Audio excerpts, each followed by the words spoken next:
Hey everyone.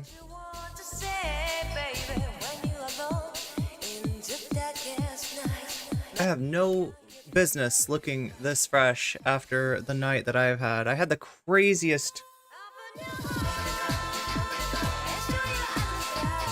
One in chat, if you've caught any of the Fallout streams. You know how I was talking about playing through Fallout New Vegas? I started. We're actually getting somewhere. And some of you may have even seen it. Some of you may not have, though, especially last night's stream, because I was up so late. And it turned out it was just bad timing. Really bad timing.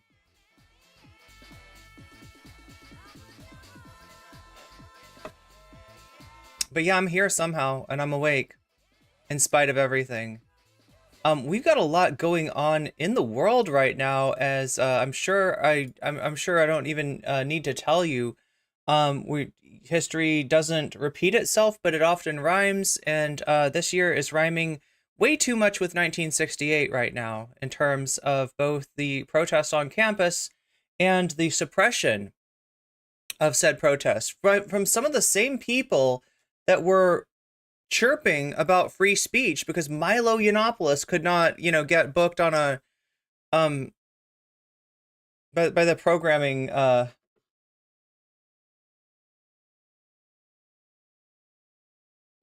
I look incredibly fresh for not getting sleep. Well, yeah, look, I would have slept late. I would have slept in late today, but something really kind of fucked up happened, right? So I woke up this morning with no power. And I quickly ascertained that it was not due to a power outage, but rather due to a large unpaid bill that I didn't realize was going on. It turns out that when one of my roommates moved out, we never changed the bill over to our names, and so we weren't getting the electric bill. I think everybody thought someone else was taking care of it. We kind of like split the bills up. I cover internet, somebody else covers cleaning supplies, and I thought somebody was covering the electricity. It turns out no one was covering the electricity, and after a certain amount of months with not paying the electricity, they cut you off. So yeah, I had to get up and call the electric company and pay off a huge amount just to get it turned back on. Haven't even seen what the bill is, and I'm really scared. I'm really scared. So yeah, as always, you can donate to me. I've got the Cash App in the description, as well as my PayPal. That is probably the best way if you want to help me offset these kind of costs. I don't want to concentrate it on it too much right now. I might actually put like I might actually put it on screen or something like that. But I'm gonna have to figure out what to do. I'm gonna have to figure out what to do. We've got a lot going on today, and I didn't want to miss today's stream, especially considering how important some of the subject matter is. I say some of the subject matter because I honestly don't think that what's going on Piers Morgan is important.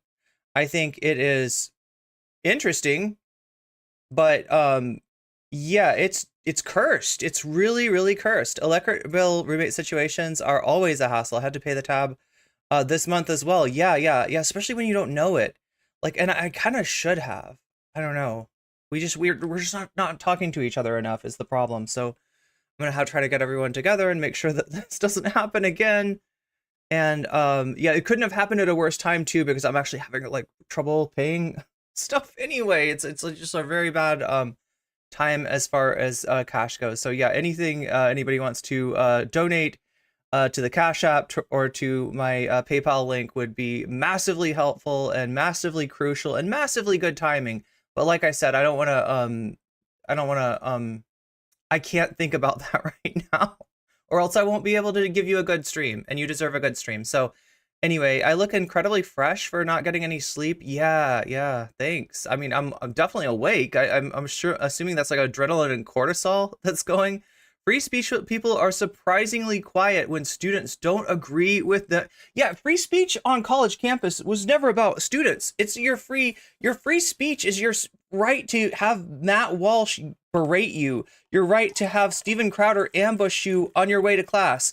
Your right to have Poo-Poo Bennett, try to shove a microphone in your face, right? That's what they mean by free speech. I don't think that's free speech. Free speech is the right for Jerry Seinfeld, a comedian who was not even funny when he was on a popular show, right? He wasn't funny. Larry David was funny, right? As a stand-up comedian, Jerry Seinfeld was never actually funny, right? But he thinks that it's some big conspiracy that he's not getting booked for college gigs.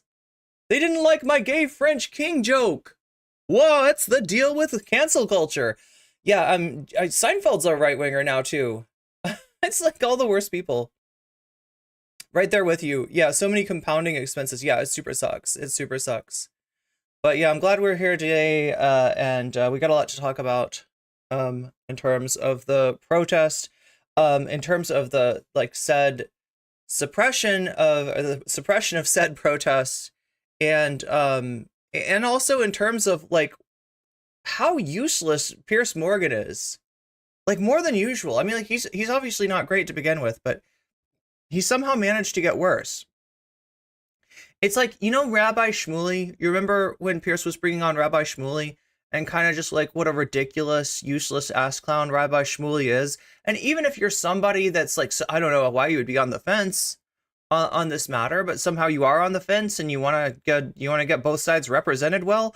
I don't think Shmuley's a good representative for the pro the pro-Israel side. Like, I think he's more of an embarrassment than anything. But he somehow Piers has cloned Rabbi Shmuley into a bunch of other unrelated, commentariat, and he's bringing them on. And I don't even know. Like, look, I don't I don't want to buy into the Sam Cedar stupid juice. Oh my God, Sean Chatty became a member. I don't want to buy into the Sam Cedar, whole theory about, like, I don't need to start, hypothesizing about people drinking stupid juice or anything like that. But there is something going on in Piers Morgan's studio. I will say that. I will definitely say that much. There is something not good going on in that studio, because, like, literally everybody in there. No, actually, I think there was one panelist who was making some degree of sense, but it was a black conservative. That was who it was. I remember Hasan talking about this. That actually had a good take on Palestine. And Hasan, like, you would think, well, Hasan's there, right? Hasan will have a good take. He doesn't get a chance to talk. He somehow gets stepped all over. I mean, I guess it's true, like, that he is not a debate lord or a debate noble, a debate regent of any kind. Sometimes, like, he's able to, on his stream, like, say what needs to be said succinctly in a way that makes sense to average people that don't have like a great degree of, like, oh my God, Lexical, thank you for the gift membership to Sean Chady. Sean Chady, you just got weaseled. Hasan, don't count on Hasan to come in and save the day. Don't count on anyone to save the day. If anybody's going to save the day, it's going to be all of us, all right? It's not me, it's us. That is the lesson that I'm starting to learn, is that you can't place your faith in it. I mean, we saw what happened when, like, the dirtbag left contingent of BreadTube placed all of their faith in a guy named Vosh. How did that work out for you? Right? And there's more stuff coming every day as far as, like, Vosh's community. And it's not just Vosh, right? It's not just Vosh. This community arose around a guy who got busted for being an abusive asshole on Destiny's Discord. Like, even Destiny was like, this is too much, right? And people thought, like, no, but he's like the second coming of, I don't know, some Karl Marx or some great, like, leftist debate lord of yore or something like that. We have to save him. We have to, we have to change his name. We have to somehow, like, make him viable. And they made him viable. They did a really good job at learning to just absolutely shove their fingers in their ears, cover their eyes, hear no evil, see no evil, speak no evil, and pretend that there's not really a problem. Because he's the edgy messiah. And that kind of thinking, it doesn't just have the bad effect of you are protecting a bad person. You are proclaiming a bad person as some kind of leader on the left who ends up being just a PR nightmare for the fucking left. You are also attracting a bunch of other abusive assholes who now will find an easy place to come and be defended because they're so used to it. They're so used to like, oh yeah, you know, the allegations, schmalegations, like, right, just like deny it 8 ways from Sunday. And I saw it happen again. There's another white leafer that we may or may not get to today because, like I said, we got important stuff to talk about. I talked about Vosh. I talked about the White Leaf Network. I talked about how it's not just Vosh in the White Leaf Network, and that a lot of the issues with Vosh in terms of his really bad takes on like issues like Loli are very common in the debate sphere. It is a problem with debate lords. It is a problem with that form of thinking. And like, I wish I was not as right as I ended up being, right? Because every week there's another white leaf person that's got some kind of just god awful skeleton. And it's not just skeletons in their closet, like they said something bad and they apologized for it, or they, you know, it's just, it's horrible shit. It's horrible shit. But like I said, we may or may not get to that because I feel like this kind of takes priority. I feel like this, oh, Sean Chady just became a sponsor. Yes. I mean, I still expect Hasan to trounce Piers because Piers is very much in bottom feeder territory. He is, but like there's a certain way in which a person with no real argument on their side can come out winning to somebody with very low information. And I'm afraid that Piers actually kind of did that. It's also a combination of all the obnoxious assholes that he brought on with him. Like, it's almost like some of the guests that he brings on the Israel side make him look more reasonable, if that makes sense. What's the deal with horses? I know, right? Unfortunately, it's more than just horses that are getting abused now. But yeah, like we got so much to deal with, so little time. What do I need to do? Hasan is G? I don't know what G is. Oh, gangster. Okay. Okay. I was afraid you were going to say something. I was afraid you were going to take it a completely different direction, but that's okay. I'll accept it. I'll accept almost anything, Chad, after the night I have had. And yeah, at some point,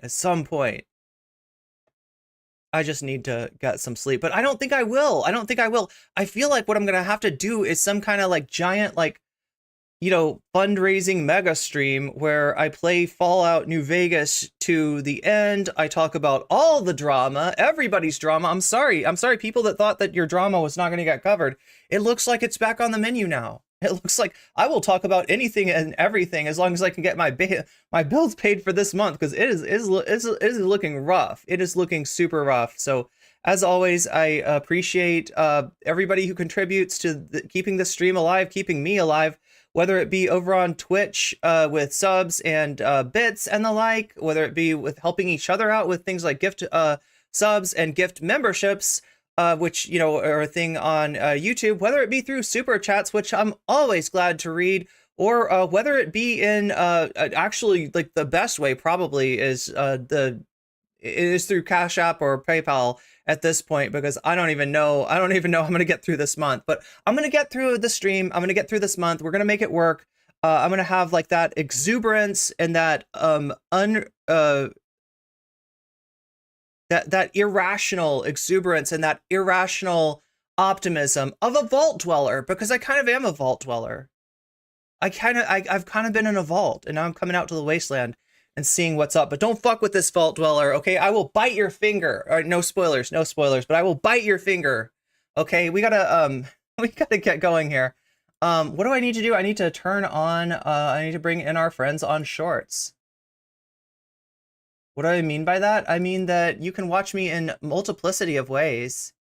One of those ways is through Shorts. Shorts, yeah, there's live streams on Shorts now, and we've been getting a whole bunch of new people in. I am tempted to show you my social blade, because for once, I've got something to brag about, but I also know how obnoxious it is when a streamer navel gazes and talks about themselves and talks about their stream and talks about, we've really been growing. I also don't want to curse it, right? That's the other thing too, is that like the stream's really starting to take off now, and a lot of it's through people finding us through Shorts. I'm also meeting cool people, cool other content creators that find me through Shorts. I spent some time hanging out yesterday in Mia Bytes. chat over on Twitch. Go, and if you haven't already, follow Miabyte on Twitch. Miabyte was playing through Final Fantasy VII, the new one, right? And I haven't even played the old one. So that's what I mean, where I'm like, I like, do we need to do like a marathon stream or something like that? There are a lot of video games that I still need to play through. But yeah, let me get this up. Let me get this going. Cause yeah, I mean, if you were to look at my social blade, like I said, I'm not gonna do that to you, okay? You don't need to spend time looking at my analytics on the outset of the stream. But as far as people becoming subs, like, it's kind of exponential. And it is in no small part due to streaming on shorts as well. Hopefully it doesn't have any downside, because there is sometimes a downside to being YouTube's guinea pig and trying out their new features. Short live streams is a new feature that they have. And in the past, people that jumped onto shorts and tried to integrate them with their normal form content, some of those people have killed their channels, right? It's this whole weird thing called audience segmentation, where you end up with part of your audience that really likes shorts, part of your audience that really likes live streams, or sorry, not live streams, whatever your long form content is. And so then when a video goes out, like half of your audience isn't interested in it, because it's either a short and people who don't watch shorts aren't interested, or it's a long form content and the people that find you through shorts are not interested. So yeah, here we go.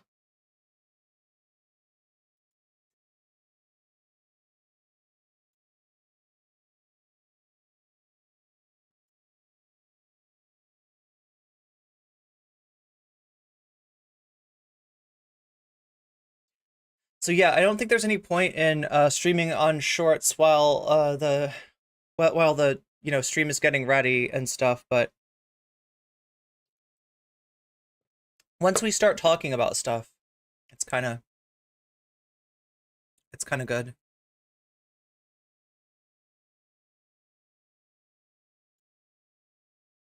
Oh, great, chat. Do you know what I've got stuck in my head now? Oh, this is bad because I'm gonna say it and it's gonna get stuck in your head.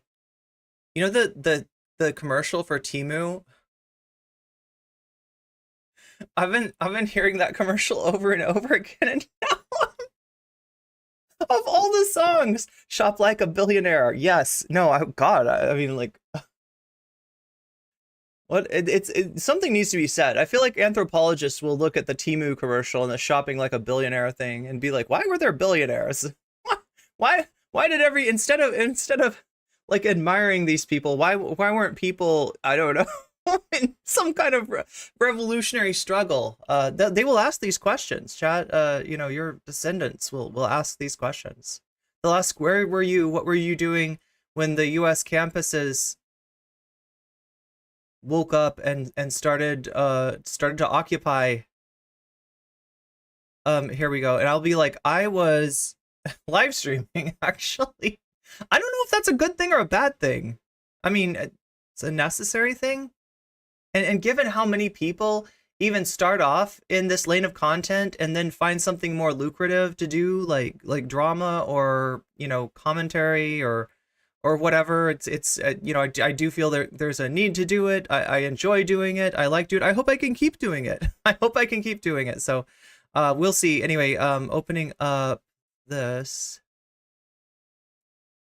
I just want to make sure that I think I figured out something to, change that. I think I figured out like a way to, that thing where the stream stops and it's really annoying? I think I might have been able to disable that. Let's go back here. Okay, so there's that. There's that. You need to have the thumbnail needs to be changed. But yeah, chat, we are wanderers in the wasteland. That's what we are. Making our way through the post-apocalyptic hellscape.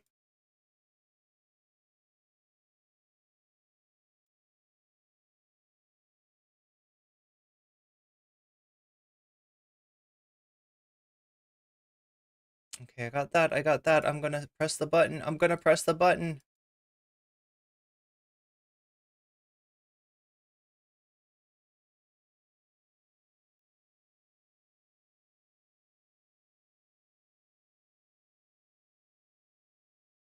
Black hair and red lip with the sunset is serving ukiyo e-block print. Wait, do I know what this is? Should I know what this is, Sassy?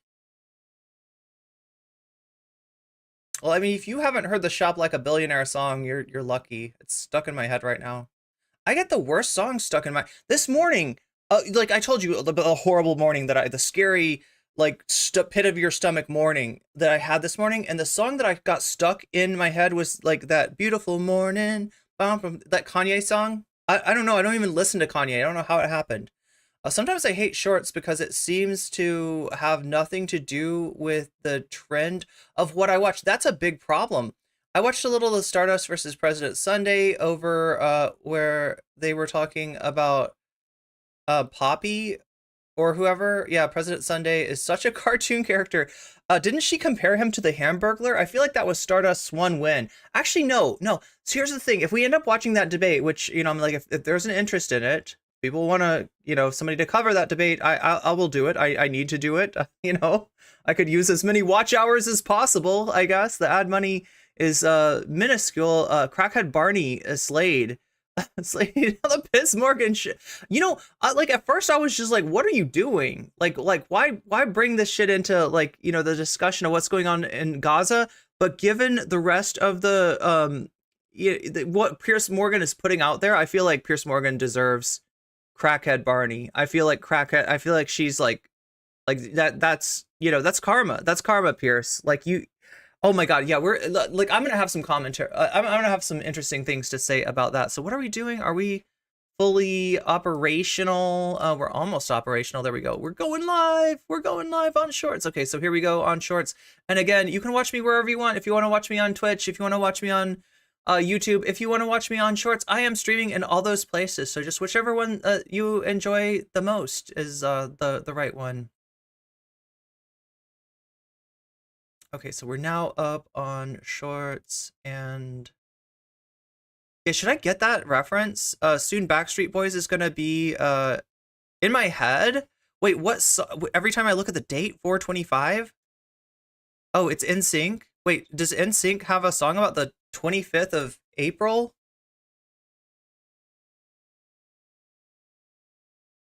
Oh, okay.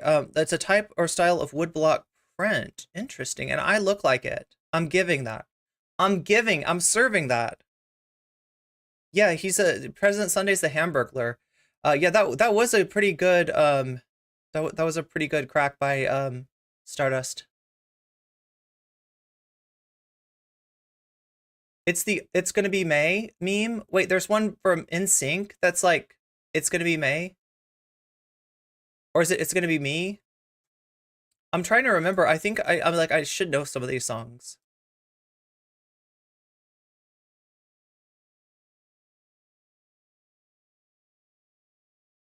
You don't get ads anymore. You go for the most cursed song stuck in your head. Have you heard the like reprise of that beautiful morning song? Does anybody know what I'm talking about when he gets a little mess on his t-shirt? I'm just like Sublime April 26th. Oh wait, is that the song about the LA riots by Sublime? Piers hosts a clown show, then Pearl clutches his pearls. That's what's so wild, right? The criticisms that he has for Crackhead Barney are criticisms that I very much have for him. It's gonna be May meme. They say it's gonna be me, but they sing it like May. Okay, that makes sense. I vaguely remember hearing that, although like I said, I've never really listened to NSYNC. I probably mix up most of their. Wait, what's the one where they're like do do do do? They're the monsters, right? That's Backstreet Boys, right? They're like, oh my God, we're back again. I like that song because they're like, am I original? and then they're like, "Am I sexual?" I don't know. It's bad. Like, I like it in a bad way. That is Backstreet Boys, true. Yeah, Backstreet Boys. Backstreet Men now, apparently. Maybe. Actually, I don't know. I haven't kept up with them, so like I can neither confirm nor deny any sort of gender identity. Okay, so I mean, let's start off with this. This is Crystal and Sagar. People always say I pronounce his name wrong. Is it Sagar? Is that really how? Does it really sound like cigar, but with a? Oftentimes in American politics, historical analogies are stretched too thin. They don't even mean anything. How every time that we need to fund a foreign war, it's Munich in 1938. Or every time a new election, it's the most important election of our lifetime. It's recapturing the spirit of 1776. Most of the time, it doesn't have any relation. And if it does, it's far... What's so weird is there is like a Piers Morgan effect. You know what I said? Like, I was talking earlier about the fact that some of the people on Piers Morgan's broadcast, Rabbi Shmuley included, make Piers look more reasonable by comparison, right? We've seen this in the debate world, like when Destiny debates Sneeko, right? He comes off as more reasonable. And like, if you remember, Sagar was the right-wing half of The Rising on the Hill, a right-wing network, and just like... It's kind of wild that he seems to be to the left of some omni-liberals these days. Far less related than those people lead you to believe. But with all my cynicism, even I am struck by this recent observation from historian Keith Orahel, who notes, quote, I just can't believe the parallels of 1968. I mean, okay, Colombia has widespread unrest, there's widespread anti-war activism that might be the confidence, but coincidence, but there's a guy named Robert Kennedy running for president, and the DNC is Chicago? Like this is even a bit? To make it even more eerie, as he notes later... I forgot about that, the DNC is in oh my god, and it's gonna be... There will probably be protests at the DNC. On. The original Planet of the Apes movie was released in 1968, and we are, of course, due for our latest in the modern series to be released in this year, 2024. Hype for Planet of the Apes aside, there is something actually very... It's hard to get hype for any movie. Eerie about all of this, even though it's obviously not a one-to-one situation. With 1968, there's a lot of lessons we can still learn from one of the most important years in modern American history. Start with the campus parallel. Exactly 56 years ago, to the day of this monologue, Columbia University was awash with protests over the Vietnam War and what students said were racist policies at the university. Students seized 5 buildings, they took the dean hostage, they refused to vacate, and this led to a week-long standoff until April 30th, 1968, when nearly 1,000 officers from the New York City Tactical Patrol... I guess that's part of the danger of somebody like Destiny. You know, it's not just that he comes along and he's got bad takes.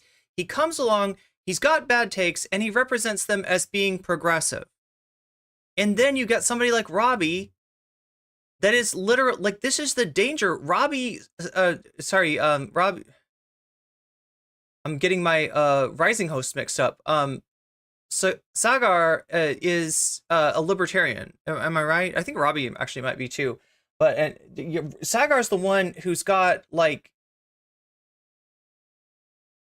there's a danger of the right wing, and they are very much trying to do this, right? As the establishment Dems have essentially become the, military industrial complex. Remember, Nancy Pelosi was elected Speaker of the House, the Democrats took over the House in 2016, largely because of the dissatisfaction over the Iraq War. There was a lot of, when Obama got elected, there was a lot of kind of like dragging, his feet over, pulling out of places. We didn't even pull out of Afghanistan until Biden, right? All this gives right-wingers a chance to rewrite the narrative and say that they are actually the party of peace. It's the Democrats that stand for the war machine. And then they can find, a situation like Ukraine where, they just love Putin so much that they can be like, we're anti-war because we want to allow Ukraine to be invaded, right? Like, I mean, there's so much that's going on right now where, and it shouldn't be like a serious thing. Nobody should take right-wingers seriously when they say they are the ones who stand for peace, because they very much want World War III with China. But it's people like Destiny that make that shit possible, right? There's a reason, because sometimes people ask, like, don't you have bigger fish to fry rather than fellow progressives like Destiny, fellow office poured onto campus, used force to arrest students. More than 100 ended up being injured in those arrests, and photos went viral in their own 1968 way. The Columbia protests, like today, were a flashpoint because it all happened in New York City, and it got massive media attention. That March-April to 1968 period, exactly 56 years ago, was a massive turning point in American history. It was days before the Columbia University protests that Robert Kennedy decided to enter the Democratic race against Lyndon Johnson. Here too, the parallels are striking. LBJ was an unpopular, incumbent Democratic president. He had yeah, I said this before. ripped his coalition. There's a difference. There's a very important difference, though. You know, I need to look at the timeline again, but I believe that. So you've got Gene McCarthy, Robert F. Kennedy for a while, like until he got shot. Oh my God, you had a bunch of people running. Like the 1968 primary was a contentious primary, and it wasn't expected to be, because obviously there's, even back then, there was a power to being the incumbent, but he's an incumbent with a very unpopular war policy. And eventually he ends up dropping out. LBJ decides not to discontinue his run for presidency due to his unpopularity. In half with the Vietnam War and his pursuit of the Civil Rights Act. He was, however, a masterful politician who it seemed would be able to hold on to his nomination until someone with the golden last name of Kennedy enters the race. Kennedy's entry into the race was done largely out of opposition to LBJ's Vietnam War policy, in the same way that the current RFK is against Biden's Ukraine policy, and his fundamental belief that both Nixon and LBJ would divide rather than unite the country. Now, sadly for us all, of course, Kennedy was assassinated in 1968 in questionable circumstances, tying Democrats' hands and leading to the nomination of Hubert H. Humphrey, which was the vice president of LBJ. It leads to the final eerie parallel of 1968, the upcoming Wait a minute. Am I just completely mixed up? Democratic Convention in Chicago, reminding us of the past. Many people know that the 1968 Chicago Convention was violent, but very few actually know the details. The Democratic coalition at that time was a lot like today, completely split on how to handle Vietnam. Their approach to politics was generally that older voters were much more likely to support the Vietnam War and to put their trust in the president, while radical politics had completely overtaken the youth vote. Democratic leaders, they knew this going into the convention, and they had a mission just like Biden has today: cover up all their differences, squash any protests, and especially against the Johnson faction of the DNC. Now, the president at the they wanted to present this united front against Nixon, but these heavy-handed tactics backfired massively. Mayor Richard Daley of Chicago took extreme security measures at that convention to keep protesters out, including putting onerous restrictions on media coverage. Protesters knew this, and then they sought to get their attention anyways, so they began a march to the convention grounds. From there, the torch is lit. Police, protesters, they're clashing in the streets, tear gas, beatings, violence. It dominated the airwaves in the age when a vast majority of the population was watching television, and it didn't have alternative entertainment options. What few also remember is this: that 1968 was not just an election between two candidates, it was between three candidates. Here again, the parallels are very eerie. Third-party candidate George Wallace ran on a platform of preserving the Jim Crow regime in the South. It split a critical part of the Democratic coalition from Hubert Humphrey. The subsequent vote results show us that Richard Nixon won 301 electoral votes, but with just 43% of the popular vote. Hubert Humphrey got 191 electoral votes, but he got 42.7. George Wallace carried 46 electoral votes, 13% of the overall vote. Take a look here at the most recent poll of RFK Jr. in a lineup against Biden and Trump, and you see RFK Jr. is projected to get exactly 13% of the vote right now. much like that Wallace campaign in 1968. Now, have I shoehorned a few things in here to fit my story? Yes, absolutely. Are things as bad today as they were in 1968? No, thank God. At least for now, thousands of American servicemen remain safe and not on the front line in an active and unwinnable war. But the electoral parallels teach us one lesson, that the chaos of 68 Wait, I gotta show you something. a lasting Okay. impression upon all of us, and that the chaos at the time itself was not inevitable. It was a choice of the elites at that time. All right, this is important historical record. All right, this is what it was like in 1968 after Hubert Humphrey stole the nomination from Gene McCarthy.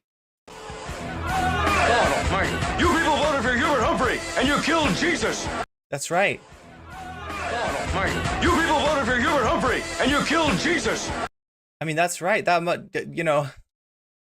Anyway, that's a scene from Fear and Loathing in Las Vegas. Who lied and they cheated and they hid vital facts from the American public, and then they refused to grapple with the righteous outrage at being deceived. So it's actually pretty fascinating to think. I feel like we need that as a stream alert. Hey guys, obviously I had a lot of thoughts on what Sagar had to say there. So if you want to see my thoughts on— Oh my God. See, this is the thing. I kind of am more interested in Crystal's thoughts than I am in Sagar's thoughts. I thought it was weird that Sagar sort of took the lead on this segment. I mean, I'm glad that there's, you know, people even with politics that I disagree with that at least, you know, have the right take on this situation. But yeah, like I said, it's really dangerous to cede this territory to the right.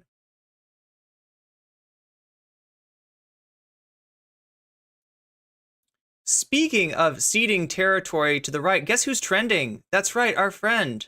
If you thought this was going to be a drama-free stream, you don't know Wu you're dealing with. That's right, we're dealing with Brianna Wu, who's trending again. Brianna Wu, what is she saying?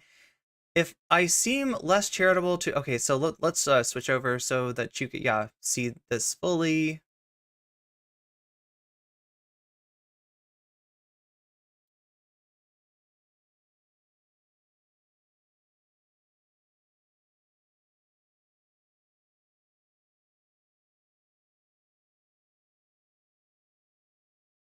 Brianna Wu says, if I seem less charitable to free Palestine today than 3 months ago, the countless death threats, rape threats, smear campaigns, other words that'll get me demonetized, outright lies, and even attacks by figures like Hasan on my interracial marriage. Yeah, that's right. Hasan was just being racist. Hasan was just being racist. He was just an anti-miscegenation streamer. No, obviously Hasan was not talking about... that is not Hasan's problem with Brianna Wu, right? Are part of my growing anger. I think some of you care about the humanitarian crisis. I think many of you have personality disorders and do immense damage to your cause of progressivism. I mean, like, this is coming from somebody with some of the worst takes on the whole situation. Brianna Wu blocking everybody, apparently. Everybody who disagrees, you will be blocked. I am not blocked though, chat. I am not blocked yet.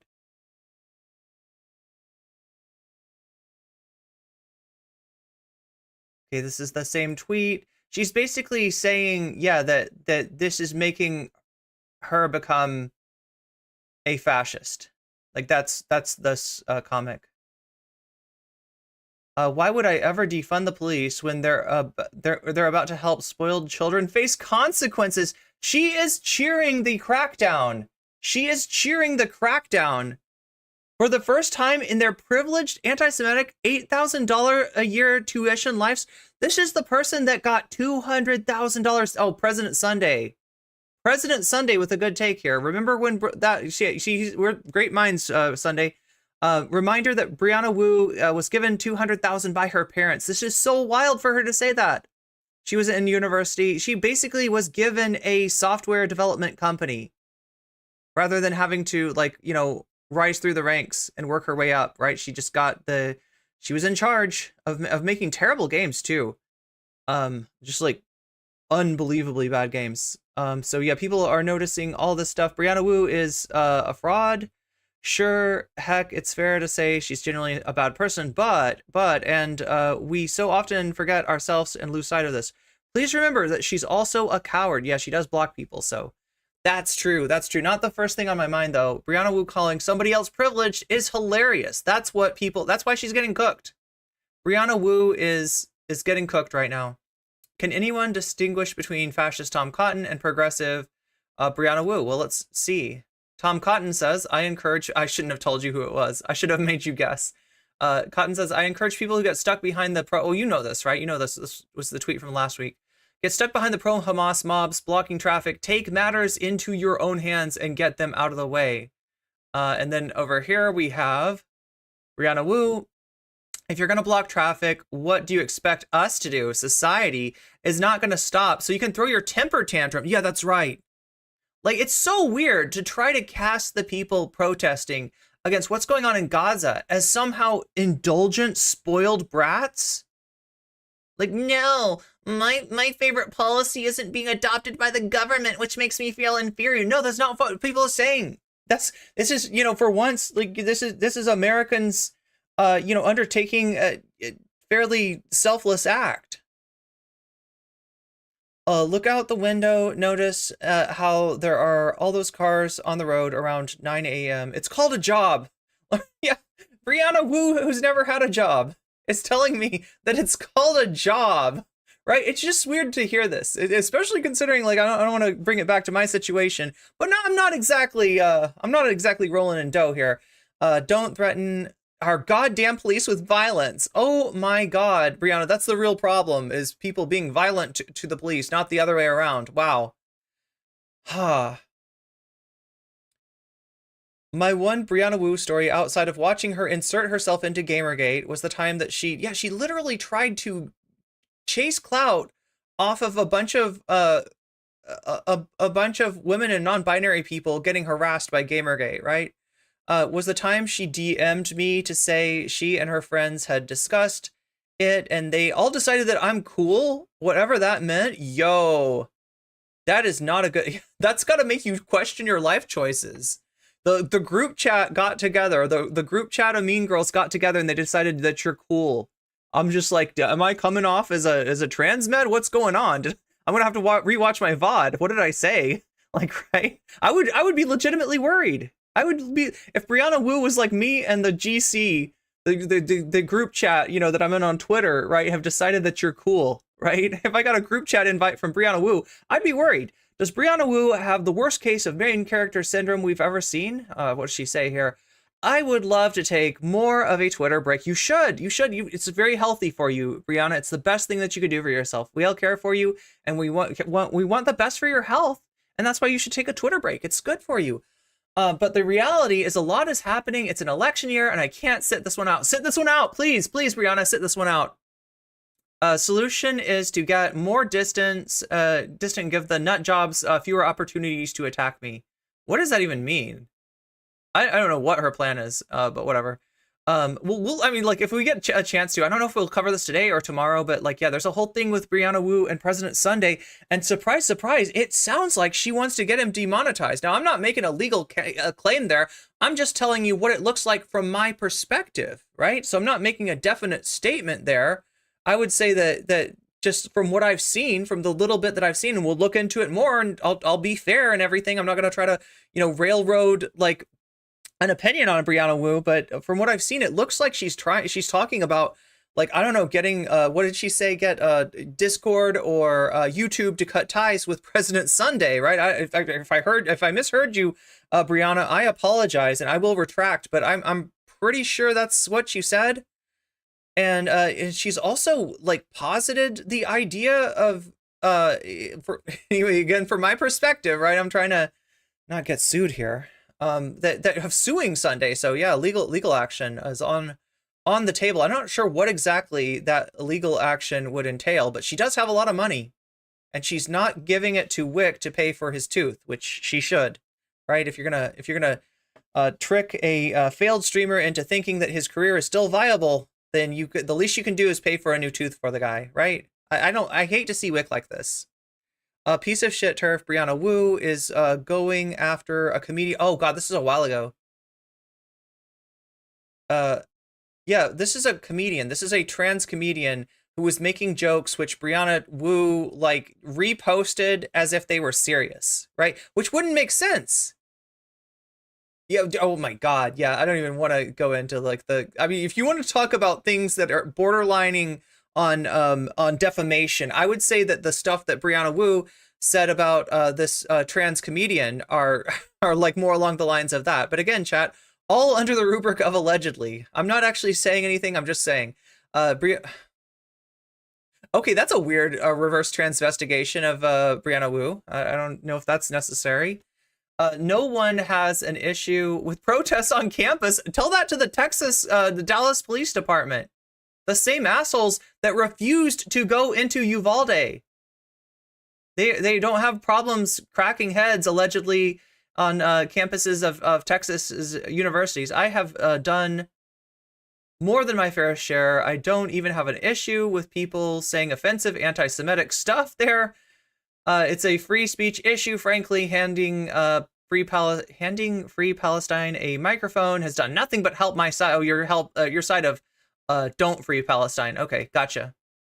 But there's a different question that's continuing a protest in a way that disrupts everyone's education after being instructed to stop by law enforcement. These kids do not, at least, I'm talking about Columbia here. They do pay a lot of tuition, right? Many of them, through help from federal student aid, but there's a lot of money going in their name to the university, and they don't want it spent on genocide. That's their contention. That's their ask. That's they want their comrades to be, reinstated in class. They want their money to stop going to Israel. And I think there's one more demand that they had. We watched an interview, and in fact, I've got another interview with another student protest leader that we're going to watch, strangely enough, from Chapo. Chapo's been doing some good work lately, so we'll check in with the Chapo boys just a bit in a second. When I planned Iraq War protest, I got permits to... Was this after you campaigned for Trent Lott, segregationist Trent Lott? I don't know. She's had a long and storied political career, chat. I got permits and followed the rules. I worked with law enforcement to make sure you licked those boots. You made sure those boots were nice and clean, nice and shiny. Make sure everyone was safe, except for you, because boot polish is not good for you, Brianna. Did you think of that? No, you did not. Free Palestine is not so special. Not so special. Oh my God. End a ethnic cleansing is not so special. It's no big deal. It's no. You're not so special. Okay, anyway. Oh my God. So I don't even know. Some of these posts I think are shit posts. The moon is probably the most tactically valuable military ground for Earth. Rocks dropped from there have the power of hundreds of nuclear bombs. That's gotta be a shit post. There's no way. There's no way.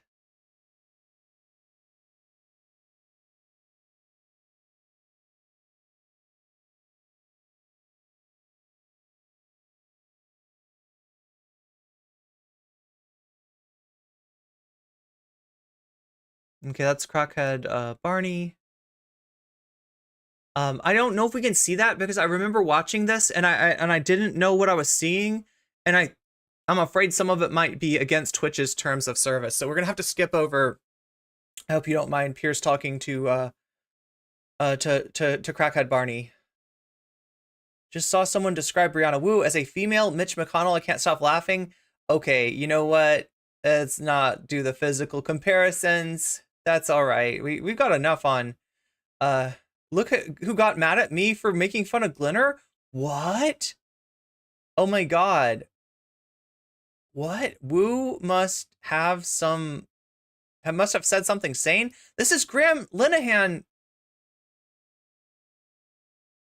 complimenting Brianna Wu. What? Okay. Like, I mean, I'm more interested in if it's like the other way around, but who got mad at me? Oh, so I get it. So Graham Linehan got mad at them for making fun of Brianna Wu. Yeah, that's this post right here. Wow, that is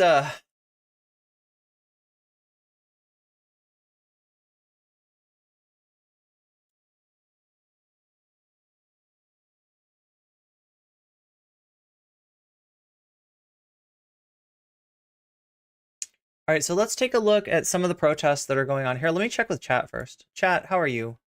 I've been ignoring you. I'm bad. Can't tell the last time. Can't tell you the last time I watched a movie or what it was. Yeah, I know. I like don't have time. Either. I relate to you, Bree BCatK. Bree absolutely stuffed stuffed Robbie over the Columbia protest. Hype as fuck for Spider-Verse Part 2. Ooh, that's coming out.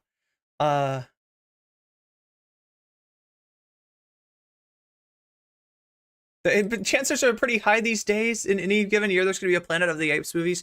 They are doing a lot of remakes, yeah.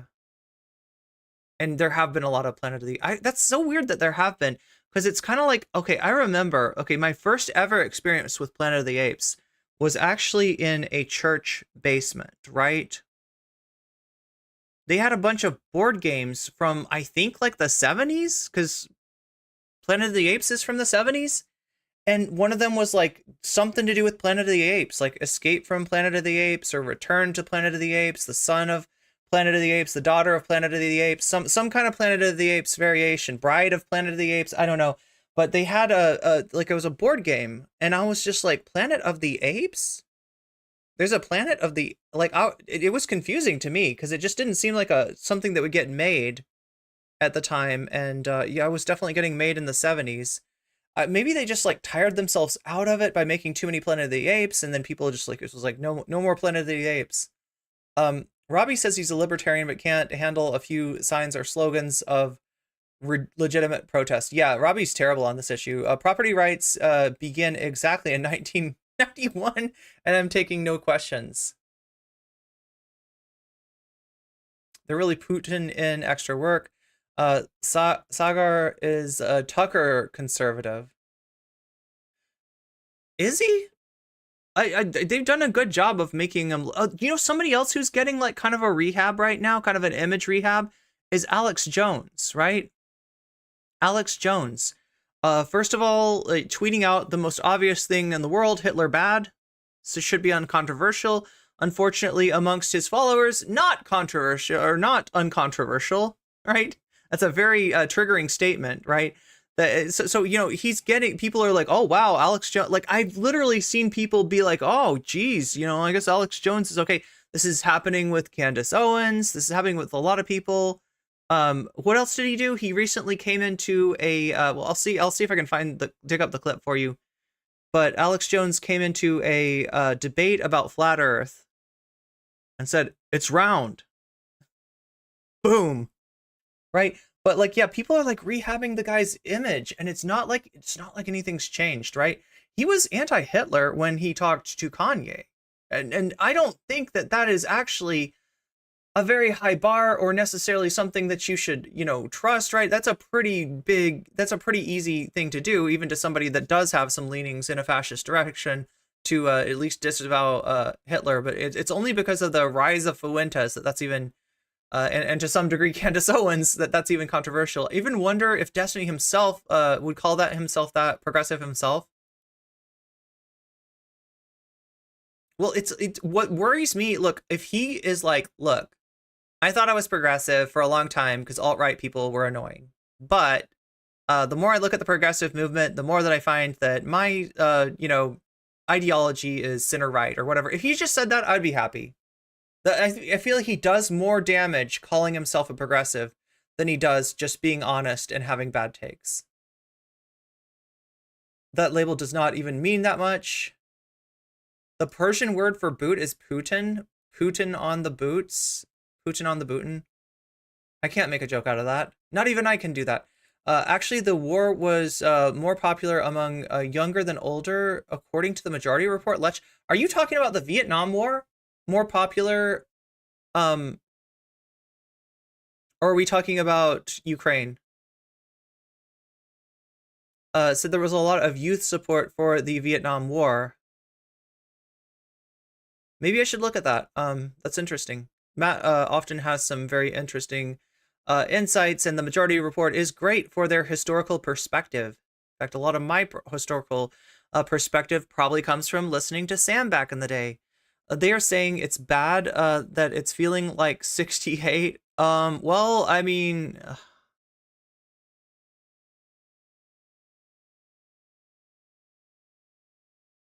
Look, I'm glad that people care. I'm glad that people are willing to get out into the streets or out into the tents or do something, put their feet where their mouth is, but where their mouth are.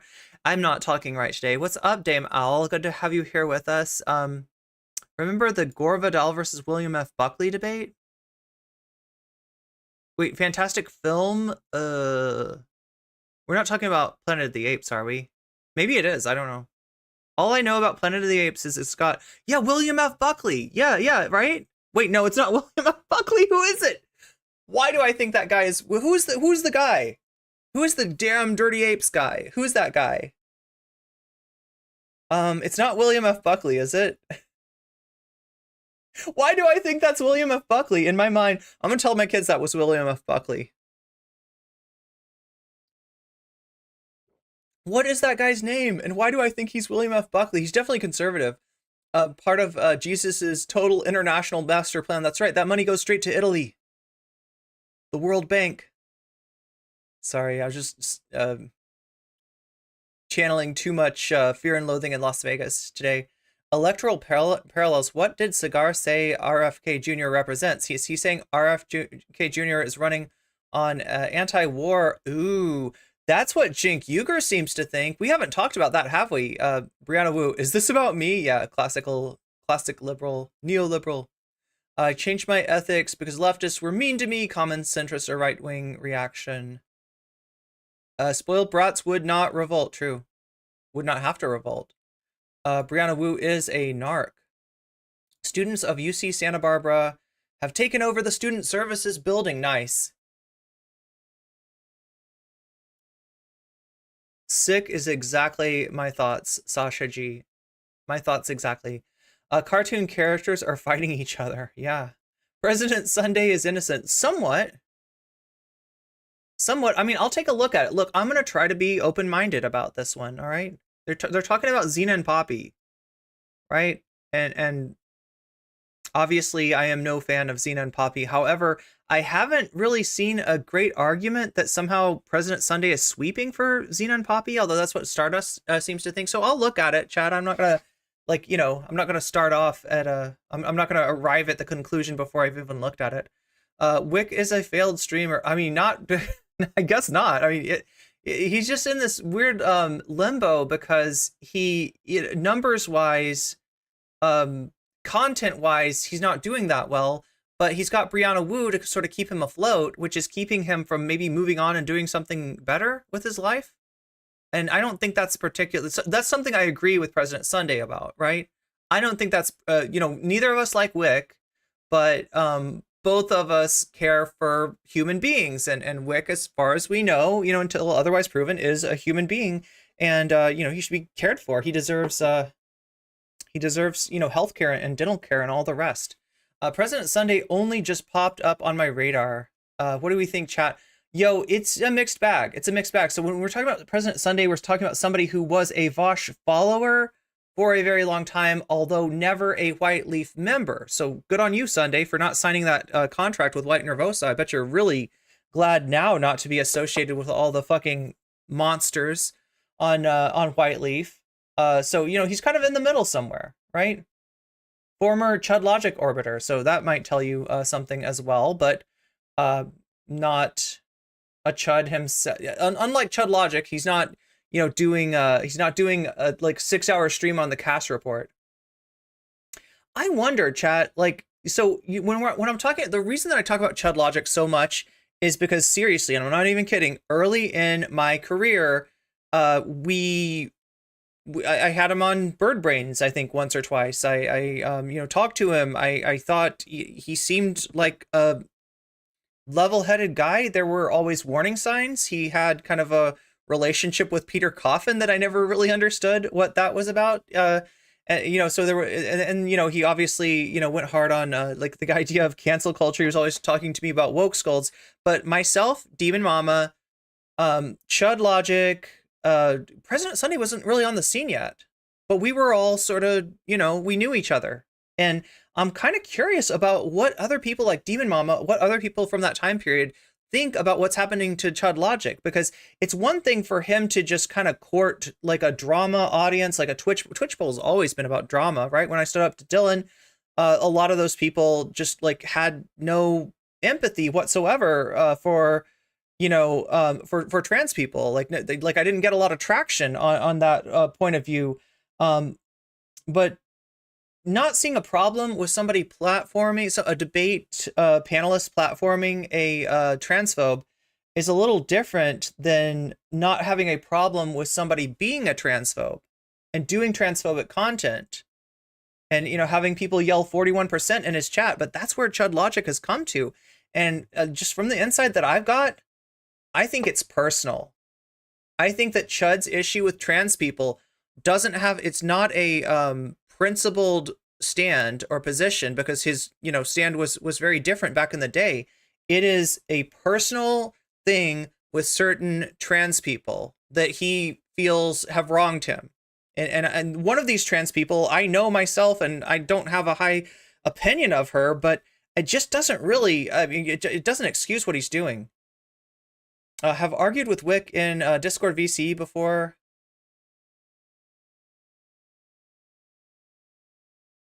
I don't think I've ever argued with Wick, but I did go on his podcast, his show way back a long time ago.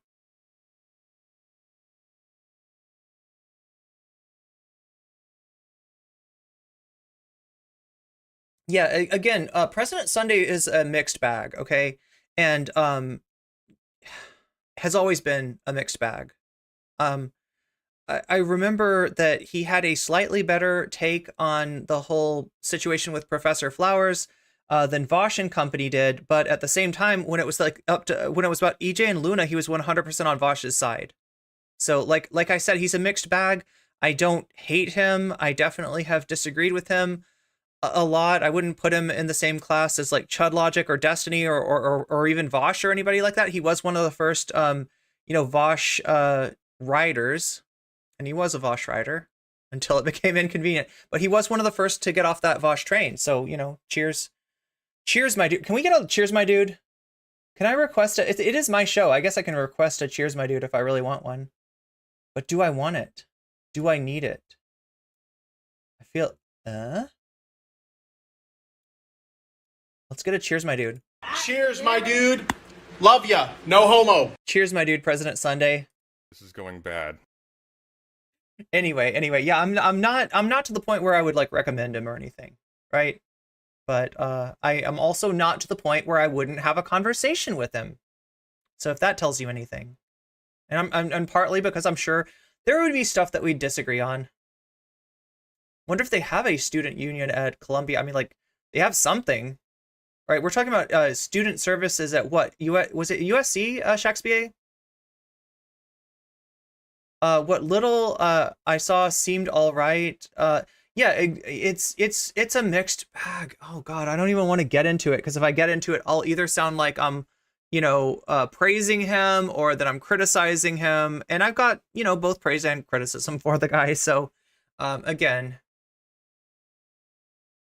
President Sunday is a cartoon character, intelligent, well-read, probably, well, compared to the rest of Twitch poll, like, right, just understand the real brain power behind President Sunday is actually a guy named Brooks, who I do have a lot of respect for, and would love to talk to Brooks anytime. I really like his friend Brooks. A lot of the theory that he goes through is really, Brooks doing the heavy lifting and President Sunday helping his audience to understand. But yeah, I mean, he's fairly well read on certain subjects.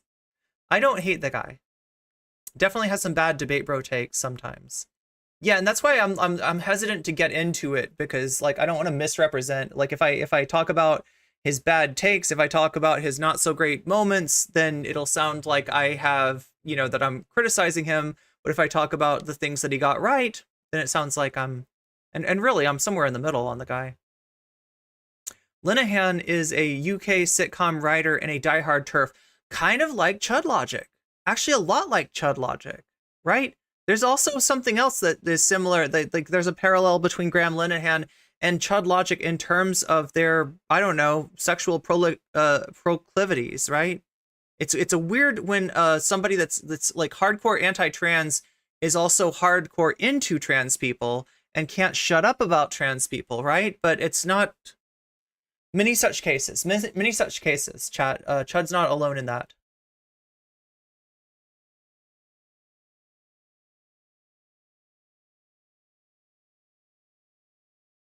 All my apes on a planet. All apes, yes. The original movie was in 68. Oh, wow. Okay. Oh, okay. So that's why they're mentioning it.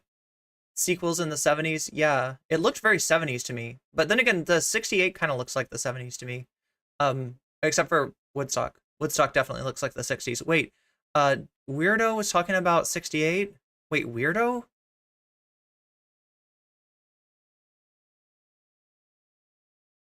As in social justice weirdo? Abbott and Costello meet, son of bride of Planet of the Apes, pretty much. The bar is basically in hell. Yeah, yeah. Why are all chimpanzees gingers? Good question. Wait, in real life or in the show? Dr. Zaius, right? Candace is now a Catholic. That's true. I don't know what to say about that. I really don't know what to say about that. I heard him speak about this. Does Destiny consider himself a progressive? For a long time, he did. In fact, he's even flirted with calling himself a sock dim. But I think most recently, I heard him be like, like he said that he thinks he's a progressive, but that if he engages with progressive communities, they'll get mad at him. Which I guess is better than him trying to say that he's the real progressive. And we're all a bunch of tankies, which is what Vosh would say. So, no, I'm not. Did I just say Destiny's better than Vosh? In a lot of cases, no. In a lot of cases, like, right, Destiny is way worse. Alex Jones endorsed Pierre Polnareff, Jean-Michel Polnareff, a noted stand user, and rapier enthusiast. Yeah, his fanatics. Yeah, they want to think that he's the real progressive, and that we're all a bunch of regressives. But Dave Rubin got there first. I think young people were only pro-Vietnam War in the earliest years of the U.S. involvement. General Draft, I'm sure, yeah, changed things very fast. True, true. Charlton Heston, Zara, you got it. Thank you. Why do I think somewhere in my brain that Charlton Heston is William F. Buckley Jr.?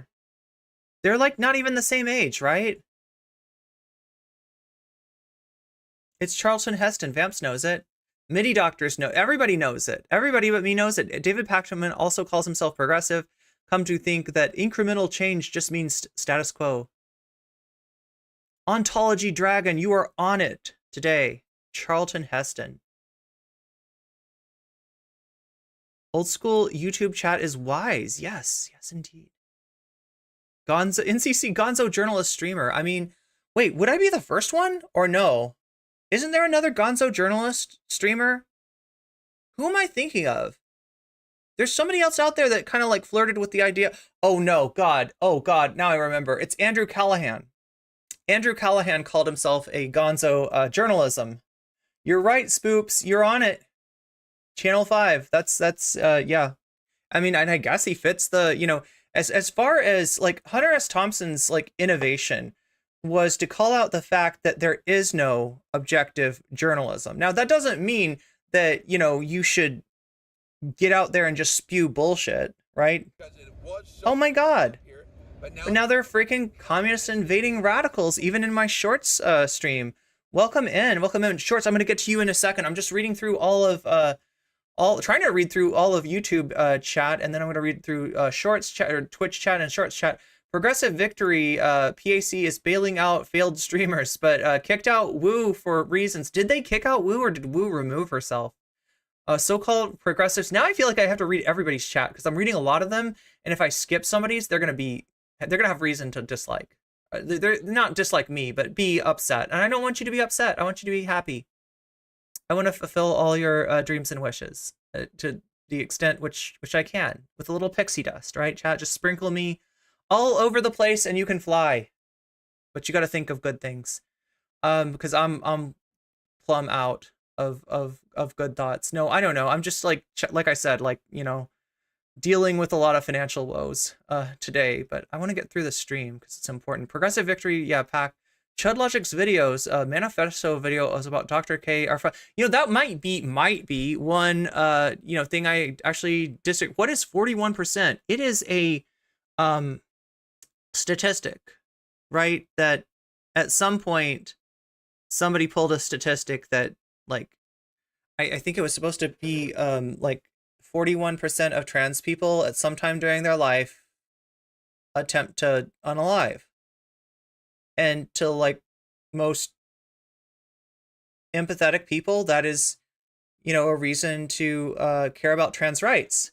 But to some people in Chud Logic's audience, that is a very funny joke. It's a very nice meme, and they would like to help the 41% get larger. I don't know. It's just like they're fucking monsters, right?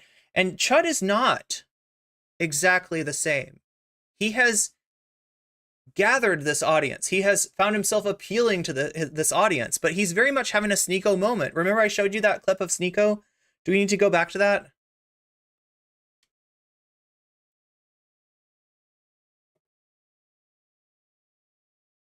Let's see if I can find it.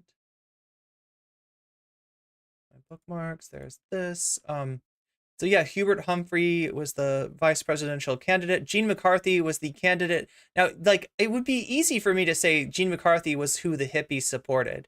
But if you really understand youth culture in the 60s, you'll understand that there's another term called yippie, right? There was hippies and there was yippies, right? Hippies were probably not voting, probably, and not out of some sense of, like, being frustrated with electoral politics, right?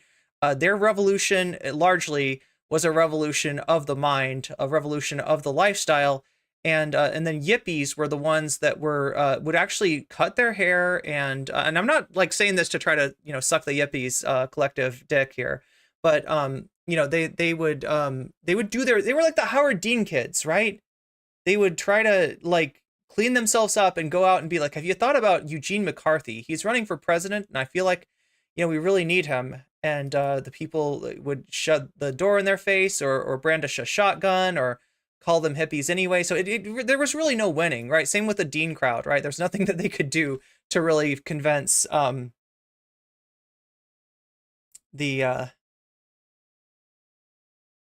average American voter that that they had, you know, they should vote for Gene McCarthy. Anyway, what am I looking up about Sneeko Kids? I think it's called. Sneeko's Kids. This is it. What did you say? Now again, I'm gonna preface this by saying, this is very important, that I don't agree with what these kids are saying, and it sounds like, actually, even though they are channeling, like, Sneeko's content, it almost sounds like Sneeko doesn't agree with what they're saying either. So, you know, this is not, I'm showing you this, that is, you know, bad things that these kids say under the influence of this content creator who YouTube did, you know, ban at some point. But just, you know, this is not my opinion. These kids' opinions are 180 from my opinion. What did you say? So there's Sneeko's Kids. Fuck the woman! Fuck the woman! What? He's so excited. He's like, he thinks he's gonna get patted on the head for saying. No, wait. We love women. We love women. We love women. But not like transgender. Not like transgenders, though. Yes, sir. We love everybody. No. He hears his own bullshit back from a kid, and he wants to distance himself, right? This is Chud Logic. This is, like, Chud Logic legitimately, and, like, this is one good thing that I will say about him. He seems uncomfortable with people saying 41% in his chat. He seems uncomfortable with the worst of transphobes that are now in his audience, but they also are paying his bills. How do I make money off depressed people? Well, Chud, you figured it out. No! Oh my God. That's what Sneeko's meets his oldest fans, is what the oh, look at this. It's a It's a Homestuck avatar here. But yeah, no, this is what Sneeko has done to his audience. This is where the poorly programmed NPCs come from. He still wants to take a picture with it. Was that the kid that just said, like, it just called for G-side? What have I done? Exactly. That's Chud logic, right? This is I don't know if we have a time to do this, but this is the Gokunaro song about Sneeko, about the fact that he calls everyone else a bot, and it turns out that the real bot was Sneeko all along. It turns out he's manufacturing bots, turning them all red-pilled.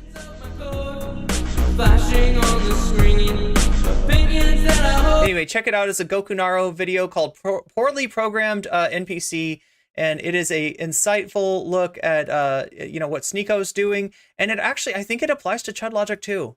It applies to Chud logic as well, right? I think President Sunday becoming more bearable. Yes and no. Yes and no.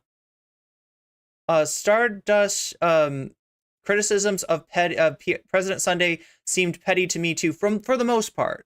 For the most part, like, as in, I don't think that President Sunday is, trying to stand up. I don't think President Sunday is trying to protect Xena and Poppy, but that's what Stardust says. And I haven't watched his coverage of Xena and Poppy, so I don't want to render a viewpoint. President Sunday is a mixed bag. He's baggy. Oh gosh.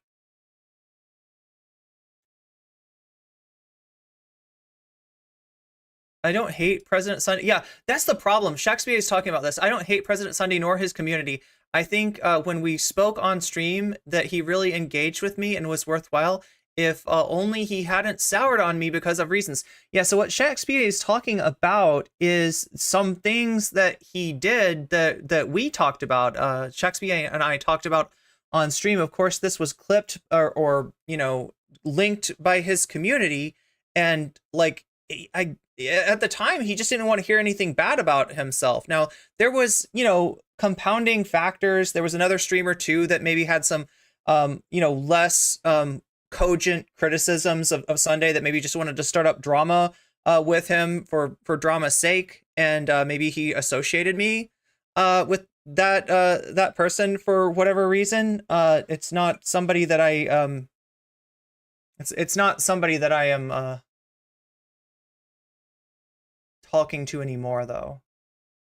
Pretends to be a progressive as long as there was no action. But yeah, like, he legitimately, like, I don't know, he legitimately thought that we were like enemies of the cathedral, and we never really were. We just have some opinions, and some of those opinions I guess maybe President Sunday thought reflected negatively on him. But anyway, I don't hate him. Shakespeare, you can see that Shakespeare does not hate him.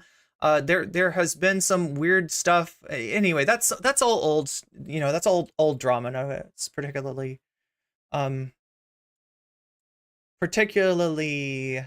can't believe he endorsed Silver Chariot. That's right.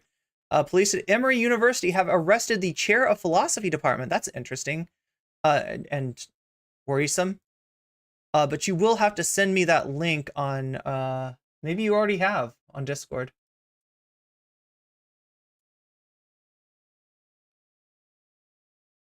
Anyway, I don't know if we're going to get to the President Sunday stuff today, because like I said, there's a lot to get to today. He got pretty close to Alex Jones doing shots and lifting weights. Wait.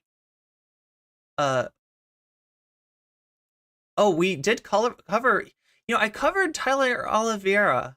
I covered Tyler Oliveira the other day, and I'm kind of sad because that was not my most watched stream. Now, granted, maybe it would have done better if I'd used his name in the title. I don't exactly want to have to deal with, his toxic, homeless, hating fans or anything like that. So, but yeah, for some reason that just did not get watched as much, and it's a shame, because I feel like that is some of the most important content that I've done, as far as the rights of the unhoused.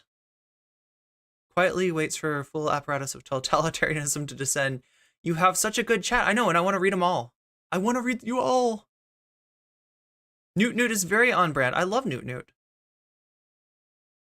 went off on him and he hasn't oh, to Sunday? It's where the term yuppie comes from. Yippie is where yuppie comes from.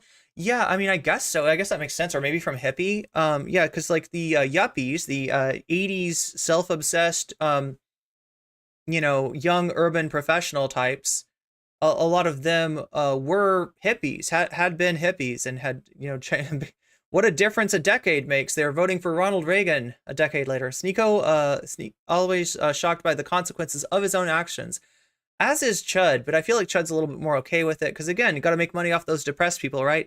Not convinced that Sneeko doesn't agree with what they say. I think it's possible that he doesn't want to be obvious on camera. He's, well, you know, the funny thing is, as far as his platforms, right, he can't sink any lower. He's lost YouTube, he's lost Twitch, he's only on like Rumble, I think, like Rumble, maybe Kick. I don't even know if he's on Kick. But so yeah, he doesn't have a lot to lose, if that's what you're thinking, like, right? This is why I don't fault parents for not wanting their kids to watch Twitch and YouTube. I mean, yeah, that's not, look, my stream is 18 plus, okay, officially. Like, I can't like, you know, keep people, you know, out of it, but in general, it's geared towards 18 plus, even though we don't have like an NSFW element, other than some off-color jokes on my part, some really ridiculous humor on my part. You're the dude that turned me racist and anti-LGBT. You're the man. Is Sneeko a bot? Yeah, basically. I mean, like, watch the Goku. Wow, God, chat. We have so much to watch. Wait, I really think I could have like a do you want to do a marathon? Shakespeare is always saying that I should do like a marathon stream. And now I really need to, just to survive. And there's a lot that I haven't covered. I haven't gotten, I need to get through Fallout New Vegas. There's a lot that I need to get through. Yeah, maybe we'll do that. It'd probably be bad for my health, but what the fuck, chat. I need to, so is not being able to pay the electricity bill. That's also bad for my health. So yeah, we don't want to run into any of that business. Because I'm starting to hit my stride here. I'm starting to really like what I'm doing, and feel like I'm making a positive difference here and there. The real bots were the Sneekos we met along the way. Most sophisticated Sneeko fan right there is Sneeko an AI product. I mean, maybe without the I. He's definitely artificial. Not sure how intelligent he is. What's up, Soul Life?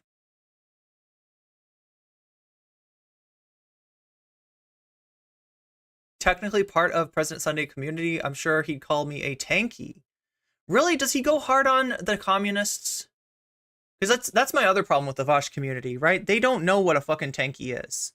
They wouldn't know what a tanky was if it slipped into their Discord, or no, like they're not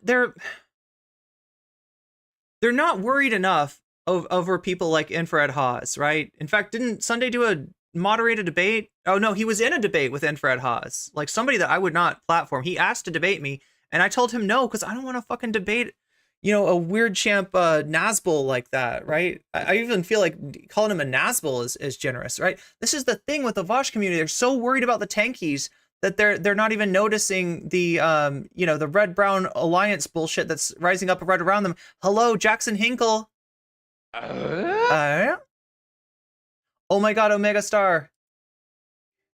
You are so close to getting read out by a sassy British voice.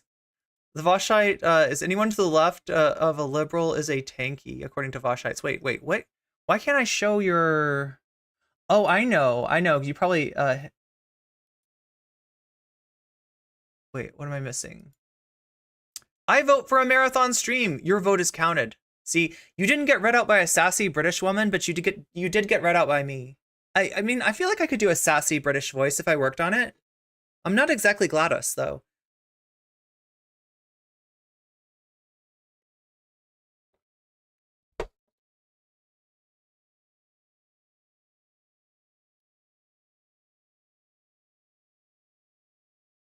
Okay, wait. Oh, yeah, that's what I need to do now.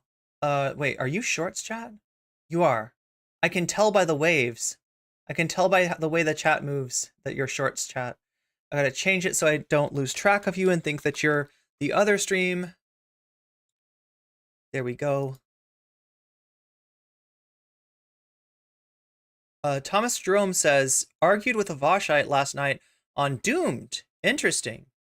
Wait, Matt Bender, like, has you, like, I know that Matt Bender takes calls. I didn't realize he did debates. Did Matt moderate a debate? Fallout New Vegas. Hope I'm not at work while you play. You probably won't be. I've been playing it at night.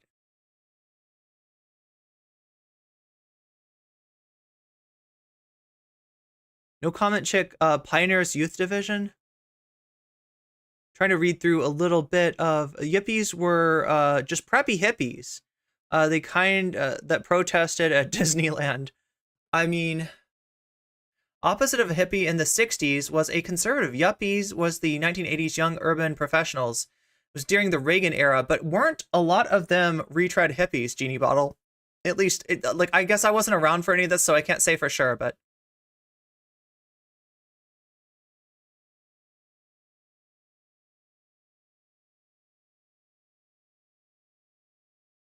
Let's watch Hasan on Piers Morgan. We're gonna do that. We're gonna do that.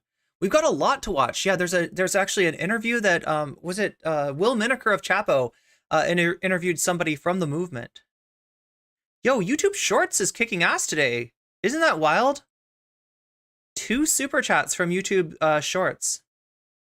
And you know, I wish I had a tracker for the I've got my so if you were just getting here, like, right, I talked about this in the beginning of the show, but I woke up this morning to no electricity. And like, normally that's just like, okay, well, the electricity was out. Nope. It was our electricity because there's been like a miscommunication. We thought that the electric bill had been getting paid. It turns out it wasn't paid, and there's a whole bunch due. So I'm trying to fundraise a little bit. That's why we're talking about maybe doing a marathon stream or something like that. And the best way to get money to me fast is actually down in the description through my Cash App link or through my PayPal link. That's probably the best one that you could do. But yeah, the super chats help, becoming a member helps, becoming a sub over on Twitch helps. It also does good things for you. It gets you out of the top of the hour ad break, the ad break that recurs every hour at the top of the hour. Where are we right now? It's about 20 minutes from now. We got an ad break. So if you don't want to see those ads anymore, you can get out of it with a Prime sub that is free to you. It supports the stream. It supports me. It gets you weasels. It gets you out of the ad break. Or buying a sub for yourself. It is $5 and does the same thing. You can also possibly be gifted a sub if you're very lucky. Very lucky these days. But you know, more likely for that to happen if you're active in the chat. Again, I appreciate all the support that I get, whether it's through super chat, super stickers, through memberships, through gift memberships, which again, gifting a membership, gifting a sub is a great way to help each other out as well. Or you know, especially through the links to PayPal and Cash App down in the description. That's all that I'm going to say about that from now. Matt Bender ended up talking with some random guy from chat who pretended to be an enlightened centrist but couldn't resist calling Norm Finkelstein fucking unhinged. Oh, in regards to his tweet about Hamas? I didn't see this tweet. Old hippies were too old to be yuppies. Yeah, you're right. Old hippies would be like Allen Ginsberg. I don't know what you call Burroughs. You can't even call Burroughs a hippie. Burroughs was old before he was young. Yuppie is akin to your average tech bro. Oh, tech employee, tech bros. Yeah. Who did? Bender? Oh, Bender did debate Bad Empanada. But it's kind of a shitty thing, though, because I feel like the subject that Bad Empanada and Bender talked about was a subject that just Bender hadn't really, like, it's a subject that if you live in the United States, if you're not you know, familiar with like South American history and politics, you know, I don't really fault Matt for, there wasn't a lot that they could really talk about, right? Because they just weren't coming from the same frame of reference.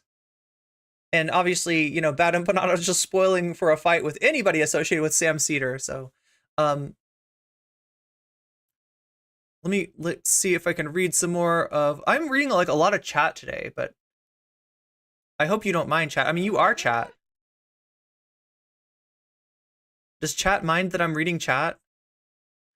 Thomas Jerome says, all colors were kind of Libby hand wringers. I mean, there's a lot of those out there. There's a lot of those out there.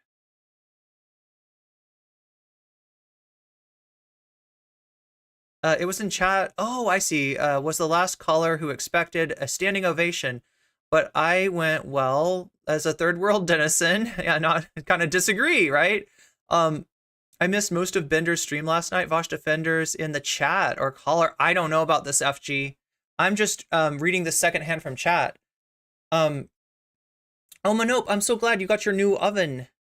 Oh shit, that's scary. I had a friend who had a very similar. I don't want to out this person because they're in chat right now, but yeah, there's a lot of people dealing with oven problems, and it sucks. It sucks. Like, right. That was the other thing about losing electricity is like, I realized how fucking dependent I am. I mean, I'm kind of dependent on internet, you know, for what for what I'm doing for a living right now, but even more so on electric, right? I can't cook. I can't heat up water to make tea. I can't, oh yeah, I live in a really noisy area of town, and so I can't sleep without electricity.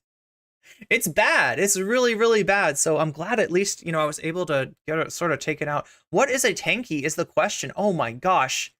We should do a stream on that because it's complicated. It's a whole history lesson. Anyway, chat, let's go through here and take a look at what's been going on in these protests. I've got a lot of, I made a lot of bookmarks yesterday and the day before. Let Gaza live! Gaza live! Let Gaza live! Let Gaza live! Let Gaza live! Let Gaza live! Let Gaza live! Okay, so April 23rd, happening now. Hundreds of Jewish New Yorkers take Eastern Parkway Rising, risking arrest on the second night of Passover, demanding the U.S. Oh, there was arrests here, weren't there? Yeah, I think Shakespeare was telling me that some arrests happened here, I believe. The U.S. government to start arming Israel and to stop funding genocide. Well, I mean, they're doing some direct action here. So now here, this is Texas, I think. We're gonna have to be really careful about this, chat, because here's the deal. All right, I want to show you what's going on, but I can't show anything that's like violent. And if I don't understand what's being said in the clip, I'll have to mute it. Just because I know that a lot of platforms are going to be going hard on this. But here we go.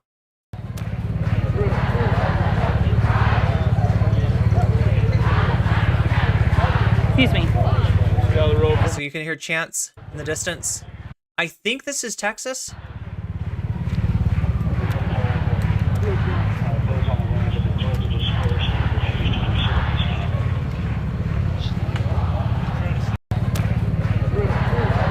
Yeah, I feel like those were the blue shirts. I think are Dallas police. Dallas police.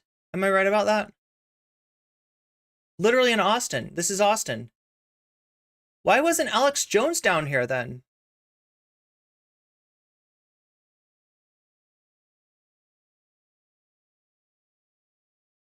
Just kidding. Okay, so here we got a photographer for Fox 7 in Austin arrested during the protest at the University of Texas, Austin. Who are you with? I'm with Fox 7. Fox 7. So they're not just arresting students, they're not just arresting protesters, they are arresting journalists. What's your name? Carlos. Carlos, what do you think of this? I think it's they were pushing me, and they say that I hit an officer. I didn't hit an officer. They were pushing. You know what I mean? They were pushing me. I'm a legal observer. What's your name and date of birth? We're gonna send attorneys to you. Okay, wait, whoa. They muted his name and date of birth, right? Let's put it forward. I don't want to risk. So something that happens sometimes, if you've ever been to a protest and you get arrested, people will come up to you and they'll ask you your name and your date of birth. Now, this might seem sus, but in terms of trying to get lawyers who are willing to, work maybe even pro bono to help people out who are essentially having their freedom of speech, their freedom of speech taken away from them, right? This is a common thing that goes on when somebody's being arrested. Ask who they are and get their information to be able to send them some help. It's never happened to me. You know what I mean? But we definitely don't want to. I mean, I would think that they would, you know, they wouldn't be, you know, putting this on a video if he was doxing himself. So. Covering things. Did you tell him you were the press? Yeah, I told him that I was the press. Oh, wait, can you see this? Yeah, there we go. I was hitting an officer. I was not hitting nobody. You know what I mean? Okay, and there's something broken.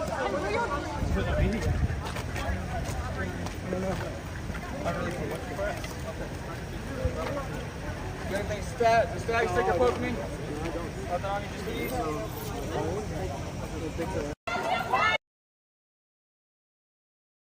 Okay, so we got to be a little careful with some of the. I mean, they're pushing. It doesn't look like. Okay, no, that's but yeah, they're tackling. That is a cameraman, and they're tackling him to the ground. He's wearing a suit, like one of those transmitter. Like it's for being able to essentially stream what you're.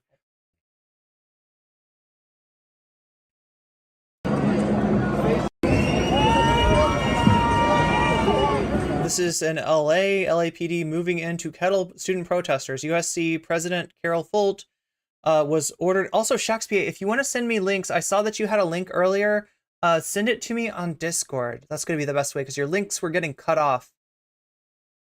USC President Carol Folt has ordered the arrest of her own students for quote unquote trespassing on their own campus. Yeah.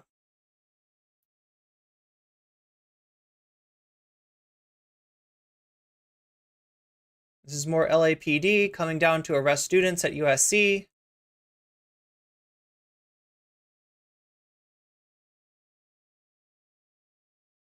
Get off the board! And since it's 4:30 this morning, the London Park. Hey, get off the board! Here. At this point in time, this is private property. We're requesting people in the London Park and adjacent to London Park to leave.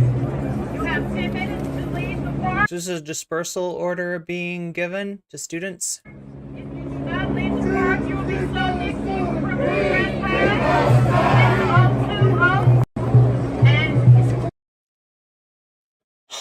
Yeah, and this is going on all over the place. Like, let me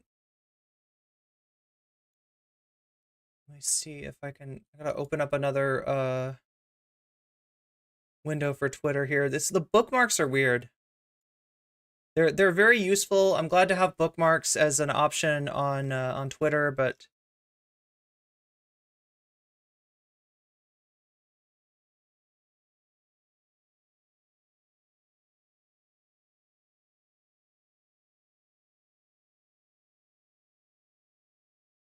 or maybe I'll just pull from bookmarks. That makes the most sense. Yeah, Mehdi Hasan has been tweeting about this. Okay, we saw this. David Griscom tweeted out the cameraman getting. Okay, so. Oh, no, this is really weird, right? This is like wild. This is Governor Greg Abbott. So a lot of these, a lot of the most brutal oppression and repression of protests is going on in the state of Texas. Surprise, surprise. This is Governor Greg Abbott from another time and another place with another completely. Colleges are banning free speech on college campuses. Oh my God, they're banning free speech on college campuses. But he's going to put a stop to it, right? Because I'm about to sign a law that protects free speech. Milo Yiannopoulos' right to terrorize, like, dreamers and LGBT, you know, people and whoever else he wants to target. On college campuses in Texas.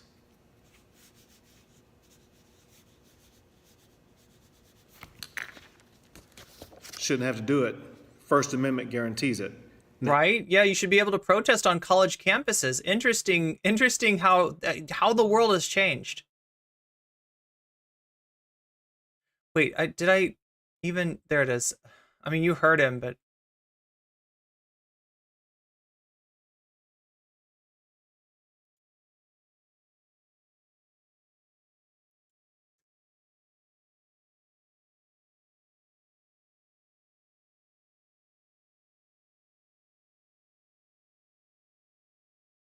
I'm having to like sort of preview these just to make sure that like they're safe for Twitch. Think this one's good.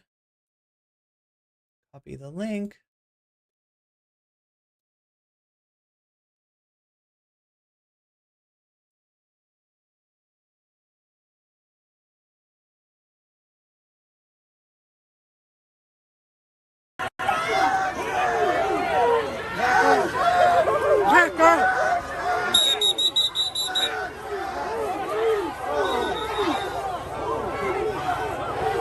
So, yeah, University of Texas, Austin. Here's Mehdi Hasan. With all the arrests and crackdowns in Austin, Texas today, a reminder that conservatives revel in authoritarianism and that those liberal media folks who indulged the idea all these years that conservatives cared about free speech or were against cancel culture are naive fools.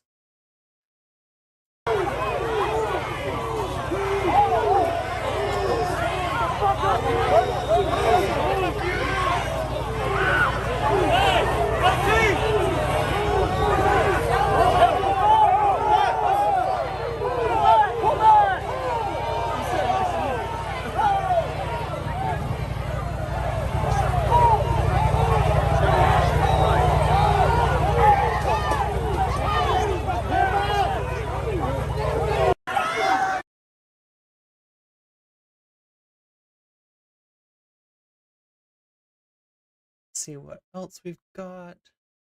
Oh wait, that's the nope.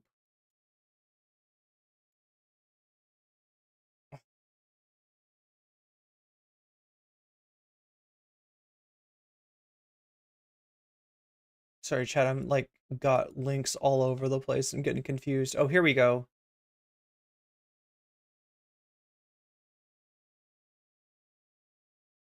Wait, is this one relevant? You know, if you Taylor Swift fans would worship, you know, look, we'll have to we'll have to hold off on that one.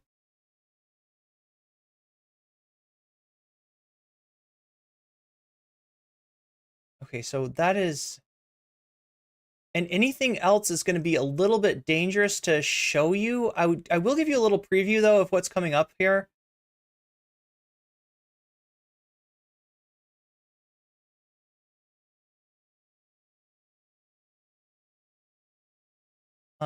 Here we go.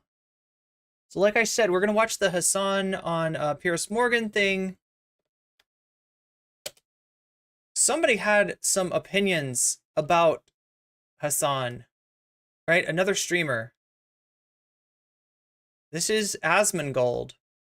We watched Asmon a little bit on his takes about the threat of furries. The threat of furries in your school. I do. I think abusing each other. Do you understand that? Yeah, listen, Piers. Okay, this is going to always be a very heated discussion. Yeah. Okay, having a conversation about how heated this discussion is utterly unproductive. Every single moment that we use on air, not talking about every single university building being desecrated, destroyed.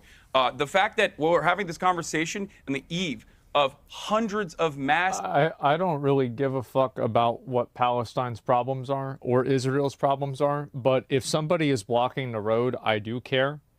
And I will tell you also that if they... This is what this guy is chirping about right now.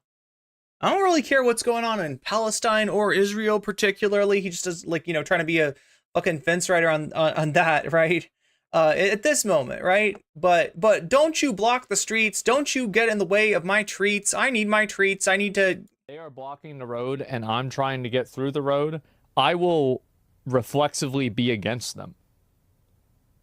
Okay, well then you just aren't thinking with your smart brain.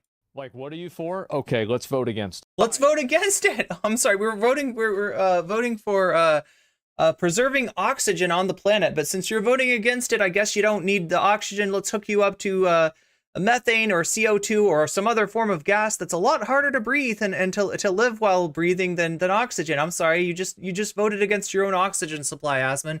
You should pay more attention, right? I love how this guy's got his head up his ass playing his fucking game in his little gamer cave, right? And he's like, I don't really care about this Israel-Palestine. I just want to grill. Then shut the fuck up, dude. You're worthless. Here, he's trending. Asman is trending. Who is this? Dark Cobra? That's not Dark Viper, is it?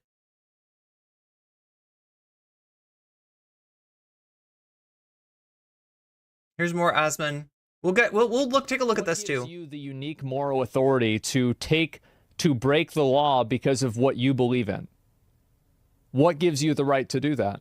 You're talking about civil disobedience writ large. That is what he's questioning. What gives you the right to talk about things that you obviously do not understand and are fundamentally incurious about? What gives you that right? So don't be surprised whenever people get you out of the fucking road and arrest you. It's narcissistic and entitled. That's insane. Tell me about it, fucking gamer. It's like these people think that the world revolves around their issue. There's thousands of issues in the world. Is Israel-Palestine the only place where bad things are happening? Look at you. No, bad things are happening in gaming, Asmongold. This guy's covered it. The threat of Sweet Baby Inc. He has been there.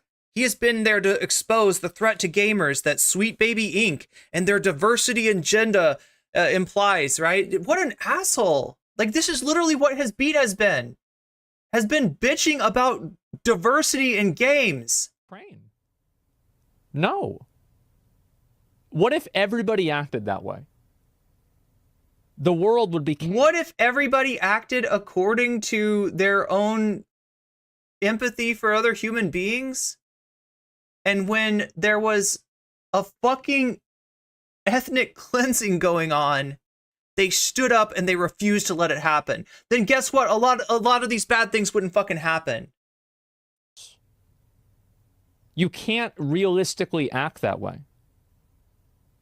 It doesn't matter what you think is effective or not. Just because you don't have the right to make an effective protest based off of the rules that you invent. That's insane. Yeah, well, it's obviously never heard of civil disobedience before. Have we seen this already? Listen, Piers, okay? This is going to always be a very heated discussion, okay? Having a conversation about how heated this discussion is utterly unproductive. Every single moment that we use on air, not talking about every single university building being desecrated, destroyed. The fact that we're having this conversation on the eve of hundreds of mass... I don't really give a fuck about what Palestine's problems are or Israel's problems are. We already saw this one, right? Somebody is blocking the road. I'm very much against that. I'm not. I just want to grill. This is him. This is literally him. I just want to grill. Now, here, people have been cooking this guy. Hundreds of mass... I don't really give a fuck about what Palestine's problems are or Israel's problems. It's another streamer. Fuck you. Okay, I mean, that's one way to cook him. I don't really... That's one way to cook Asmongold. Asmongold. I always mispronounce his name. Asmongold, I believe. We already watched this. Yeah, a lot of these are like the same clips that are... Something like this has become a haven for like the mentally unwell. You're talking about something as serious as a conflict in Israel and Gaza, and for some reason you have really uneducated people that are clearly 20 years ago would have been in an asylum supporting this openly. Not. Yep. Fucking yep. Something like this has become a haven for like the mentally unwell. You're talking about something as serious as a conflict in Israel and Gaza, and for some reason you have really uneducated. So yeah, the person posting this is commenting on the cosmic levels of irony. Here.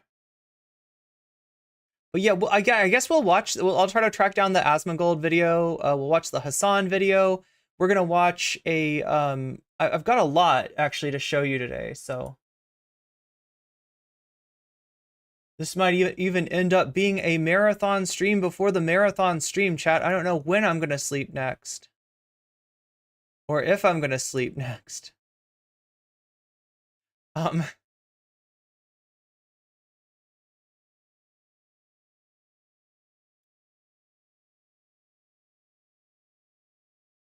Anyway, tensions are, however, rising as classes go online at Columbia amidst the protests.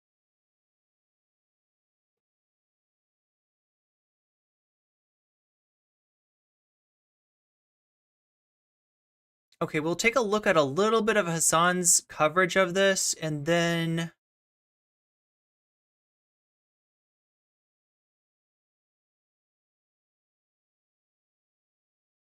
Do I have this? I better have. Yeah, there's the Piers Morgan. Yeah, there's like, I think we're gonna watch 2 Piers Morgan clips just to show you what's going on there. One of them involving Hasan, one of them not involving Hasan. So, hope you're ready for some Hasan. We are going to be talking about this. We're going to be talking a lot about the student protest stuff because obviously it's one of those issues that like everybody. Let me get through. Let me read some chat. Irene the Insomniac, right. Natalie says there was a viral tweet from. Oh, also I want to get to Shakespeare sent me some stuff. I want to get to that before we go into this. Like I said, there's a lot to get through. Let me see if I can catch up.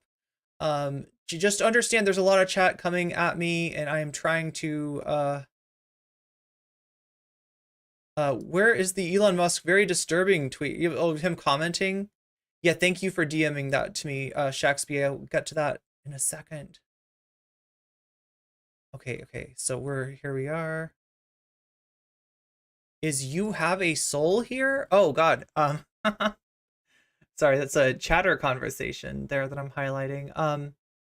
He really thought he was making a point. Yo, this guy thinks he has a point, right? This fucking gamer bro.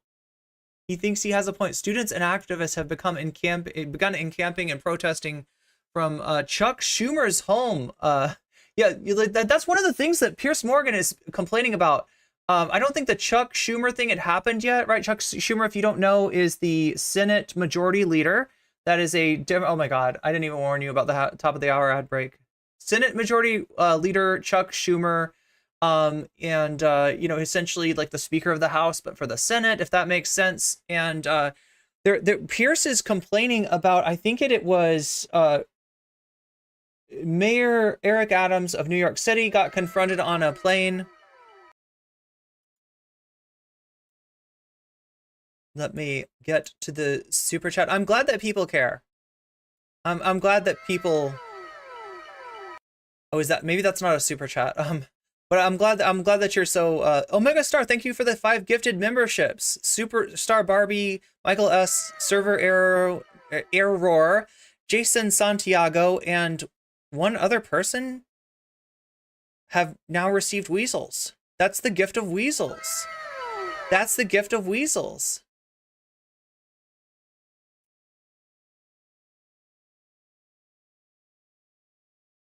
Oh, M Dragon was gifted a membership too. Yes.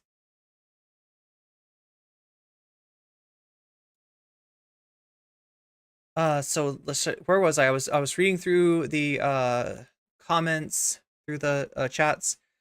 Kind of mindset is exactly the fertile soil. Oh God, you're right, Seth. You're right. And people should be more scared about it, right? I mean, like the gamers are kind of a joke, but they're also like not a joke. I mean, look at where Steve Bannon goes when he wants to astroturf in non-boomer generations. He goes to gamers. He's been at this for a long time. Asmon, you never leave your basement.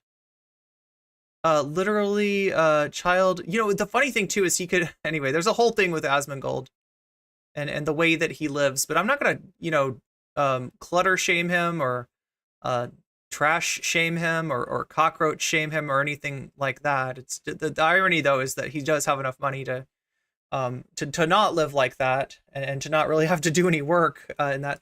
Literally a child just needs his tendies. Yep. Yeah, you're right, Natalie. You're right. It's an attic. It's not I was gonna say, I don't think it's a basement. Block his privileged white road. Yeah. What gives you the right to make my Uber Eats late? Yes, my tendies are getting cold. No law has ever been made which needs to be broken, as we all know. Yeah, obviously. MSC Stream says, the wild thing is that the tweet above says they respect him despite his bad take. This guy deserves no respect. Wait, really? Asmongold? Who respects Asmongold? Oh God, the way that these idiots throw around terms like narcissism. Yeah, there's like a lot of content that is just literally like, you know, the narcissist. You will know the narcissist by their blah, blah, blah, blah, blah, blah, blah, blah. It basically tries to convince you that everybody that you're having an interpersonal conflict with is in fact a narcissist. And you are an empath. You are an empath. And that's why all these mean narcissists are picking on you. And just like, it's like the whole thing comes down to, I guess we just got to get rid of the narcissists, right? And it's the worst kind of disinformation, mental health, medical misinformation, just slop. DEI is tankyism. Draft a law that makes video games illegal. Watch this guy take to the streets, right? People asking protesters to be more polite during a genocide. Yeah, where is Asmongold driving, actually? Ass man mold? Okay. I mean, you're not wrong. It's pronounced asshole galore. Oh, I'm sorry. There we go. I got my pronunciation corrected by chat. Oh, right. I forgot she was British. British. Are you talking about the voice that reads your super chats? Yes, for any super chat over $5, you get to have your super chat read by a sassy British woman. There was a viral tweet from a former pro gamer who was ranting about gaming being literally gay now.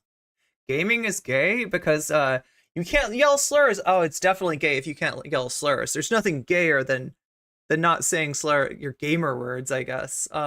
You put it in Discord the other day. Wow, that sounds like an epic rant. Irene is dead. Irene the Insomniac, exactly. I hate that's some chat discussing with chat. We got some weasels in chat. We got some weasels. I love to see them. I love it when people give and get the gift of weasels. That warms my weaselly little heart.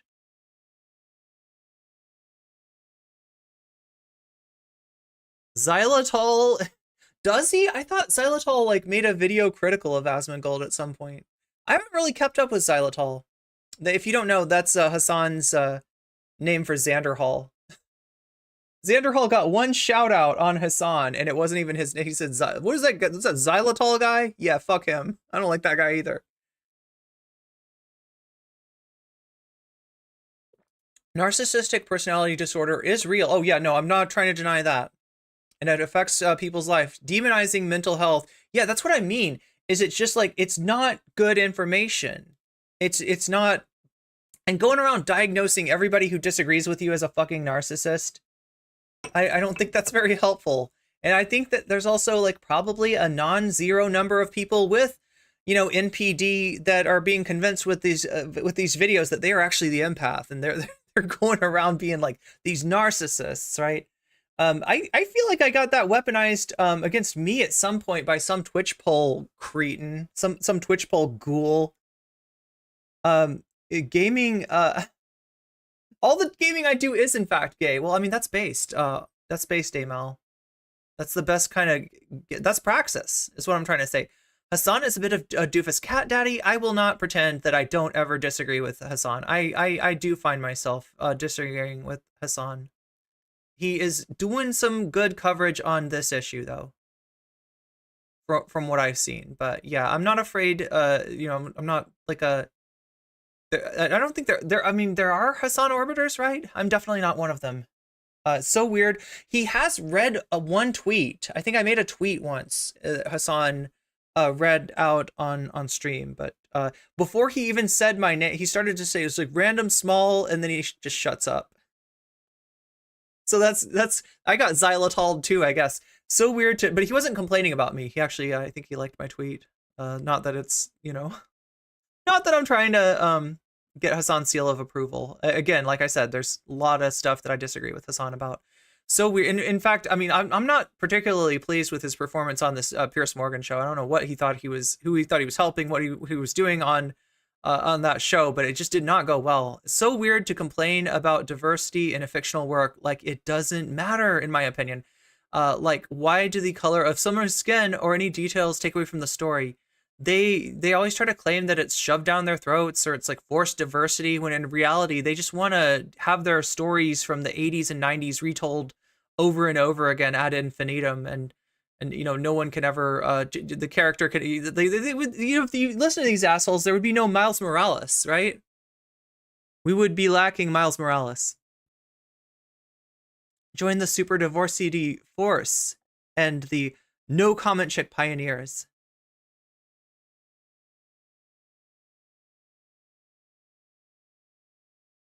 Diversity requirements are not putting unqualified people in. You have a pool of qualified employees, and you just choose to pull them from a wider selection of people. The irony of the people complaining about diversity is that they think that they are complaining about, they think the principle that they're standing for is some kind of meritocratic principle, or like, you know, the best person for the job, when in reality, we don't have the best person for the job. Often we have the whitest person for the job. Often we have the straightest person of the job, or the malest person for the job, right? They're kind of making an argument that cuts against their own, you know, predilection there. TV had 0 black characters in the 50s simply because only white people could act, or you know, would be, yeah, it was like a big deal when, you know, there's like a interracial kiss on Star Trek, right? People freaked out about that. So white, I'd slap my arm and you will see fingers in the red marks it leaves. We have enough representation. Yeah. I believe so. I believe so. I don't think about high school except for bad dreams. Yo, do you ever have the dreams where your pants are missing? I actually had one dream. This wasn't about high school. This was about elementary school. But I went to elementary school and I was in a baby walker. Like, I was walking around like my elementary school in a baby walker, and I think I also didn't have pants. I've had so many dreams where I don't have pants. So many dreams where I'm like naked, or, you know, and it's like, it's not just like you're naked and people are like, aha, you're naked, right? It's you're naked and somehow you just keep on going through your day and you're trying to do all the stuff that you do in school, but you're naked. It's weird. Clearly you're not qualified to judge Light Seeker. It's always Light Seeker. It's gaming now. That's right, gaming.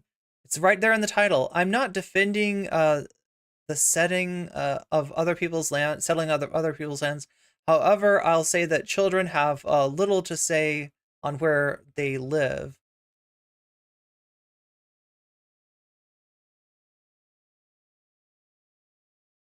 Ever dream about streaming? Once or twice.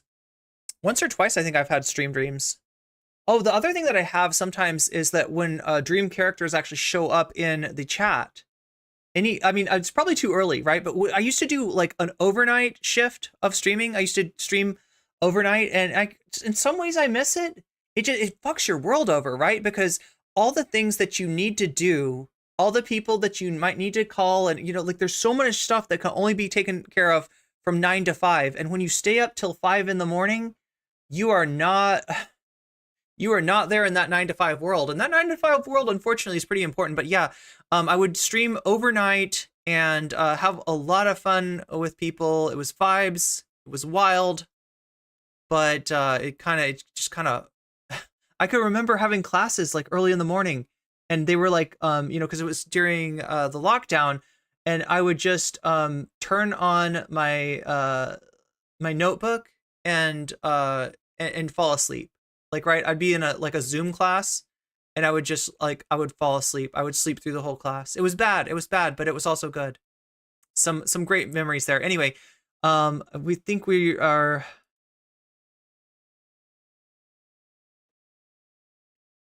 Shout out to the night owls, right? 3 a.m. is my limit. Yeah, I can imagine that. Streaming overnights isn't a good idea. Everyone needs sleep. You're right, Looney Tunes. You're right. I mean, somebody's got to do it, though. It's a tough job. They just want to be able to share their jokes without looking over their shoulder because making fun of minorities is something that they love to do.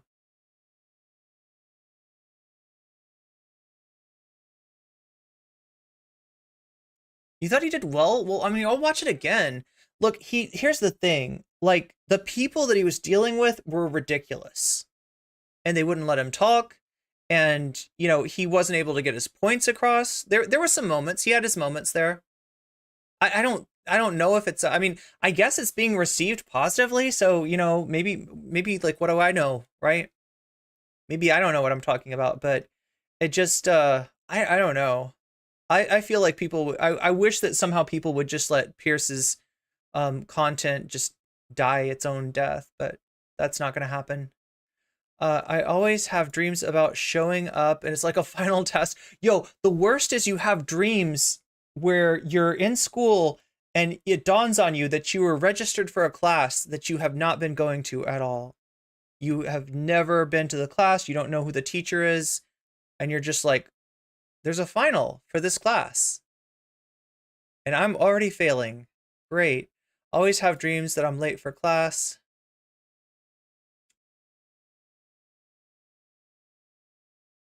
I appreciate Hasan's loyalty to Uncle Sam. The only time I would ever get stuck streaming at night again, chat, is like, I don't know. It just feels like there's a lot of, there's a lot of, like, I pay attention to the other streamers that my chat watches. I try to, as much as I can, kind of, you know, stay off of overlapping because I know there's people out there that want to watch, for instance, myself and the Vanguard. I don't want to be in the situation, and I'm not in the situation where I absolutely can't stream while the Vanguard is streaming. If I need to stream, you know, I'll stream. But obviously, you know, it's better for you, and it's better probably for me. It's better for them. It's better for everybody because you know, if we're streaming at slightly different times. But yeah, if it gets too crowded in my time slot, I could see streaming overnight. Natalie Marie says, I DM'd you an epic gamer rant. Oh yes, nice, in Discord. I wish Hasan was better because he has such a massive platform. He's sometimes good at explaining things simply, which people are just missing. Occasionally he's really good at like sort of putting it into like the language that more people can understand. He fails so hard when it counts for other people on a bunch of different levels.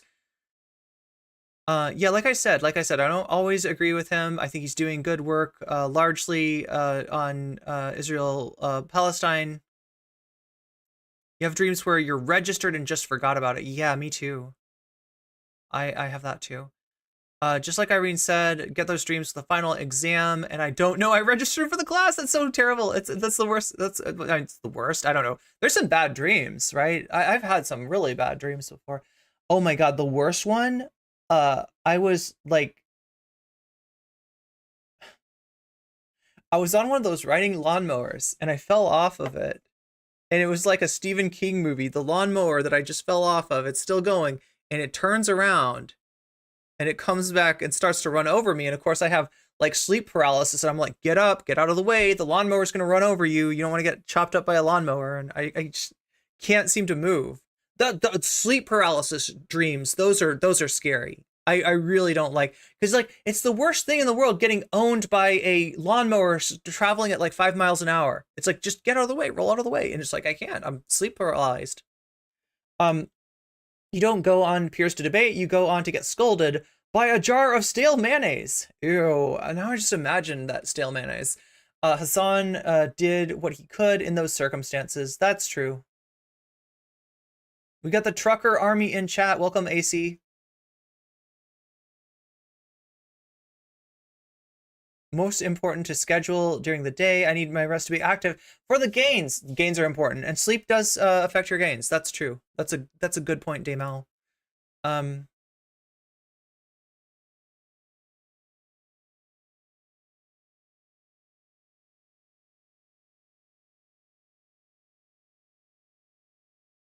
I have dreams about missing credits for my diploma, and I need so much time after waking up to realize that I've been out of university for many, many years now. All right, so let's get going on this. Oh wait, no, wait, I keep forgetting. I keep forgetting. I've got some more tweets to show you. Let's take a look.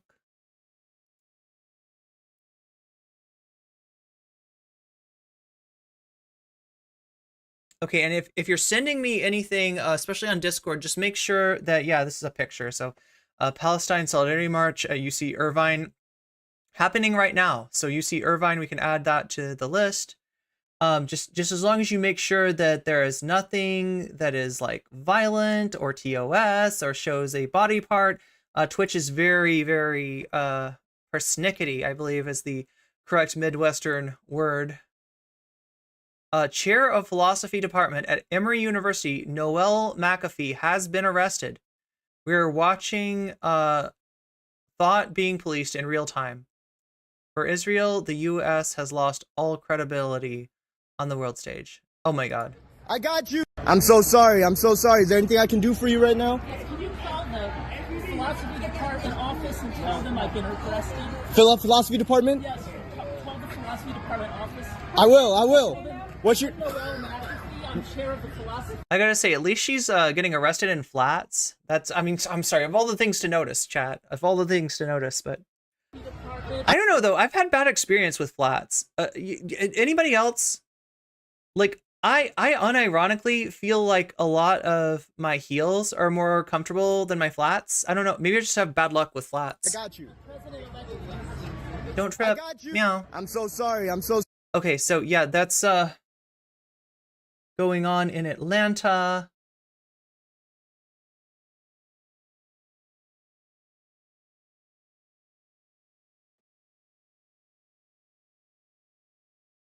Austin police arrest dozens of students outside a protest at UT Austin. Okay, so I'm gonna ride. We might have looked at this one, this scene. I'm gonna ride the pause button just in case, because like I said, Twitch doesn't like things getting violent. They took her shoes.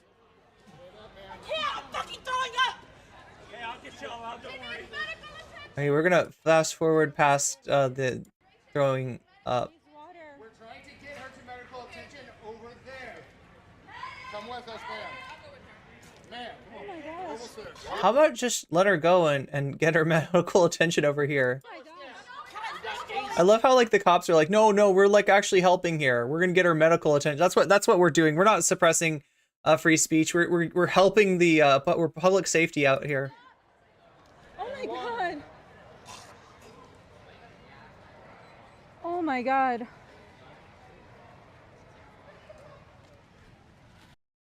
And that is again in Austin, University of Texas, Austin. Got one more to take a look at right here. It's all right. It's usually protest.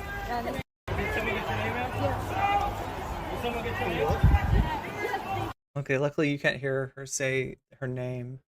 That's what I worry about for these, because like I get what's happening here, right? When you're getting arrested, and if you want to, you know, if lawyers are willing to go pro bono, you know, you just need to get them your information. And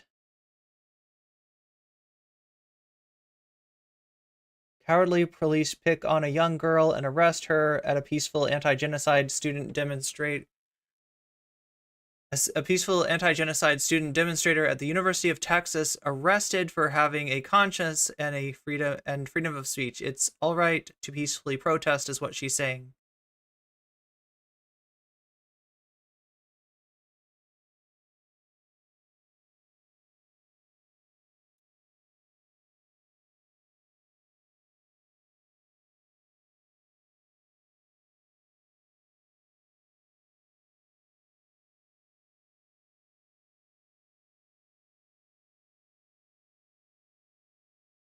Oh, this is what Natalie was talking about. So back to the gamers thing. Some think I'm angry and bitter. Others realize I'm speaking truth. I've gamed harder than all gamers angry at me. I've also lived harder than anyone you know. I speak from experience.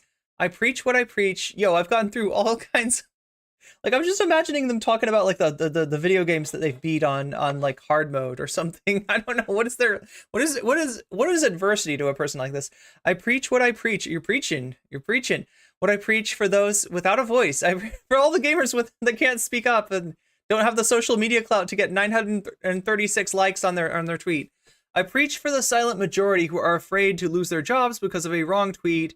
What you don't see is hundreds of DMs of support, people living in the real world. Truth is, most people who agree with my controversial statements, quote unquote, just don't have the time to reply or quote tweet because they do something useful with their lives. Haters don't. Haters, hate is always upwards. Nobody hates downwards. Yeah, what? What the fuck does that even mean? At least at the end of the day, nobody can tell me I didn't stand up for what I believe in because of a check $sign. Life is great. Zero anger, pure love. Yo. But now there are freaking gamers rise up, I guess.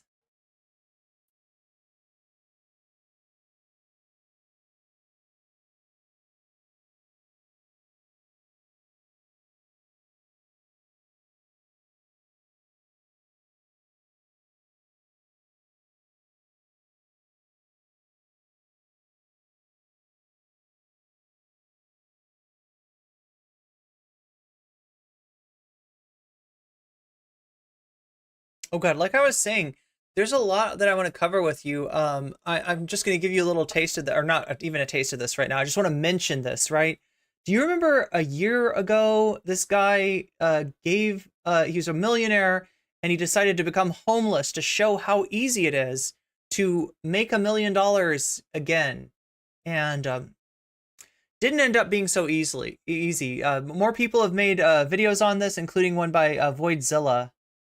That's getting a lot of attention. I think Pyro Cynical maybe also did this, but I want to cover this sometime because it's really funny how, you know, the whole line of like, you just have to work hard, you just have to be smart, you just have to, you know, pull yourself up by your bootstraps. And this person definitely was getting pulled down by the bootstraps, if anything, right?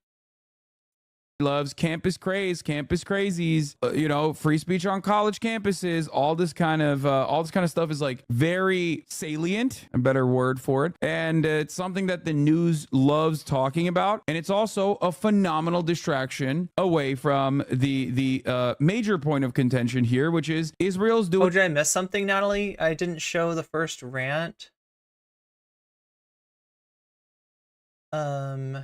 Oh, that's because you sent me what looks like the same, so you sent me two screenshots, but they're both the same. They're both the response, I guess.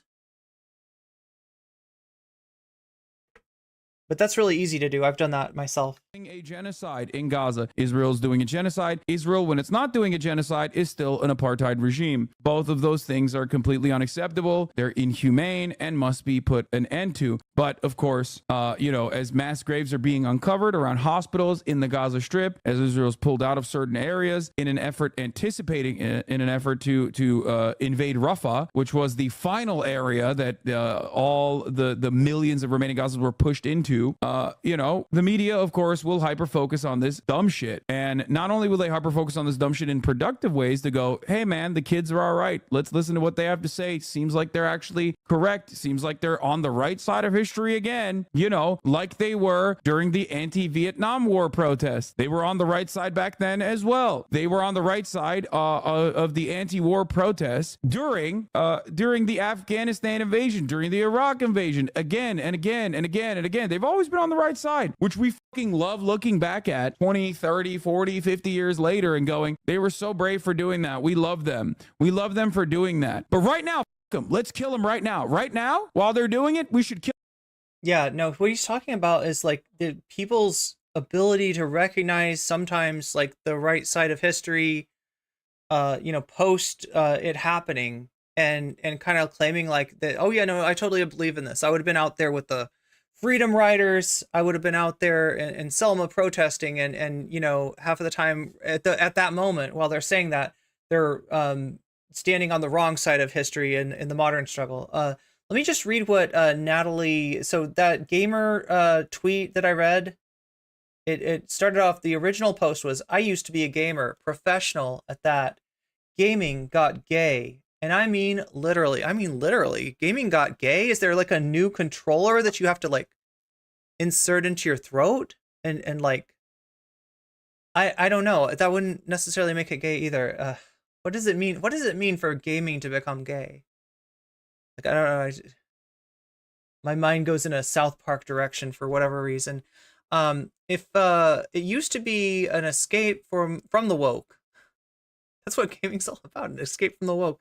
We could get on, release our anger and energy by calling each other every slur in the book. No hard feelings. We're just playing. Yo, that's so easy to say for somebody that none of those slurs applies to. At some point, there was a shift. Cat ears. Cat ears. You blame cat ears. E-dating, green and purple hair inclusivity, but that wasn't, that's where it went wrong, I think. I think that's what they're trying to say. See, gaming was already inclusive. No matter who you were, it was so inclusive. It felt so, no matter what the color of your skin was, no matter your sexual orientation, says the person spamming the fucking N-word, right? Says the person spamming the F slur. No, it was great. It was super inclusive, right? You were discriminated against. No, yeah, so you did get discriminated against.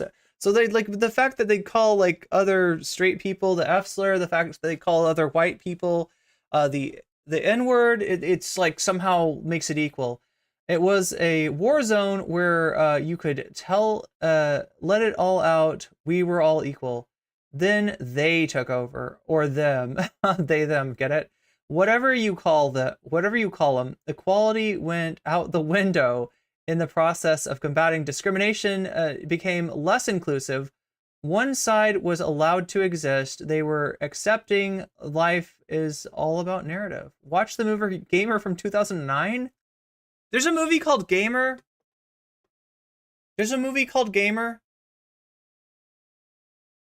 Gaming is gay. It's all. We need to make it more gay. I want that controller. Shake weight controller. Yes, Autumn. Yes. Like that's a game I want to play. Like if they keep on fucking around calling gaming gay now, I'm gonna make it gay for real. Kill them. We should Kent State them over and over and over and over again. We send in the National Guard. Send in the National Guard. Send in the police. Send in drones immediately. It's like so funny that there are dudes who are literally being like, let's do Israel shit to American college students on American soil that are criticizing Israel doing Israel shit in Israel. It's insane. Making me lose my goddamn mind. Widening unrest at college campuses across the country amid the Israel-Hamas war. More than 150 people arrested protesting at NYU overnight, and security heightening at Columbia. Stephanie Ramos is there and joins us live right now. Good morning to you, Stephanie. There's something also very funny about this entire process where like people are either hysterically or in a very cynical way trying to be like these students who are protesting against the apartheid. Crushy says, I watched Gamer the movie. It was decent.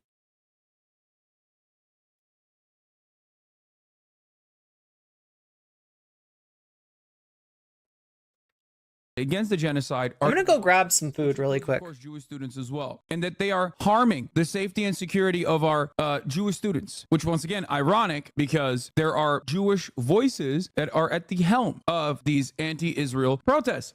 It's crazy. Everybody is Hamas, bro. Mark Ruffalo fell for the bait. The media. I cannot begin to tell you how angry I get at these squishy libs who constantly go, oh no, did they find a placard that said Hamas is awesome and we love Hamas? Well, throw the whole protest away. Anti-Semitism is unacceptable. It's like, what are you saying, bro? Why would you ever capitulate to the other side's cynical attempts at trying to bastardize valid anti-war protests? It makes me so mad. Think, man, think for like 3 seconds. What do you think is going on here? Do you think it's all of these students, including Jewish students, that are just like getting together and being like, yeah, we love anti-Semitism. We love anti-Semitism. It's our favorite thing to do. That's why we're so up in arms. I hate that. Why the demonstrators demanding institutions divest from. Is he wearing Grateful Dead today? Columbia PhD student Linnea Norton tells us she was one of the arrested and just wants her voice to be heard.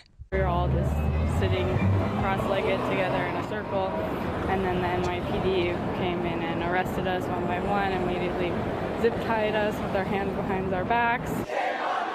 Tensions have been mounting at universities since the Israel-Hamas conflict began last October. Many Jewish students telling us they don't feel safe on campus. It makes me feel fucking dope seeing so many young college students be on the right side of history and unconditionally and unequivocally voice their support for the Palestinians who are being ruthlessly slaughtered, and doing it in a way where they are also trying to refocus the attention directly on the real victims, directly on. Okay, so yeah, here's something that I really want to drive home, okay? When you're talking about, you know, an incident on a college campus, right? When you're debunking somebody's lie about being poked in the eye by a flag, or you know, the Israeli couscous salad being changed to just couscous salad, or whatever, you know, that's you don't want to get stuck there. This isn't about the protest as much as it is about Gaza, and the people that are, you know, coordinating these protests are doing everything they can to just change the subject back to Gaza, change the subject back to Gaza, right? Because in the end, these people that are attacking the students, that are trying to turn it into an issue of like, can we find an incident where somebody was inappropriate? Can we, you know, get an agent provocateur in there to do something inappropriate? Or, you know, can we somehow, you know, like change the subject, right? Don't let them win. Don't let them do that. It's about Gaza. Victims, the Palestinians that are being ruthlessly slaughtered in Gaza. It's awesome. I had a conversation, as you guys know, yesterday alongside Alex, Lol Overruled, who is a Columbia alumni. I talked to the current Columbia students. The video is available on my YouTube, talking with students in the Columbia protests, where they talked about what their goals are and how they would like the Columbia University to divest from the state of Israel. This is what many college students are demanding all around the world. They had a very similar thing. They had a very similar thing happen. We had a very similar thing happen in the Melbourne protests as well when I was in Melbourne, and we went to the pro-Palestine protest. As you guys saw, there was a QR code where they were asking or demanding people to also divest, getting their universities to divest from Israel. I learned this morning that college students were explicitly in support of for Ho Chi Minh and the Viet Cong. I thought they just wanted the war to end, not just explicitly supporting Vietnamese communists. No, they were. No, of course. Yeah, they literally were like, no, we are pro Viet Cong, we are pro Ho Chi Minh. Yes, explicitly and unequivocally pro communist, pro Ho Chi Minh, pro Viet Cong across the board. Anti-war protests in the U.S. are famous in 1960s, 70s. Now come back, the regime oppresses those as expected to show us more Palestine flags like you show the Viet Cong flags. Yeah, any more pictures that clearly show Westerners raising the NLF flag? I grew up in American education and they never showed us these pictures, just the students that were protesting. Yeah, the Asian sensation, I guess you didn't know this, but the HBO show Sympathizer did a shit job of showing this. Yeah, it's it doesn't. It makes it seem like they're all of the pro Viet Cong, all the pro like North Vietnamese Liberation Front people were actually just LARPing Viet men so far in the Sympathizer. But yeah, I mean, this has always been a pro Ho Chi Minh.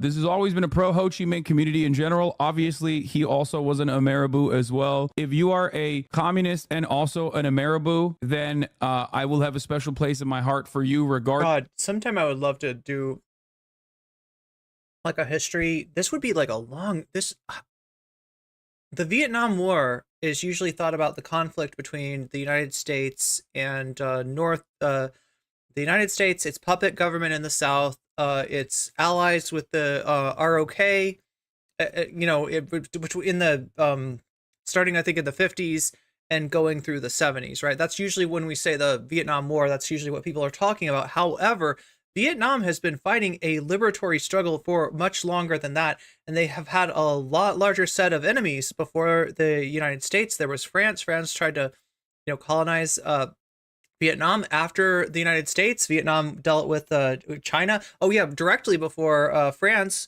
you had Japan coming into there, right?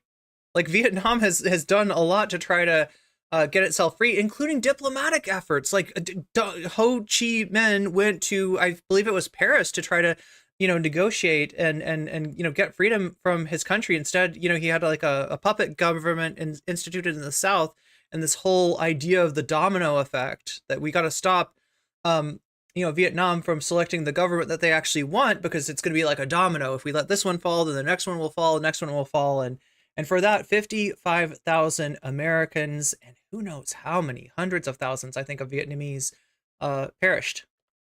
And also he got a dub, so that's... Oh my God, it is exhausting. Soul Life, don't overextend yourself.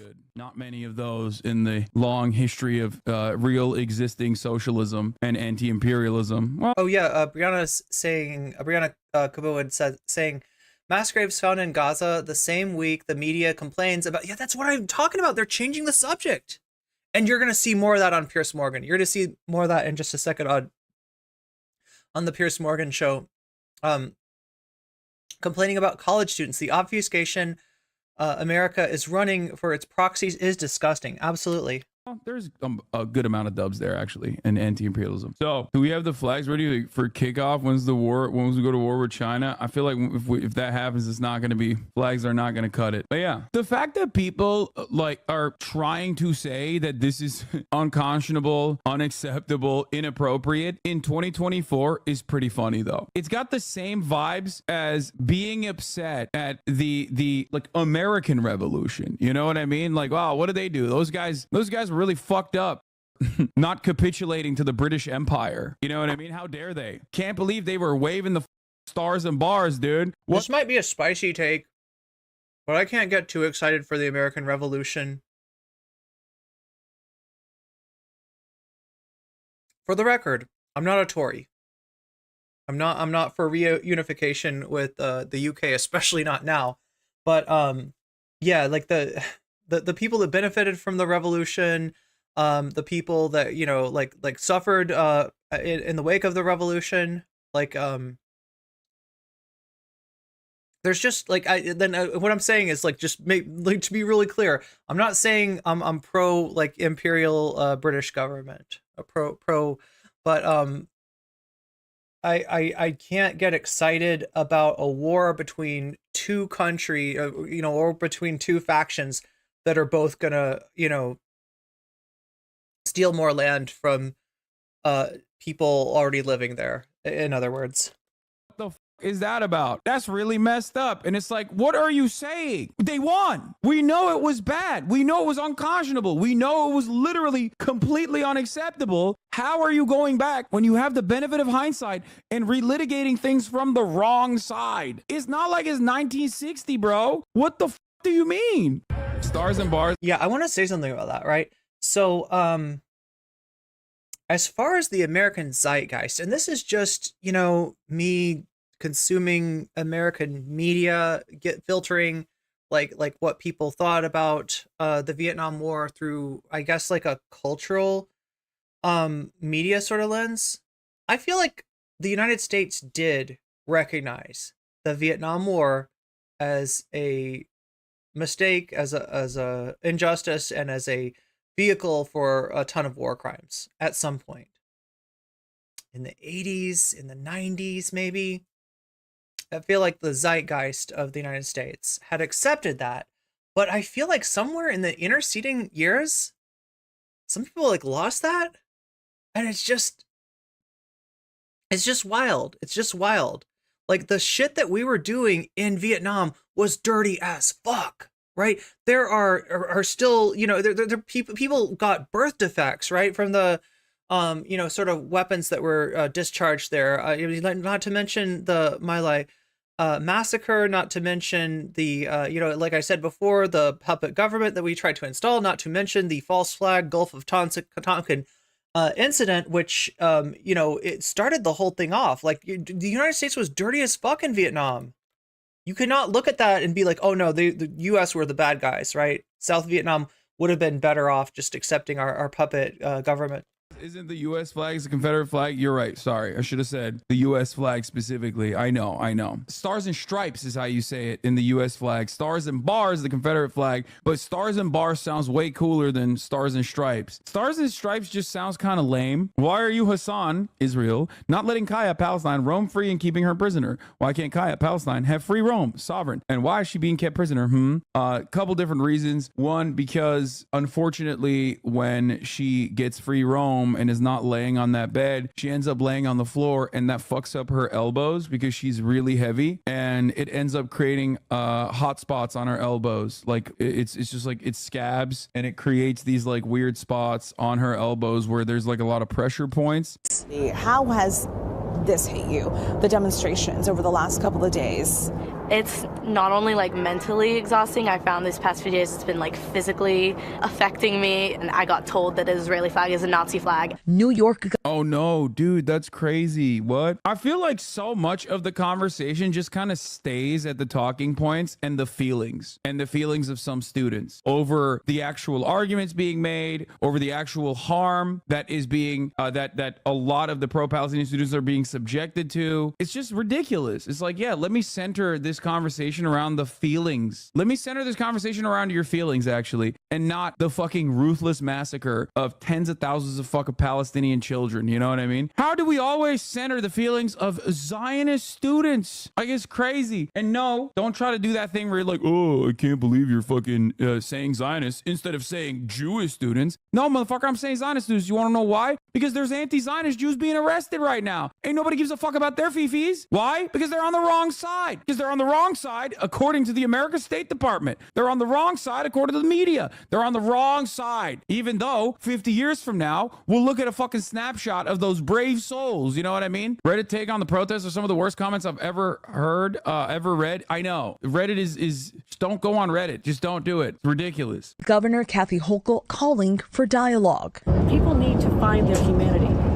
Have the conversations. I'll give you the fucking silver lining. Are you ready? This kind of protest 5 months ago would have, and did happen, by the way, would have only featured, the way that it was covered in the media, would only feature how anti-Semitic they are, how disgusting.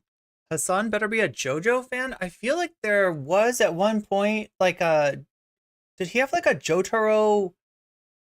Like, I feel like he had like a what do you call those? You're not supposed to call them dolls. What are the gamer things, right? Or the anime what are the figurines? That's right, it's a figurine. Don't ever call it a doll. These people I feel like he does have one of those. They're all Jew haters, and how they all have to go to jail for their Jew hate. That is the only kind of dialogue that occurred in the immediate aftermath of October 8, October 9, October 10, when Israel relentlessly started bombing Gaza. And anyone and everyone that yeah, that's right, Thomas Jerome Newton. Kaya will continue to grow until like she got still at Clifford size. Against that, and it did not matter what their religious background was, did not matter what their ethnic background was. Everybody immediately were like, nope, those guys hate Jews. And they would find like random fucking dumbasses, disruptors, shitty protesters, assholes who want to fucking actually engage in anti-Semitic acts, and they would hyper focus on it. That's why I kept saying it's unproductive to laser in on random fucking people saying like, saying that like Hitler was right or whatever the fuck. Those people do not represent the broader movement. But like I said, notice how even Kathy Hochul, however the fuck you say it, is basically like, well, let's not get a little ahead of ourselves. Let's have a dialogue instead of being like, these are Jew haters. We have to kill them. It's obvious that the discourse has shifted. Obviously, at what cost? Well, the cost is tens of thousands of Palestinians ruthlessly slaughtered. Columbia University announcing they're now moving to hybrid learning, allowing students to decide whether they want to attend. Oh, yeah, good point. We are doing, some Reactception today? Class in person. I get why people get disturbed by, look, if you want to know, like the old days, it would be like Kevin Logan reacting to me, reacting to Haas, and then Haas is in chat. Like, it was like we just did, like, it was so, there was so much Reactception. I try to keep it to a minimum.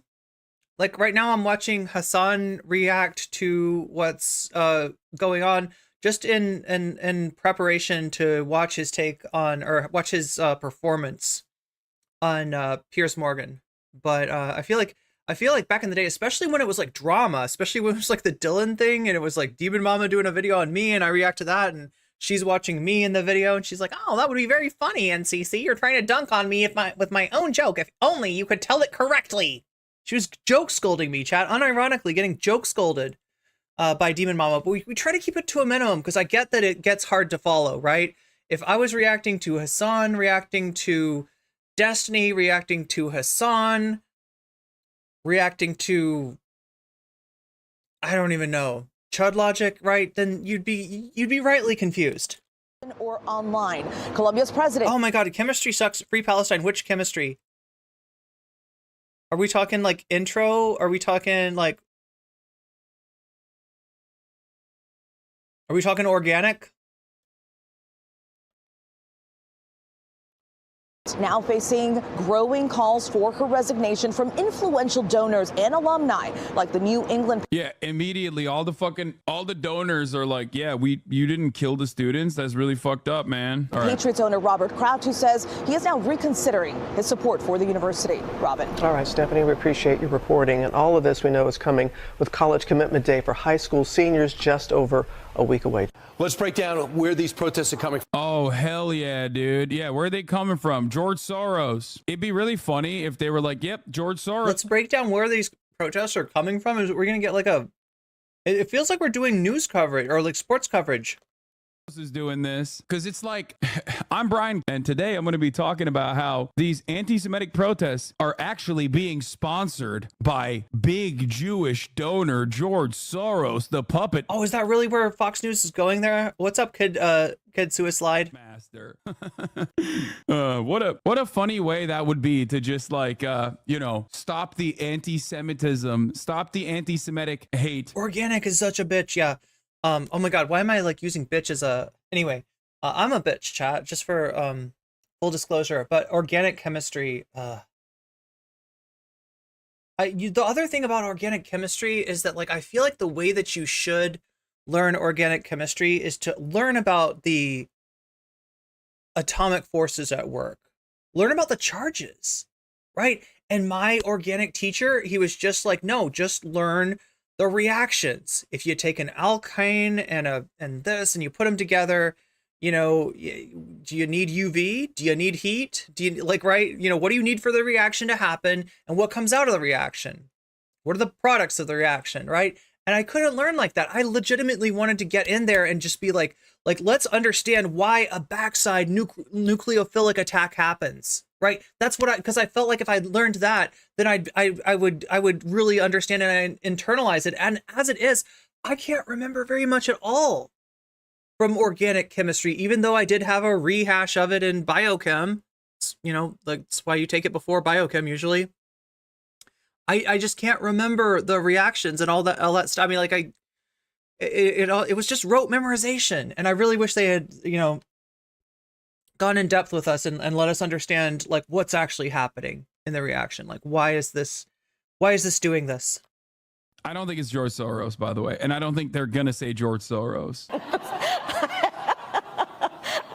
From the network that brought you big Jewish donors are funding and facilitating America's great replacement. Like, remember, half of the coverage that they do is literally Jews are destroying the moral, the moral fabric of Western civilization. That is a one-to-one comparison to Nazi propaganda. That's literally what the fascists believed. That is literally what Fox News watchers believe. That's what they say. Okay, George Soros is, you know, a placeholder for Jew. That's it. By saying Soros, they're showing their interlocutors that word has no meaning for them, and they will be taken aback. Yeah.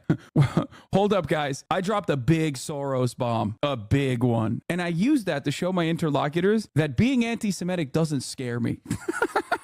Let's keep going. From who is funding them, where they started, and actually where the dollars are going. All right, well, let's begin. First off, they're everywhere. And they're everywhere, Brian, but they're often under one banner. This is what to know behind these protests you're seeing. on-campus organization, Students for Justice in Palestine. Brian, it's basically behind most of the major campus protests we've seen. And as I pointed out, as I mentioned, it's everywhere. It's all across the country. Yeah, you got 200 plus chapters, various sizes, smaller ones over in Tufts, smaller ones over in Emerson, but bigger in the Ivy League schools. How do they communicate? You could guess it. They go through the... Wait, I thought there was like a big shadowy mega donor behind all of this. It turns out they're just describing how college students protest and also how to communicate and organize. That's right, everybody. College students are on that tic-tac. Let me tell you, okay? Yeah, they're on that HS tiki-taki. ACAB, which stands for Assassinate Cool American Babies. I thought it was Assassinate Cool American Bros. People saying, lol, that means legalize opium legally. That's right. That's what they want. Know your dope fiend. Your life may depend upon it. And they're doing SN1, SN2, ETH. Yeah, it's all mixed up. My chemistry, my organic teacher, like he just wanted us to get through the class because the big thing that we were supposed to, like, biochem was more important. And so he just wanted to get us, as many of the students, into biochem. And he was afraid that if he went through the reactions and stuff like that, that he would end up confusing people. But there was so much stuff. Like, I was so worried about failing organic because everybody said, watch out for organic. Do not sleep on organic. Organic is tough, right? And like, I was ready for chair conformations. I was ready to flip those fucking molecules, right? And all we ever got to do was zip and unzip sugars. That's the hardest chemistry we got in organic. So I kind of got doing it right in front of our eyes. Go through the cell phone, go through text messages, go through certain sites. And these are some of the colleges that got our attention. Freaking communist invading radicals. Who knew? These are the notable chapters. These are the ones we're covering in the news right now. They're talking about it like it's that map of active white supremacy hate groups. Bro, if this was a map of active white supremacy hate groups, they would be talking about how fucking patriotic they are. I'm sure they have done a shit ton of coverage about like how woke and gay media. Oh my God, now YouTube chat is not even debating me. They're just telling me that at the top of every hour, there's an ad break on Twitch. That's an ad break that lasts for 3 minutes and could very well include the same ad multiple times, right? You may have experienced this already. You may be wondering to yourself, is there a way I could not? There is, in fact, a way you could not, right? And there's a way that you could avoid the top of the hour ad break for free with a Twitch Prime sub. If you use that, it's free to you, costs you nothing other than the Prime subscription you've already paid for. Right, and it will get you out of the ad break. It'll get you weasels, and it'll get my undying gratitude, you know, to you. You could also pay for a sub. It's $5 if you do, and you could also possibly be, you know, I keep on talking about this. This is becoming more and more of a mythical creature like the weasel, but the gift sub is out there.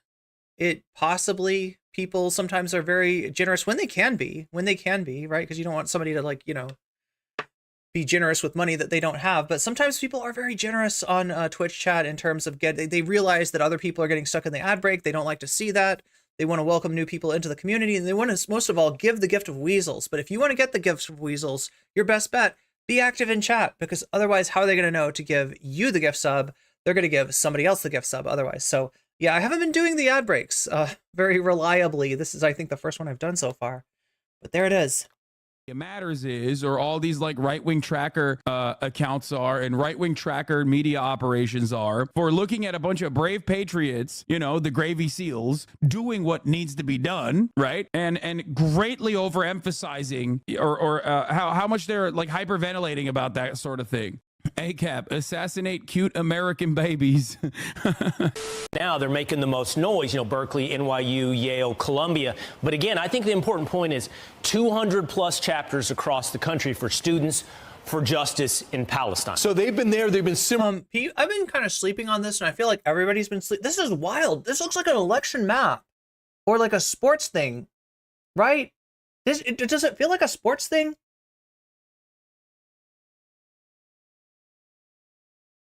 Like the Lions have been utilizing their running backs more than normal this year. As you can see over here from the map, the wide receiver, you know, used to run for, used to do like, you know, 200 yards. This year, you know, he's only getting 100 yards.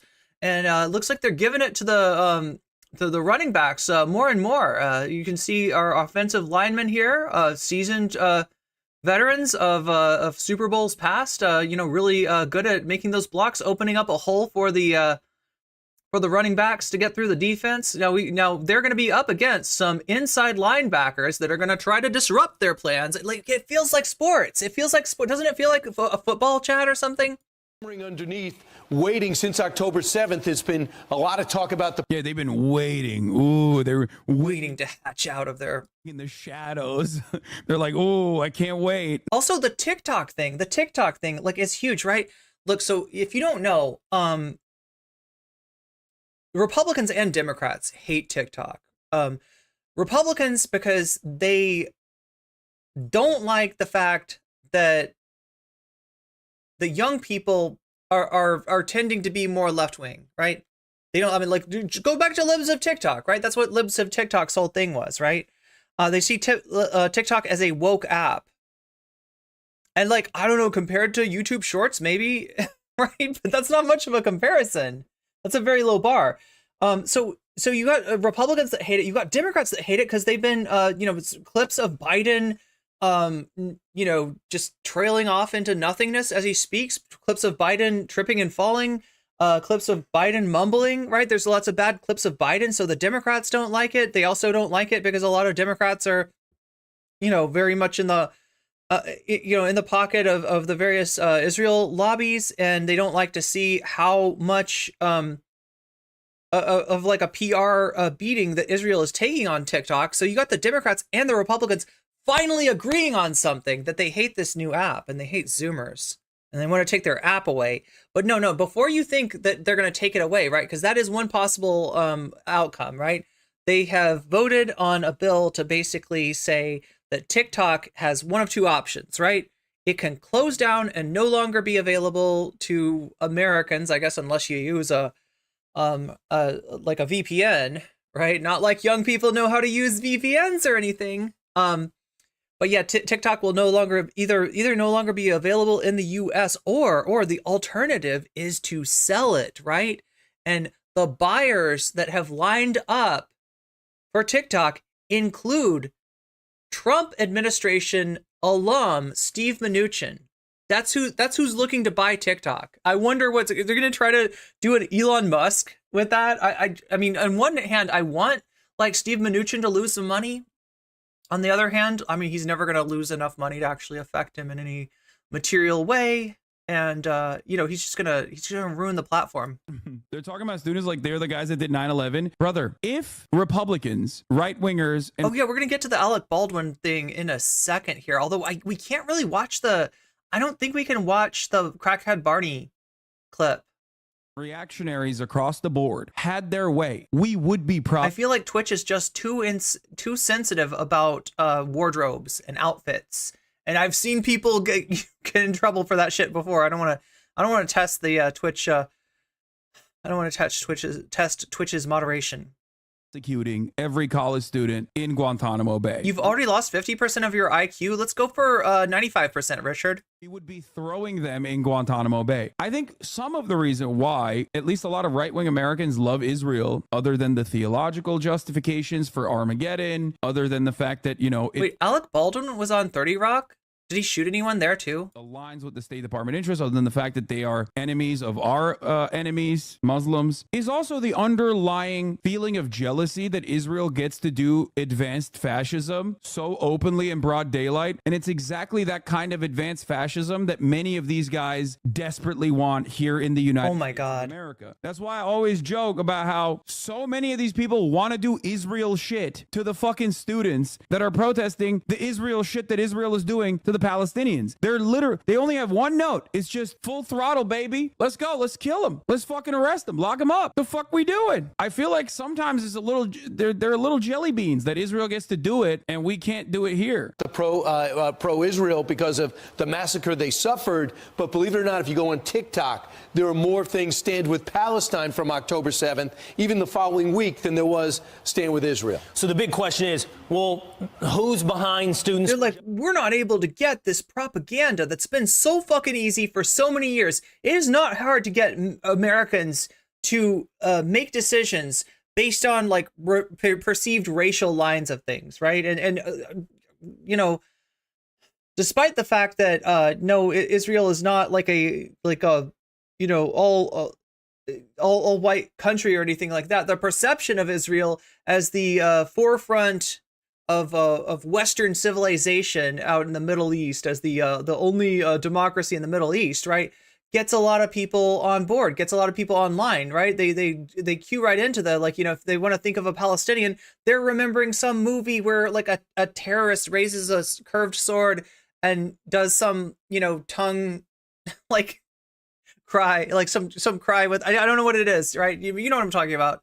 Yells Allah Akbar or something and charges at somebody with a curved sword or something like that, right? This is Americans are so just like conditioned to have that response, and the fact that that response is not going on TikTok has got to be scary for people like Fox News, right? Justice in Palestine. Well, here are some of the groups funding that organization. This My favorite is when, Wall Street Journal writes like insane shit. Welcome to Dearborn, America's jihad capital. And that's from 2024, by the way. That's not 2002. That's not 2001, which, by the way, they said the same exact shit in 2001 as well. Imams and politicians in the Michigan city side with Hamas against Israel and Iran against the U.S. Who's behind the anti-Israel protest by Steven Stalinsky? Hamas, Hezbollah, and the Houthis and others are grooming activists in the U.S. and across the West. But now there are freaking communist invading radicals. Thank you for the sub, Matt Lagler. Welcome in. The Houthis, man, they're doing the dang thing. I've heard from authorities that there's this guy named Hasan, which sounds real close to Hamas, by the way, having them Houthis on. He's finding the attractive Houthis and bringing them on the broadcast so they can poison the minds of the goddamn youth. Is this? I mean, we're getting some Hank Pecker here. Really, Wall Street Journal? Brother, if you are shocked that this is a Wall Street Journal headline, then that could mean one of two things. One, you are relatively new to the Israel conversation, but it's good. I'm glad that you're finally seeing the way that. So this is kind of a long video. I don't want to get stuck too much on it because I know you're here for the debate, the Piers Morgan shit show, and then there's more than just the Hasan thing, right? I've got actually another clip to watch after the Hasan thing. I also got an interview with I think Will Menaker of Chapo Trap House with Basil Zachariah Rodriguez on the protest movement. This kind of coverage occurs in mainstream media, but that's it. Actually, there's no two. That's it. It's just you must be. And there's a lot of stuff that I'm probably gonna have to miss, right? Like I said, we got that millionaire going homeless. I want to watch that with you at some point. Yeah, we might have to do some kind of ridiculous marathon stream. Also, you know, because of the issues that I'm having with my heating bill that unbeknownst to me was not getting paid. So, you know, so we might have to do we've got a lot of content to cover, including Michael Rappaport saying that he's going to vote for Trump now. Must be new. This is I want to post. Great. Maybe you should try to create a fake American actor streaming the Western lefties. You should change more than one letter. Nice try, Hamas. Yeah. If you tried to use an American man. Okay. Anyway, so that's Fox News coverage. There's also MSNBC coverage, which you'd think might be different. Not as different as you think, maybe. From going to class, just God, Morning Joe. Protests are blocking. I fucking hate this show. Do you all know Morning Joe? This is Mika Brzezinski, daughter of, I think, a Carter administration State Department official. Joe Scarborough, former U.S. Republican House member, Mike Barnacle, who, like, his name says it all. He's a fucking barnacle. I don't know. No, it's like this weird, like, if you imagine like a frat house that had aged and then included like the main frat boy's like wife, that's what Morning Joe is. Yeah. Oh yeah. Joe and Mika are married, I guess. Jewish students from going to class now, history never changes. And when that at first glance I thought was like, oh, here's an ally out of nowhere. Like, this person is defending the pro-Palestinian students. Turns out the meme was actually the opposite of what I thought it was saying. They were saying that in like the 1940s, Nazis were blocking Kid Sudoku says, what's so sad is even now my mom is scared of people in hijabs.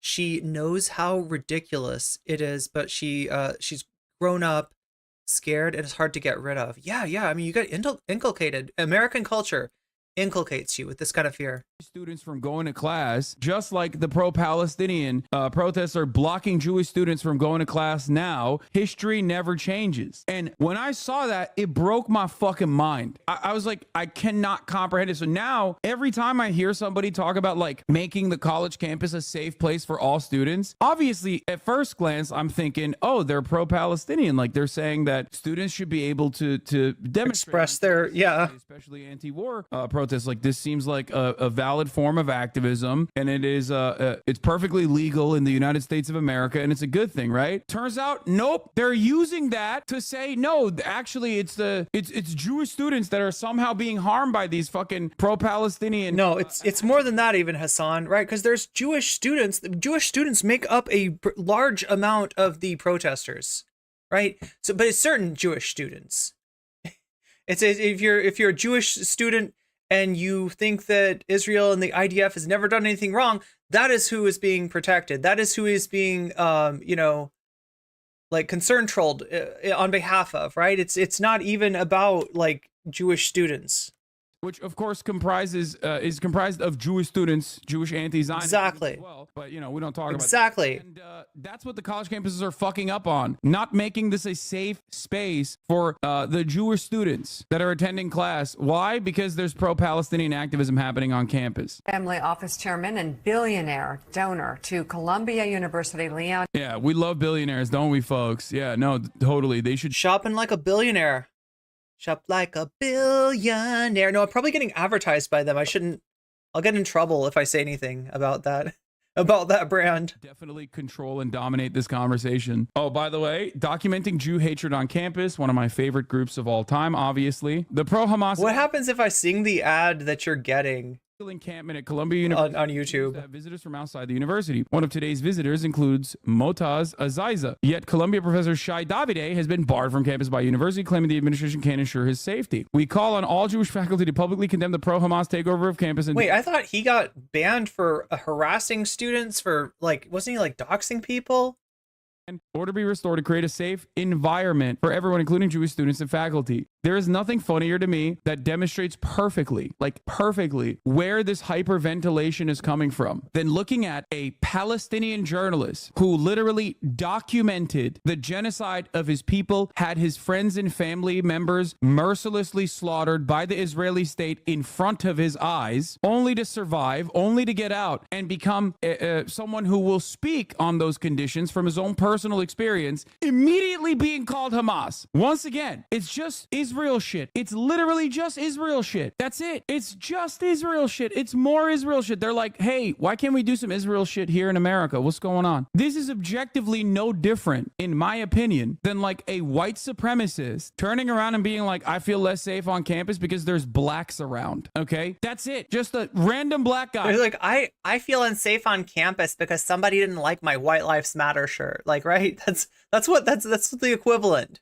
Walking around and a white supremacist being like, sorry, you can't do that. My feelings as a white supremacist are more important than anything else. I will throw a fucking bitch fit. Do you understand me? Yale campus cops arrest black students all the time for just being on campus. Of course. Apparently patriots. Remember the what was it? The sleeping while black controversy. His owner pulled funding from Columbia, which is why they went hybrid. Good riddance. What? Hybrid? Oh yeah. Literally a student that had fallen asleep in a lounge in a dorm, right, while studying. This happens like all the fucking time. You're trying to stay up late to cram for an exam or something like that. You fall asleep while studying. Literally had campus security called. We're going to talk about the Scott Galloway shit too. Don't worry. Professor Galloway defending Israel. Do you know that most of the pro-Hamas hate Motaz because he's pro-Fatah Lamau? Yeah, Motaz also was like, quote unquote, soft canceled by the fucking rabid Western leftists for some time for having a difference in opinion with them. So the idea that like, you know, the idea that he's like super pro-Hamas is pretty funny. And it doesn't even fucking matter. Like who gives... Can we get to Mike Barnacle? Gives a shit what his own personal beliefs are, bro. What does Mike Barnacle have to say about all this? In that moment, he is a victim of an ongoing ethnic cleansing campaign, and he's there to speak on the ongoing ethnic cleansing campaign that has killed his co-workers, ruthlessly slaughtered his co-workers. Oh, you saw that too? I thought it was only visible in Arab Twitter. Yeah, I don't give a shit. I don't care. I don't care that he's like fucking... I'm just looking for some Mike Barnacle. Who fucking cares? Yeah, Motaz is the guy that lives... I feel like we're not going to get any... Wait, can we get... There's Mika. They are rethinking their support of the school amid everything that is going on with the protests. Yeah.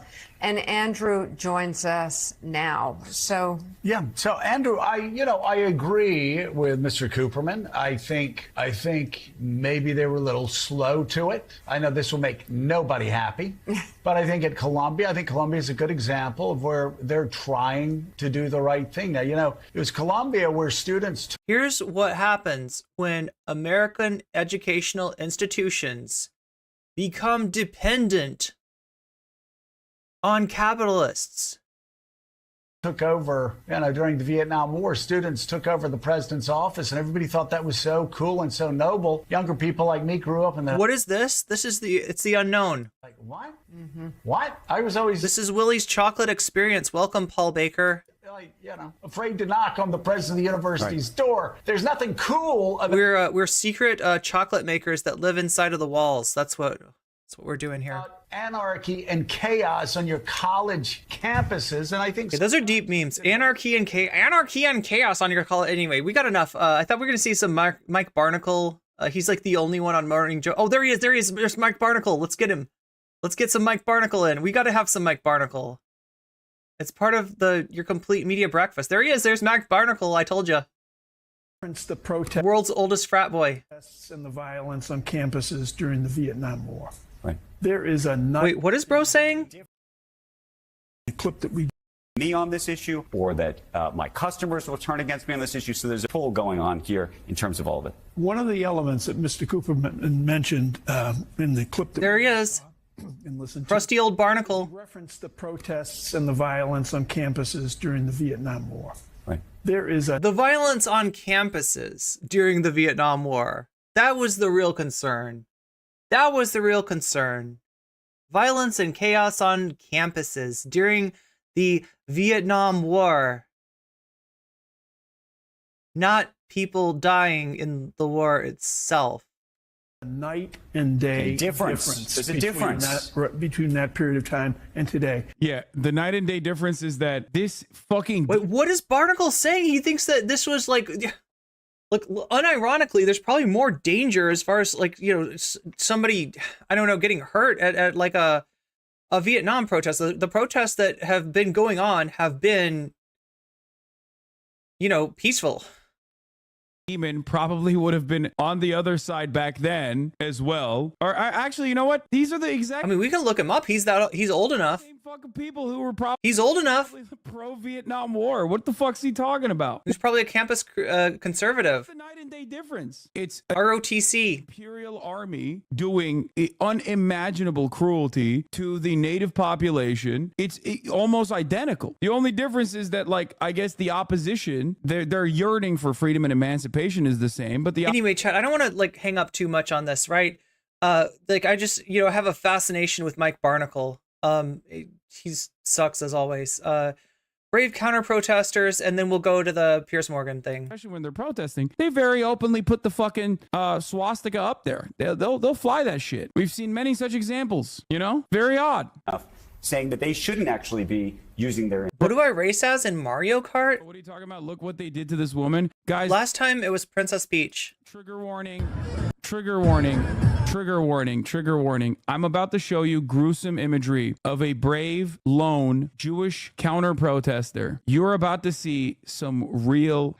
It gives me no pleasure to report this. This brave soul was murdered. Like spiritually, I would say. Not like physically murdered, but spiritually murdered, assassinated. Victim to an anti-Semitic, violent anti-Semitic hate crime. It's going to be really hard to watch, but we have to watch it. As those who defend Palestinian emancipation, as those of us who Mortal Kombat? I don't think I've ever played Mortal Kombat. Speak out against the Israeli occupation. We also have to reckon with... Ask me about Guilty Gear. Our side and the actions that our side engages. Or guess. I'm letting you know this is going to be a very trigger warning once again. Very sad images are about to grace your presence. It's time to talk about the examples, the many such examples of anti-Semitic hatred. I hope they're getting paid well for this shit. Soulless motherfuckers. Local woman drinks invisibility. Bad Pope says the boomers have failed humanity. They went from protesting the Vietnam War to governing over a genocide.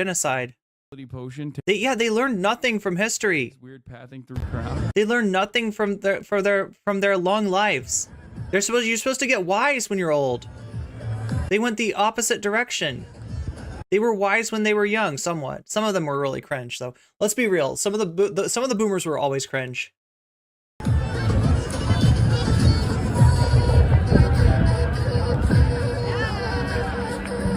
Many of you want to look away. There we go. But you shouldn't. The face of defiance. At the pro-Palestinian anti-Semites. You should stare at them and see their crimes in full display. I might get banned for this, but I'm proud. I'm proud to show you that there are brave souls out there who are still on the side of the American State Department, pretty much every Western politician, most of the Gulf state leadership, and also on the side of the apartheid state of Israel. No one is on their side. No one with power is on the side of Israel except for this brave soul, Israel's strongest warrior.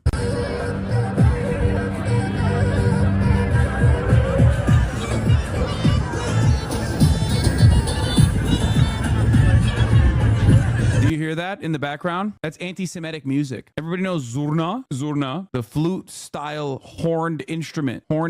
That is calling for jihad, which of course means killing Jewish people. That's right. It's a... Okay, anyway. You hear the yeah, like God. Morning Joe clip. Wait, does he actually watch the Morning Joe clip? I just need the Mike Barnacle. We got a sense of the brave counter-protesters.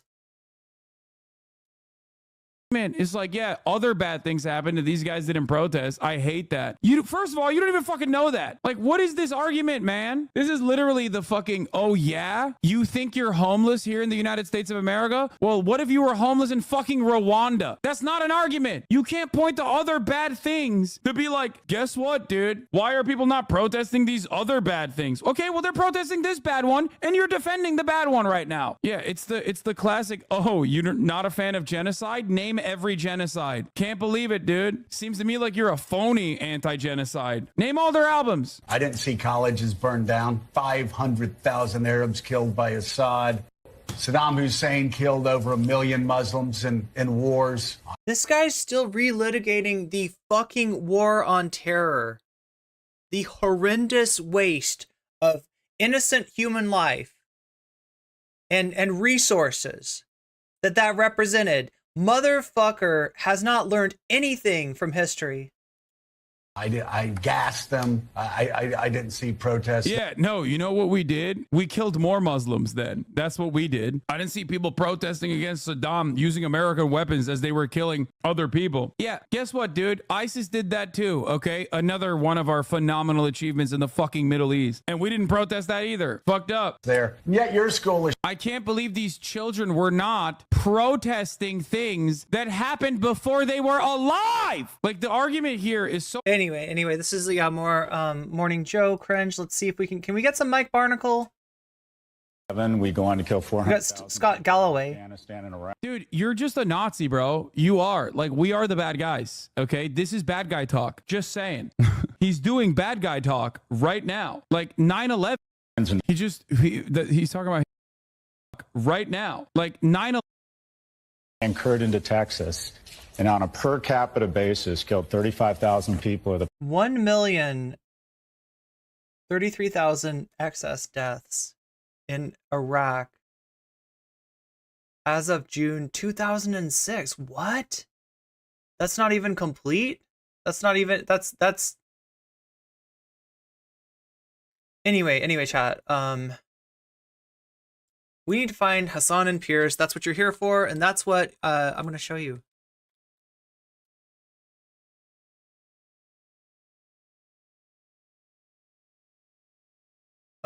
Okay. Oh my god, should we just watch this? I bet this is gonna be real good. Oh boy. I bet this is gonna be real good. Boy. Here we go. Well, the war in Gaza has incensed communities across the world. Many Jewish people say they don't. I mean, this is kind of reacception, isn't it? Feel safe on the streets of Western cities. Many Muslims feel the horror facing innocent Palestinians is treated as a. Okay, 1 in chat if you want me to watch the Asmongold version of this. 2 in chat if you're like, no, Irene, just watch the freaking debate. Second-class concern. As with any emotive cause, a lot of people with no. I don't know why Muslims wouldn't think it's not a concern. I feel like that's what happens to Muslims happened to Muslims after September 11th. I feel like this is just the same shit again. And the same with Asians during COVID. The fight have molded this crisis into a familiar battle of good versus evil, oppressors versus oppressed. Hysterical scenes at some of America's top universities this week have generated more coverage and commentary than the war itself the last 2 weeks. Columbia says that all in-person we got some twos are now cancelled until the end of the semester. Arrests have been made. What? That's insane. From the last 2 weeks. Columbia says we got some twos, we got some threes. Oh wait, 3. What is 3? 3, watch Hasanabi review the debate. Oh, we got some votes for 3. We got 2s. Okay, so Asmongold's making people's brains hurt. It's probably going to make my brain hurt too. Chat, you're watching out for me. You know that I'm not ready to face the onslaught that is Asmongold's ridiculous analysis with the emphasis on anal. Lying. What? No! How did I end up on... What? Oh, this is different. What? Oh no. What the fuck? Oh, Destiny. Oh my god. Oh my god, Piers is gonna destroy me. He's out to get me. Like, what the actual fuck? Destiny. It was so peaceful up here, but now there are freaking communists. Chat, you didn't come here from Destiny and Benny Johnson. You came here for Hasan and Crackhead, Crackhead Barney. Not Destiny and Crackhead Benny. Okay, let's keep it to the. Well, the war in Gaza has incensed communities across the world. Many Jewish people say they don't feel safe on the streets of Western cities. Many Muslims feel the horror facing innocent Palestinians is treated as a second-class concern. And as with any emotive cause, a lot of people with no dog in the fight have molded this crisis into a familiar battle of good versus evil, oppressors versus oppressed. Hysterical scenes. Actually, I feel like more people with no dog in this fight, as you say, which is a terrible thing to say about humanity, right? I don't have a dog in this fight. I don't have any particular opinion or interest in like ethnic cleansing or not. But I feel like most of the people that don't really care about this, they're adopting some kind of fence riding position. Some of America's top universities this week. Which in this case just defaults to the side with most power. It's, in other words, you're siding with the IDF when you do that. It generated more coverage and commentary than the war itself in the last 2 weeks. Columbia says that all in-person classes are now cancelled until the end of the semester.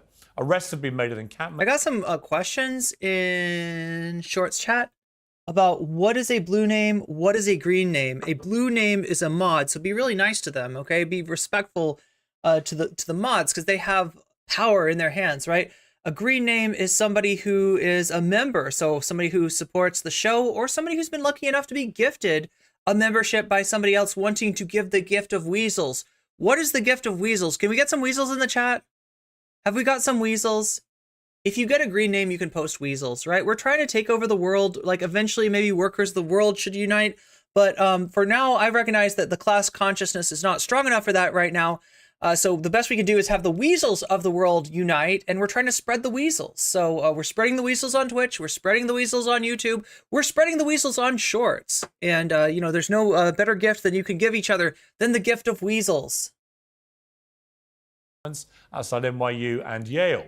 Well, one notable Jewish professor at Columbia shared a video of Muslims praying as if it was a shocking assault on US values. Many badly informed pro-Palestine demonstrators, meanwhile, have called for an intifada and chanted, "We love Hamas." Others believe a synchronized dancing is... Okay, so we're going to get into the meaning of this word, intifada, the history of this word.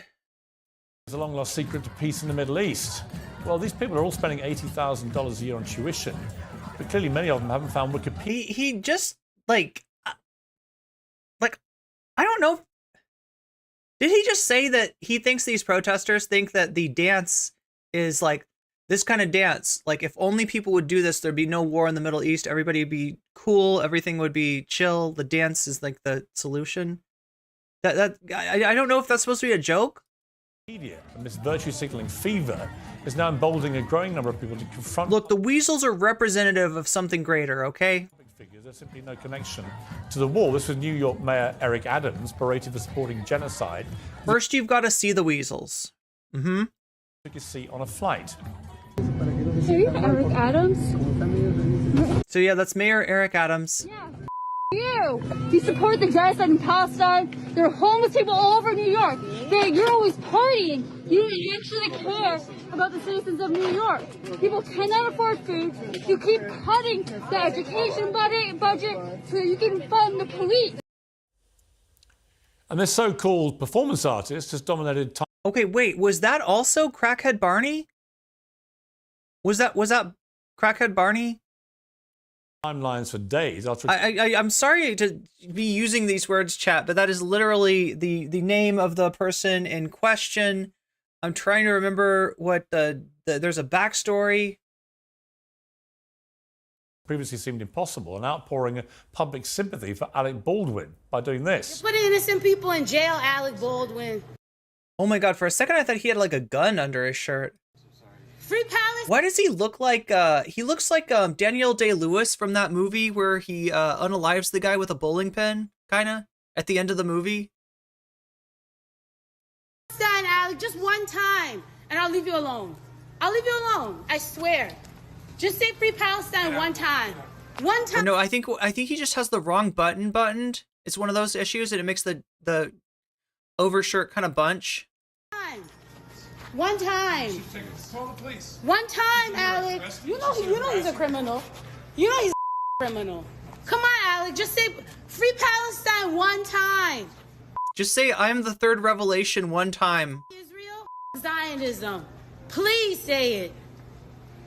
One time. Could you do me one quick favor? Oh, wow. Did Alec Baldwin just pull out a gun and do you know what? Did Alec Baldwin just take another victim? So does any of this make a difference? Are these demonstrators forcing the rich and powerful to confront and condemn the horrors of war? Or is it a wave of self-indulgent protest, just distracting us from the deadly serious realities of a grim ongoing war? In a moment, I'll debate all that with Hasan Piker. But first... and James Barber. But first... Alec Baldwin's antagonist there, who... Okay, now here's the deal.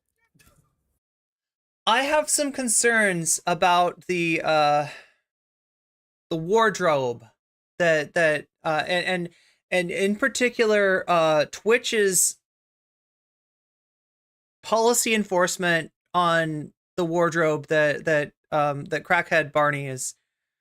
He just shot the phone. Okay, he just shot the phone. I think we just got unalived. That's what it's like to get unalived by Alec Baldwin. So we're not going to be playing that part. There's not really a lot of substance there. It's just like, I guess it's Piers kind of getting dunked on. But here's what he does after that that's kind of wild, right? Watch how he pivots from his interview. That he, you know, he brought this person on. I think we've heard enough of Crackhead, to be honest with you. No, I mean, like, I feel like we're still hearing from... Anyway. Let's bring in my panel. Streamer Hasan Piker, journalist Emily Austin, uncensored contributor Esther Krakow, and podcaster James Barr. Well, Emily, I mean, on one level, I guess it was quite funny, but on another level, I didn't like what she did to Alec Baldwin. I've got no truck for Alec Baldwin whatsoever. And I think with this case that he's got hanging over him, I hope that justice is served, because ultimately he did fire the gun that killed that poor woman and has been on some kind of weird PR tour ever since. And clearly he still had the gun with him. But I don't like... Or maybe a bowling pen, I don't know. Like a wooden bowling pen. Figure, whether it's Eric Adams, the mayor, on a plane, or Alec Baldwin getting a coffee, harangued and harassed in that manner. Now, I tried to... My fellow rich people being disrupted just because they're not doing the responsible thing with their platform and calling out a ethnic cleansing at the very least. Why do they deserve to be harangued and harassed? Serious interview. She obviously wasn't interested in doing that, wanted to turn the whole thing into a foul-mouthed rant and joke. I don't know if there's anything serious that you do, Piers. Performative thing, fine. That's entirely her right to do it.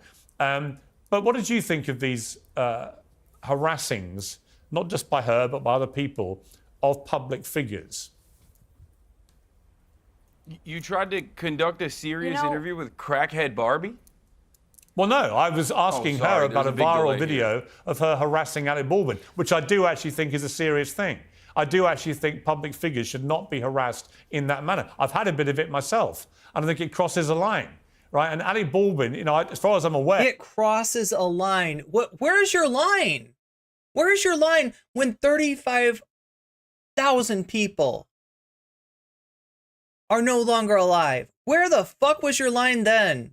Has not said anything particularly sensational about the war at all. So why she is harassing him in the street in the way that she did, I think is worthy of examination. Now, as it turned out, she had no interest in having a serious conversation. Jules says, I was going to say, I bet he's just concerned about... Yes, Jules, I think you're right. I think he empathizes with figures like Mayor Adams and Alec Baldwin. I now have 100k weasel points. I have ascended. We gotta find something better to do with those. We gotta find some real ways that you can redeem your weasel points. The Asmongold shit is not worth anyone's time. Yeah, I mean, I guess if there's anything worth seeing, it's the stuff that got clipped on Twitter. I guess a lot of people have been reacting to Asmongold's. You can't speak out. Valerie, the lovely Italian, says you can't speak out against atrocities. You can't speak out against atrocities against you. Spend an exactly equal amount of time speaking out against every atrocity. Yeah, that's the logic. I looked him up after October 7th popped up. He is working for a think tank that advises our government on defense policies.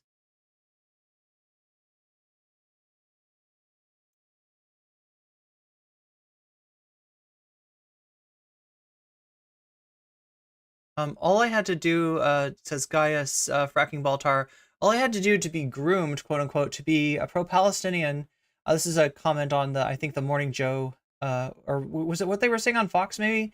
About the way the protests supposedly work, is to have a half Israeli roommate in college. We were rooming during 9/11, second Intifada. I'm old, so I heard all sorts of racism.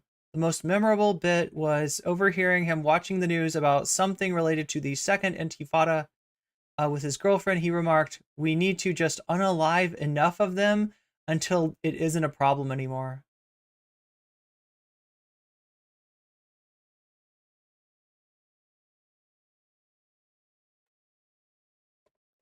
Okay, so we've cut it off. But I don't think I should be blamed for getting on someone who is literally at the centre of a quite big news story in America for harassing a famous star. Do you, Hasan? A famous star. It was for clout. She was doing it for clout. That's why she went on the show, also for clout, right. Which you were correct on pointing out that using the ongoing ethnic cleansing campaign in Gaza and what's happening to the Palestinian people as a vehicle to create more social clout for yourself, social capital for yourself is pretty pretty disingenuous, pretty Okay, I messed have up. to jump but, in there though, because isn't you that know, what everybody's doing? Well, Isn't that what this show, isn't that what this show is also doing? Because you're talking about is create political clout, Well, hang on. create Okay, noise, I'll come back to to get clicks, to make. Wait a minute, I want clout too. I'm trying to start up a drama with HS Tiki Talkie and Bevo. Make money. Listen, let's not all be. I've got to call out Bevo. I don't like the way he eats. I think he's likely to choke like eating food like that. It's not a proper way to eat food, Bevo. Sorry, chat. I'm being so mean to my British viewers. I shouldn't do it. I kid because I love. I kid because I love. Oh my god, I pressed the wrong button. I pressed the wrong button. But really, I should, like, I feel like I have left. I need some Bevo now, chat. I need some kind of like a... We're at almost at hour 4 here. Let me see what chat's saying. Yeah, chat does not want to see Asmongold. I don't blame you. And thank you for saving me from Asmongold. Thank you for saving me from myself. Yeah, welcome as always, new subscribers. We love to see you. We love to have you in. 3 is watch. Yeah, so watch Hasanabi. Watch Asmongold. Watch the debate. Did he do that? Hasraid? Yeah. Do we have a Haas rate of 1? That's adorable. I mean, I'm assuming maybe it's more than 1. Who knows? Who knows, chat? One day we'll get the actual Haas rate. I don't know. Yeah, what is up with the no dog in the fight thing, right? The most British you've ever seen in your life. I don't know. I've watched Chud Logic before, so I'm quite used to the British.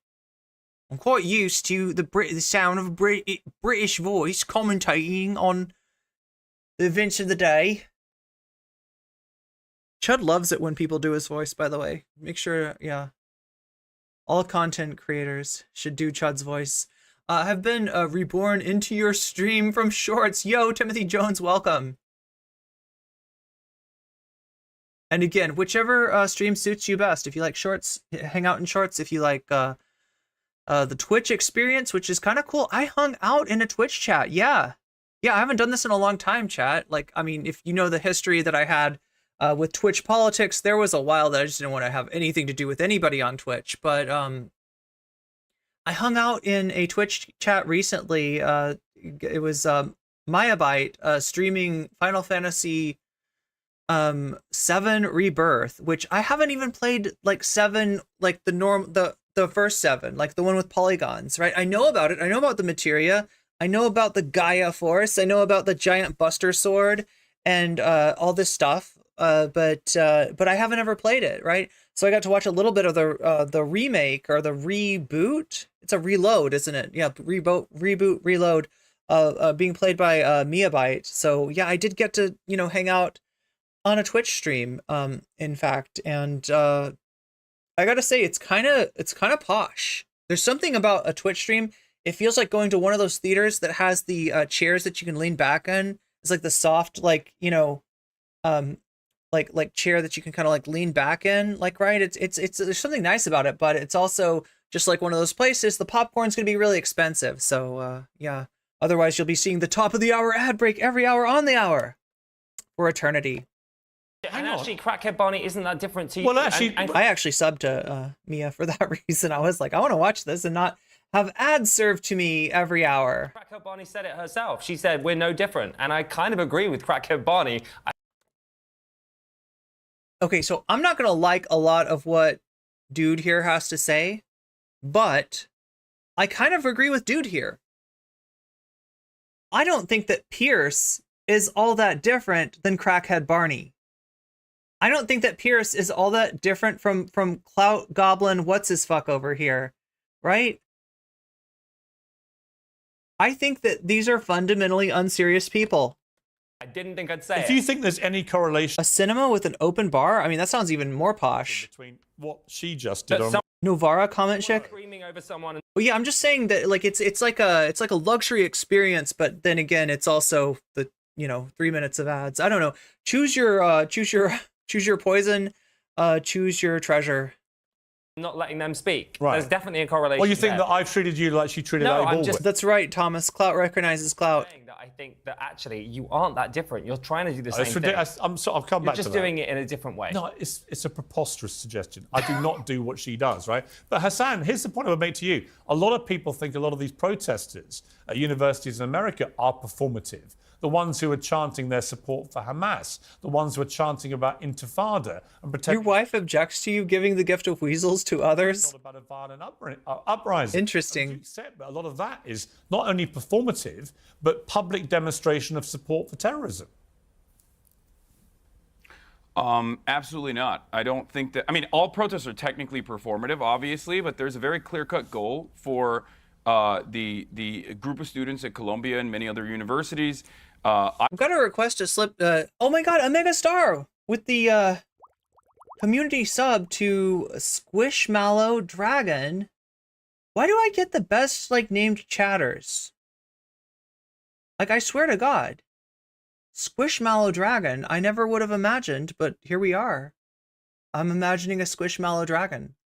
And welcome to the Weasel Gang. You just got weaseled. Thank you, Omega Star.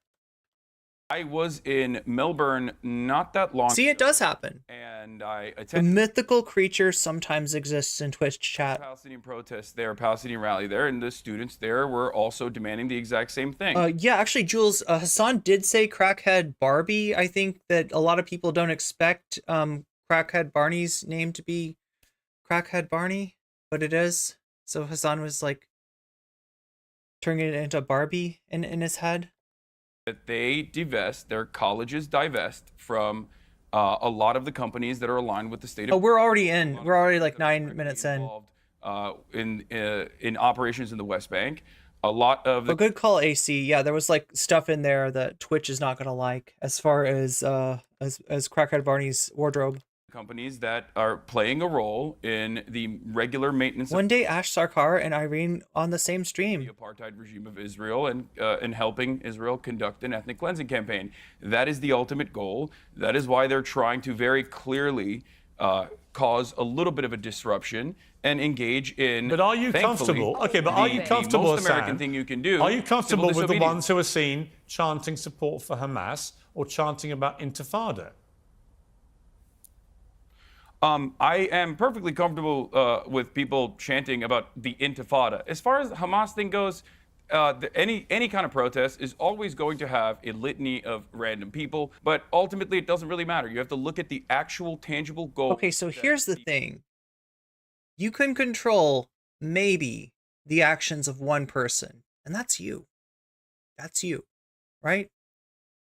As far as the actions of other people at a protest, as far as the actions of people you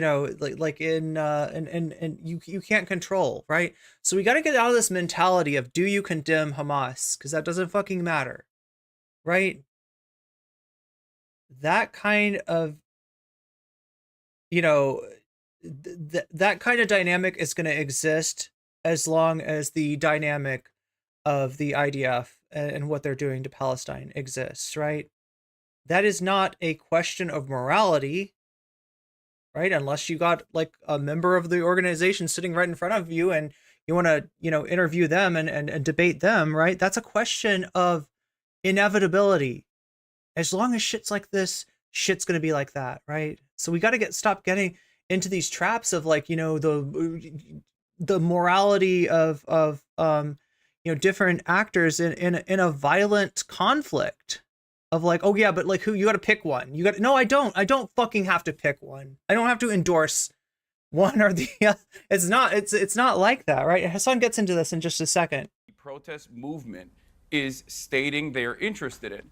And I think that those goals, and I think you will agree with me on this, Piers, I think those goals are pretty valid overall. I think that they want to, one, recenter the attention to the genocide that is ongoing in Gaza, and two, demand that their tuition dollars do not go. And that's the other thing. When they get you into this trap of do you condemn Hamas? You are not talking about what you need to be talking about, which is what's going on in Gaza right now. To operations in Israel.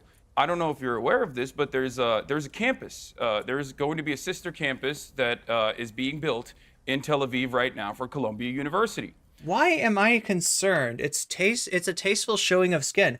I'm not concerned. Twitch is concerned. And Natalie points out that Hasan watched this on stream.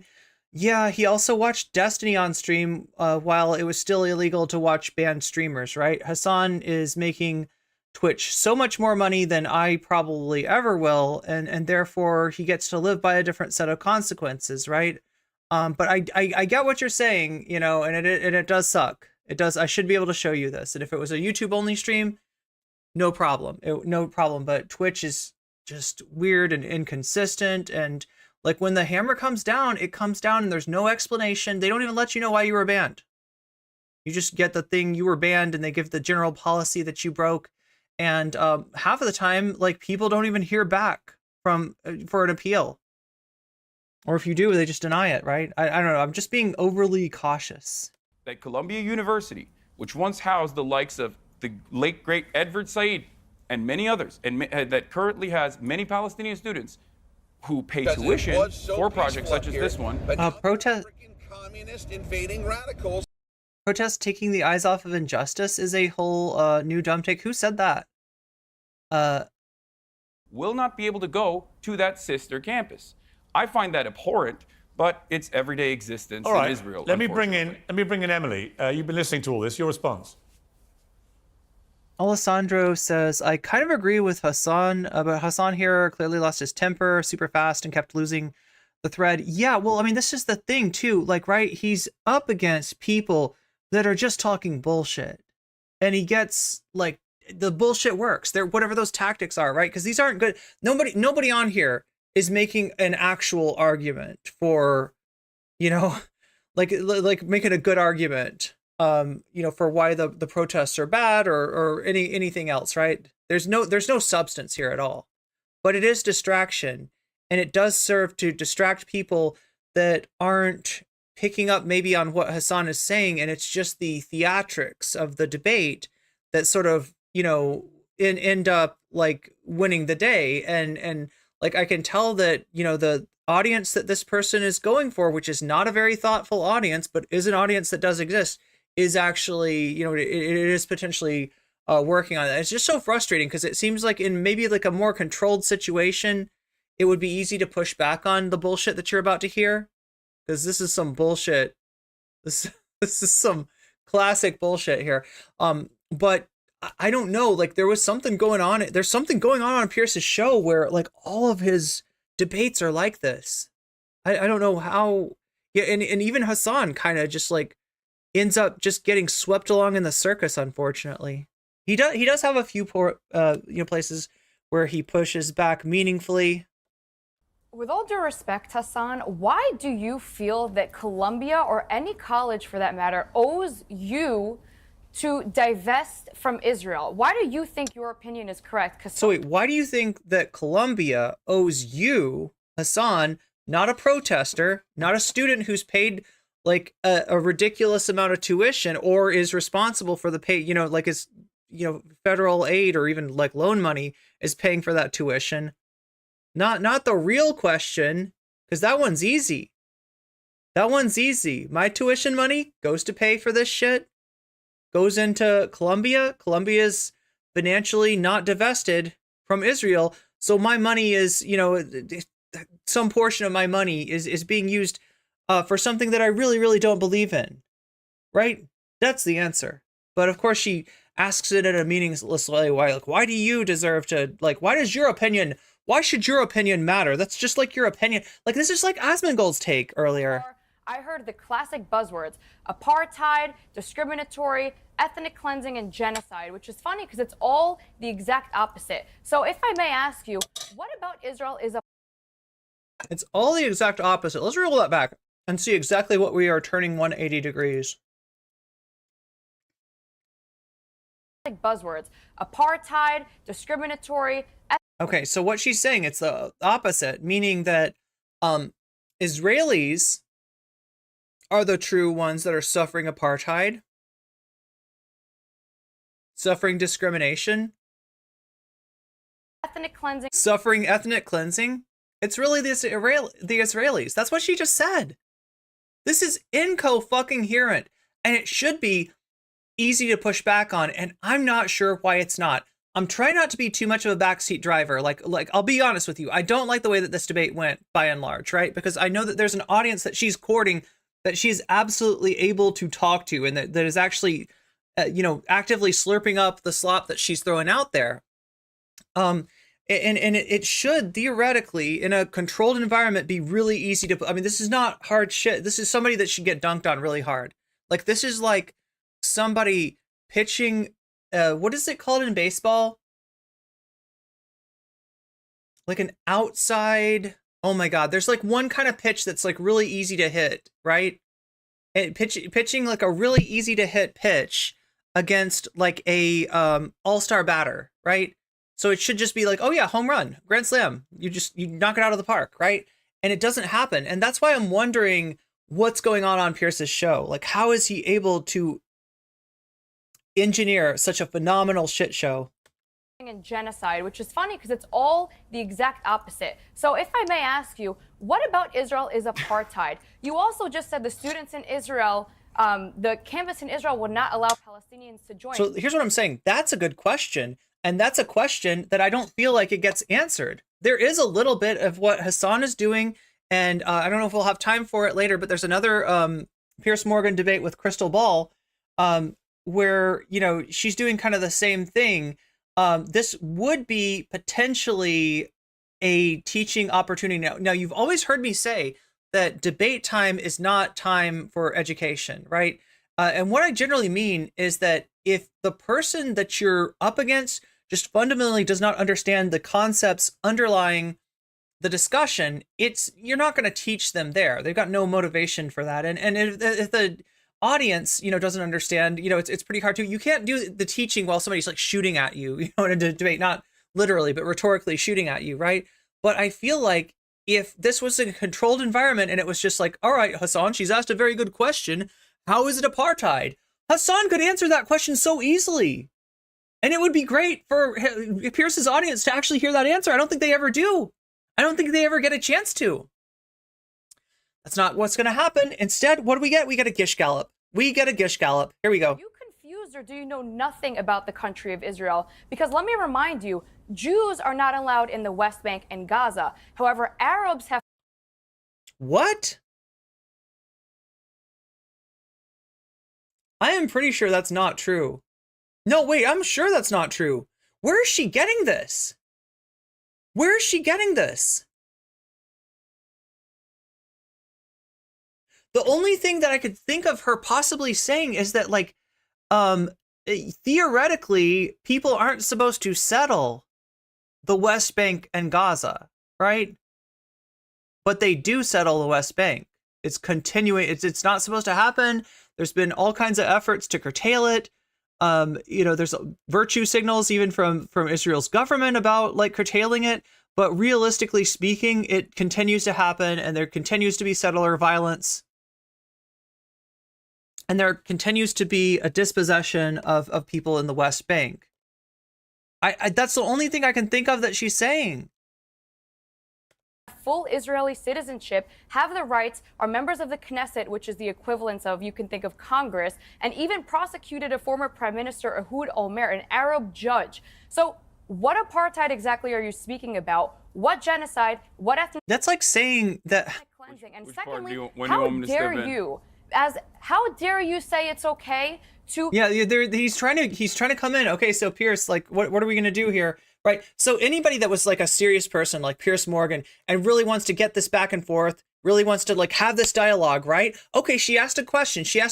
What do you mean by apartheid, right? Then it would be like, all right, Hasan, how do you answer that? And then if she tries to jump back in, cut her the fuck off.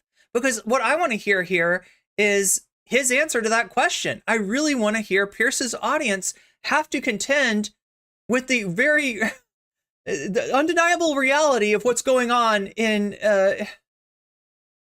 in the West Bank and Gaza, which is apartheid. In fact, in some ways, calling it apartheid is understating it, right? talk about an intifada. Let me remind you, the intifada last time it happened in Israel. So how many questions do we, how many Gish Gallops is this? Are we on 3 or 4? I forget. I wouldn't be able to answer all the points that she brought up. And that's how the Gish Gallop worked. If you remembered, the debate that I am famous / notorious for, with Dylan Burns about Rob Noor, it was about Rob Noor Gish Galloping in a debate. That instead of Rob Noor being able to bring up 1 point and the other, the person debating against him being able to push back on that or answer that or anything, Rob Noor gets to bring up 8 points. And there's no way that you can push back effectively on 8 different things. So you're left in the situation of deciding, prioritizing, triaging, right? There's brainworms. They're active. They're out there. They're jumping into the brains of Dylan's audience, Dylan's naive and liberal audience, right? And they are, there's no way for, the person debating against Rob Noor to be able to shoot down every single one of those brainworms. It's just not possible. So the responsible thing for a moderator to do in that situation is to say, okay, you have said you said 2 things, you're going on 3 things. Let's handle these 2 things first. And then maybe later in the debate, when you have time, you can bring up the other things that you want to bring, right? Like it's not like, and look, it's one thing for some debate bro jackass, pro wrestling Vince McMahon wannabe shithead to do a bad job as a debate moderator. That you almost expect, right? Especially the fact that it is sports entertainment, right? This is not that the issue of trans rights isn't important or anything, but this is a life and death issue on a major venue, on a huge platform. And there's no attempt to actually have a real dialogue here. There's no attempt to okay, the point got brought up. What does Hasan mean when he says apartheid? Let's let him have a go at that. Consisted of thousands of people dying in bus bombings. So are you saying that you support terrorism and killing innocent people? Well, intifada simply just means revolution, and see this. I don't know what to say. I don't know I can't criticize him too harshly because it's not really his fault. It sucks that got brought up and just left, because what that makes it look like is that Hasan doesn't know what he's talking about. Hasan's talking out of his ass. He's bringing up apartheid just because it sounds like a hard word, like a harsh word, like a bad thing, and that he doesn't really have an explanation. But he 100% does have an explanation. I've heard him give it time after time after time. But instead, because she's brought up multiple things, he is left to push back on the last. Okay, intifada. Let's start with that, right? I'm an American, and in 1776, violent we did revolution. one of those, and it was pretty fucking good. Yeah, what do you think? That's where he's going to go with this, to 1776? Oh my God. See, you just made it unnecessarily complicated, right? I get what he's trying to do. There are some violent acts that most Americans approve of. There's violent acts that you're taught of, in school to approve of, right? And like I said, I'm not a Tory. I'm not a British, or I'm not a royalist. I don't seek reunification with our mother country or anything like that. However, I realize that the Revolutionary War is not a simple, clear-cut, morally, black and white kind of issue. The results of the Revolutionary War had horrible ramifications on Native peoples. So when it's just and granted, yeah, most Americans, most people watching this debate aren't gonna be thinking of that. But I just hate that it becomes unnecessarily complicated. And then watch where it goes from the American Revolution, which really has nothing to do other than the idea that there can be forms of violence which are righteous or which are understandable or which are a reaction to other violence, right? That's what Hasan's reaction to coercion, right? That's what Hasan's trying to get across. But I feel like it falls flat. The American, Okay, do you think the American Revolution was a fickle party? Of course not. We also bombed Hiroshima. Don't. Yeah, I know, and that was also unjust and unimaginably cruel. But of course, now it's Hiroshima. But this is what you get for appealing to fucking American patriotism. I know you don't actually believe in it, Hasan. I know that you know that it's more complicated than that. I know that you're not actually Hank Pecker. But you are trying to manage, I don't know, I guess the opinions of what the normies by with this kind of like, you know, American Revolution canard here, and this is what you get. Okay, we were going to talk about the acts that America has undertaken. How about the bombing of Hiroshima and Nagasaki? The Israel defender is also defending when it fits nuking your narrative, civilians So only when it fits your narrative. In other words, what she's saying here, which is absolute bullshit, is that either all violence is acceptable or no violence is acceptable. Thomas Jur, super chatted $5.75. See, me Irene, I'd have mentioned the IRA and get banned from British media. Oh shit, yeah, you would have gotten banned. You would have gotten banned. That's a nice Thomas Jerome. Yeah, I don't think Pierce would have you escorted from the studio, I'm sure, at that one. But yeah, like here we go. Here we go. Now it's a fucking mess, and I don't know how you get back on track from here. Killing them by the hundreds of thousands. Now listen, it's your narrative. Your narrative. So you only agree with your narrative. You only want your violence, and never mind the idea that like violence, you know, it shouldn't be that spicy of a take. I don't think that it's really something that most people can't understand. That violence in some situations is fucking all but is necessary. Like, right? Unless you are literally embodying the philosophy of I am going to turn the other cheek. Would you like to do this to me? Would you like to do that to me? Here, let me load your gun up for you so you can shoot me now. Let me dig my, you know, like, I don't know. I mean, like, if that's your belief, that's your belief. Most people are not absolute pacifists, right? Most people are not absolute pacifists. Most people will not sit there and roll over and turn the other cheek and you know, even if it's in their religion, right? They're not actually going to do that. It's kind of ridiculous, and I can't imagine like what kind of world we live in. Like I can tell you the kind of world where people that embody that absolute pacifism would pass away and no longer be with us, and we would be stuck with the fucking monsters that are emboldened now by the fact that they've got no resistance for their monstrosity. So yeah, I mean, I don't think this is that hard. You know, it shouldn't be that hard to push back on. But now that this has gotten off track, now that it's morally gray, it's like he's stuck.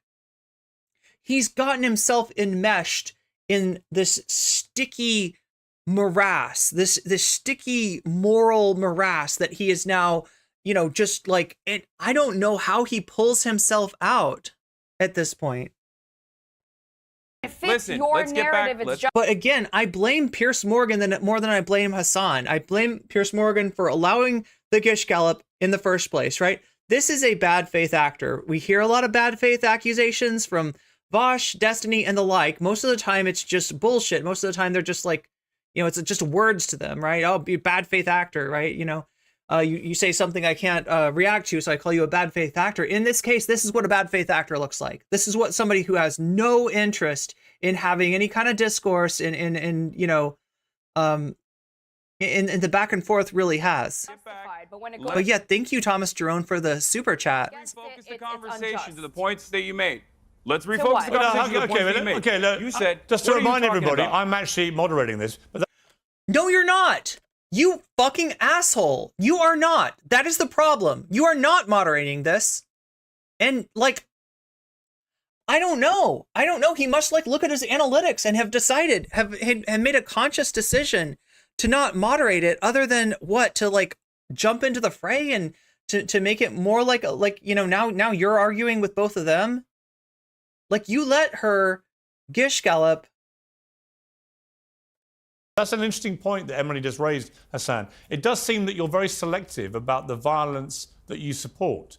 That when he's like, she just brought up a good point. What have you to say? Not what have you to say to the fact that she asked you, what are you talking about when you said apartheid, right? Which would be a great thing. And I think that this was educate Pierce's audience. No, she made a good point by saying, well, you only want the violence that you like. You have approve of some violence and you disapprove of other violence. Hasan, how does this not make you an enormous hypocrite? You've either got to be like a Jesus Christ style pacifist, like to an extreme, like not just turn the other cheek, you know, like I said, load your executioner's gun for them, right? That's what you've got to be, either that person, or you've got to be like, I don't know, like you gotta be firing a machine gun like Rambo at people, just like mowing people down, like like a Destiny meme. You support it, it's justified. When other people use things in a violent way that you don't support, it's unjustified. Seems like it's all skewed to what Hasan Pike... It's only when you approve of it that it's justified, but when you don't approve of it, you say it's not justified. How do you answer this? Pierce, you are so fucking useless. Where's his chest hair? I think he shaves it. Does he shave it, chat? Can anybody tell me? Does Hasan shave the chest hair? Well, not necessarily just what I think. I think that there are obvious markers, obvious boundaries. I don't think violence against civilians is justified. I have talked about October 7 on this very same show, saying that it was a tragedy. It was atrocities that occurred on October 7 specifically. When you target civilians in any capacity, I think that that is unacceptable. Wait, there's a little bit. Do you see it? I think I see a little bit of chest hair. This does not mean that violence will not occur in many circumstances. Violence has occurred in every single revolutionary action, many good revolutionary actions. Obviously, America bombing Hiroshima and Nagasaki with an atom bomb, that was not a very was what good Hamas did on moment October for the 7th. anybody. It was not a very good moment for human civilization at all. Was what Hamas... Look, if what you're going to say is that anybody who has touched violence is now like a fucking monster, then welcome to the world of monsters. You have just gone out of your vault, gone out of your Fallout vault, and you are now in the wild wastelands.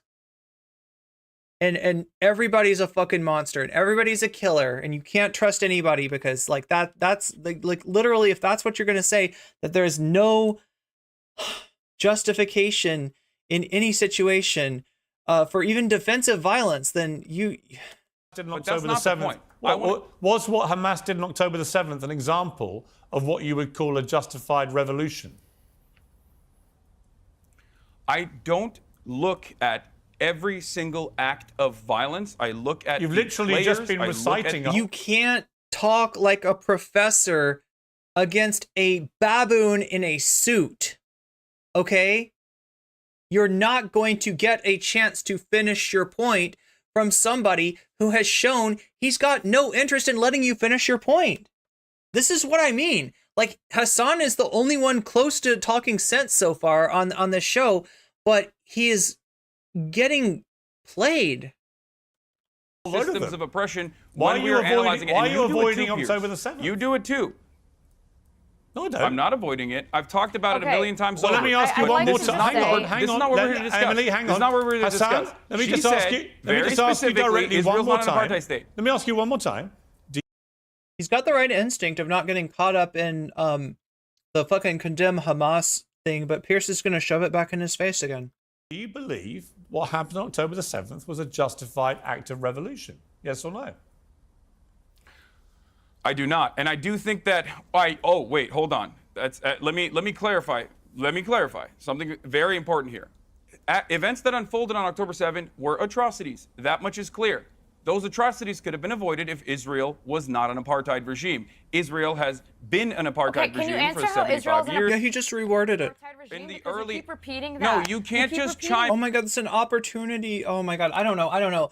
Like, I kind of want him to answer this because I want to hear a definition, like an explanation of this point be given on Pierce's show. I don't trust Pierce to let him actually get it out. So I kind of understand why he doesn't want to get pulled into this now. They're now talking about something else. Like, if he gets hit with Pierce of, do you condemn Hamas? And then it gets interrupted with her of like, well, why do you call it apartheid? You know, he can't like leave one to go to the other. He's just, I don't know. I really don't think that.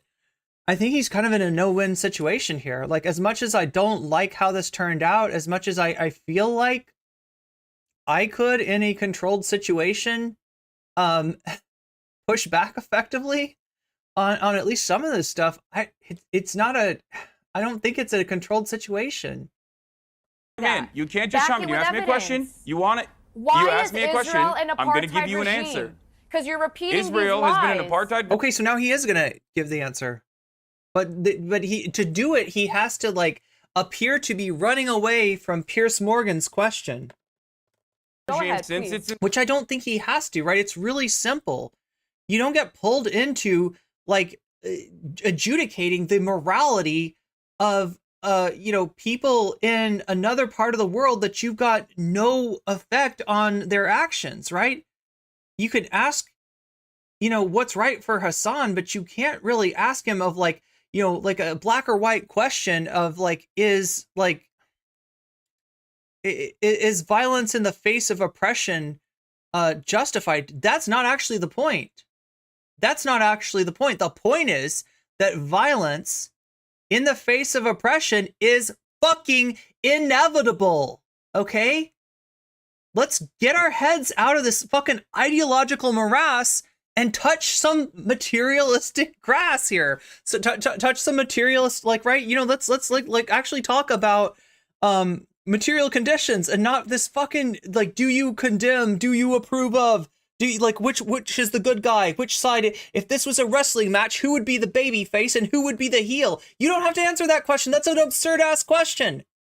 Inception until 1967, Israel was an apartheid regime for the Palestinian citizens of Israel, the Arabs, as you called them. There was a two-tier criminal justice system. They were subjected to the military court processes and not the civil court processes until 1967. After 1967, they got citizenship. There are obviously still many different social issues that pertain to the Palestinian citizens of Israel, the Arabs that are living in Israel, those who are not Jewish, of course. However, and there's a good point too that they missed, right? When they were talking about when she said that you're not allowed to be, what did she say? Jews aren't allowed in the West Bank and Gaza? There's Jewish people literally living there. She's just wrong about that. But again, I don't really blame him for not pushing back on every single point when he's being peppered with little BBs from every single direction here. Israel currently is occupying the West Bank. There are more than 2 Cell Incorporated. See, what is it about the fact that I have the best chatter names? I'm just saying, if you're in my chat, you probably have an awesome name. Eminem, if I can pronounce your name. Cell. Wait, no, I mispronounced it. Cell Incorporated.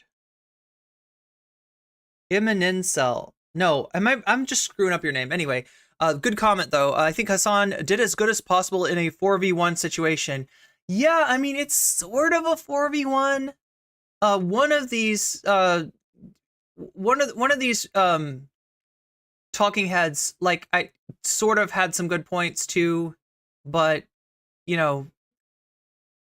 the only one that's a full-throated supporter of Palestine here. 2 million Palestinians that live in the West Bank. Israel's illegally occupying the West Bank. It was so peaceful up here, but now there are freaking communist invading radicals. He should have just laughed at this disinformation. That's a possibility. I mean, yeah, that sometimes can work, right? That's the President Sunday gambit. There are license plates that restrict Palestinian travel. The Israeli operation. Oh yeah, you're right. Soul Life says, don't forget, Piers makes 5. There's 5 in the West Bank have destroyed Palestinian statehood. Now, of course, all of this is 5. I thought it was 4. Piers, and then 3 other people versus Hasan, right? It is 4-on-1, right? Readily available for those who want to learn about it, yourself included. I hope you look it up. B'Tselem is an Israeli human rights organization which declared Israel to be an apartheid regime in 2021, in the April of 2021. Amnesty International declared Israel to be an apartheid regime. Let me, before I move, hang on. Before I just want to bring in our 2 British panelists here, but just finally, just to clarify, Hasan, I can't quite work out whether you said you do think October the 7th was an unjustified act of revolution or whether you changed your mind. If you want him to answer that question, you have to shut up the person chirping at him about apartheid, right? If you want him to answer the apartheid question, you have to, Piers, avoid chirping at him about does he condemn Hamas. So can you clarify? I think that. So this is, yeah, you can hear that epic that sigh, that sigh that he's starting to get pissed. Violent means of maintaining George is starting to get angry. Apartheid is inevitably going to yield violent retaliation. So This was it is justified? something that is There we go. There we go. Okay, so he's got, like, I mean, like, again, great minds think alike. That's what I was trying to say. If you let this situation continue as it is, if you allow this bullshit slow walk that Israel has done, at first saying, oh yeah, we're going to get to a two-state solution. And then meanwhile, behind the scenes, doing everything they possibly could to make sure that that doesn't happen, right? If you allow this to go on, if you allow this bad faith dance, this poisoning of the deal that's offered to Arafat, and then blaming Arafat for not taking the deal that would have put him out of power. Nobody would have fucking respected him. He could not have been a leader, right? You want a leader to negotiate, to like, you want a partner for peace, and yet you give them an offer with a poison pill in it that whose acceptance would spell the end of any sort of influence that Arafat had, right? Like, he's got the right, you know, like he's got the same answers that I do, as far as, like, you know, trying, like, it's just like, it's like I'm saying, I don't want to backseat drive him too hard. It's really frustrating for me. I wish it had gone different. I do definitely blame Piers more than Hasan. And as I say that, like, I don't like Hasan's performance here, I realize that I don't know that I would have done. I can't give him the advice of, like, you know, how to avoid that.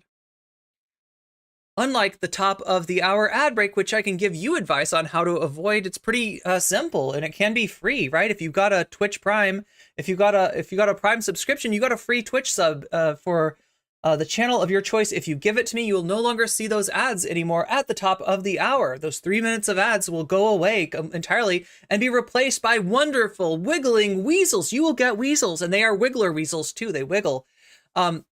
You can also do much the same effect by paying $5 of your hard-earned money if you have it, right? Not if you're in a tight financial spot like I am right now. I wouldn't be able to spring for a sub, but, you know, if you can, that is one way to get it. You get weasels, you support the stream, and you get out of the ad break, or possibly, as has happened actually recently, like I was saying earlier, that maybe the gift sub is a mythical creature at this point because we just hadn't seen a lot of them in recent past. But, you know, there was one already today, and there could be another one later today. You're more likely to be the beneficiary of that kind act of generosity, that spreading the weasel, that spreading the wealth, right? If you are active in the chat.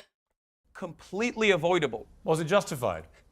Civilian deaths are never completely avoidable, unlike the top of the just like the top of the hour ad break. You know what, Hasan? Hang on, Emily. Hang on, Emily. You look Hirsch Emily, let me. Goldberg Poland's mother in the eyes. No, you look this person's mother. Yo, it's a Chaya Rychek move. At least it's not. Like a NSFW image like Chaya would give you. Immanencel Corporated says, I think the only way Hasan could have done better is if he was... And, like, I haven't done anything like this, right?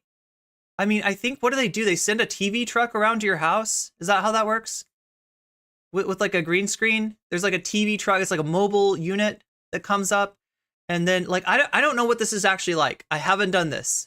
All right? I've done, panel debates, Twitch poll debates, stuff like that. I haven't done this, so I can't. Again, I'm backseat driving out. That's why I'm trying not to.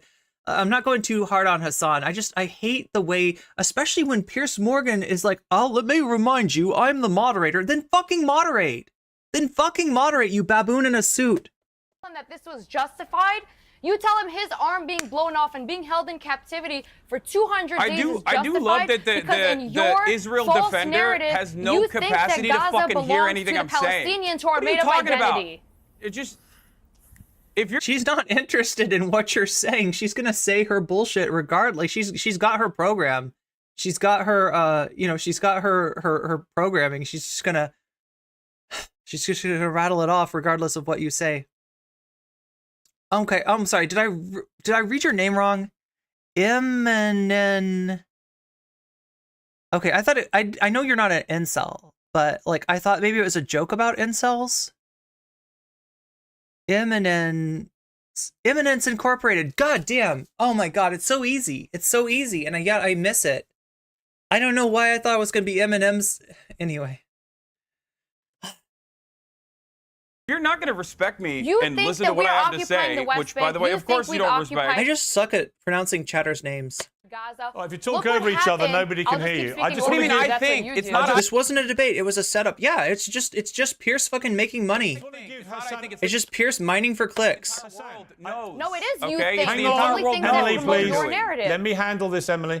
Hasan, just before I come to the two people who are with me here, I just need some clarity here because it seems like you. Is the pink-haired dude Asmongold? I wish. No, Asmongold's another Twitch streamer, mostly like a gaming streamer. I think he's like a WoW. He's like is he like the head of OTK?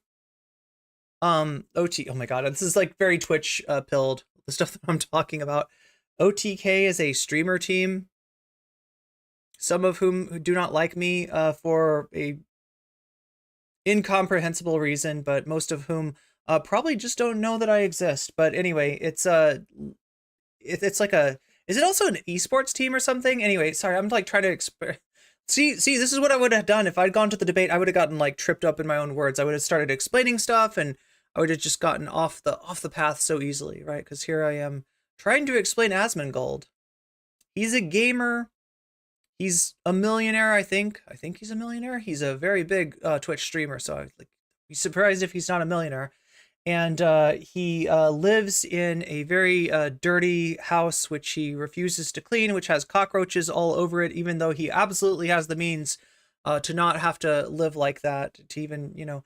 Anyway, and he's just a kind of a bad take machine. Like, he is like a stereotypical know-nothing gamer, I guess is the best way to explain Asmongold.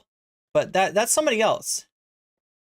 I think he might be a streamer. I think the pink-haired dude might be a streamer. I'm not sure. They'll say later, I think.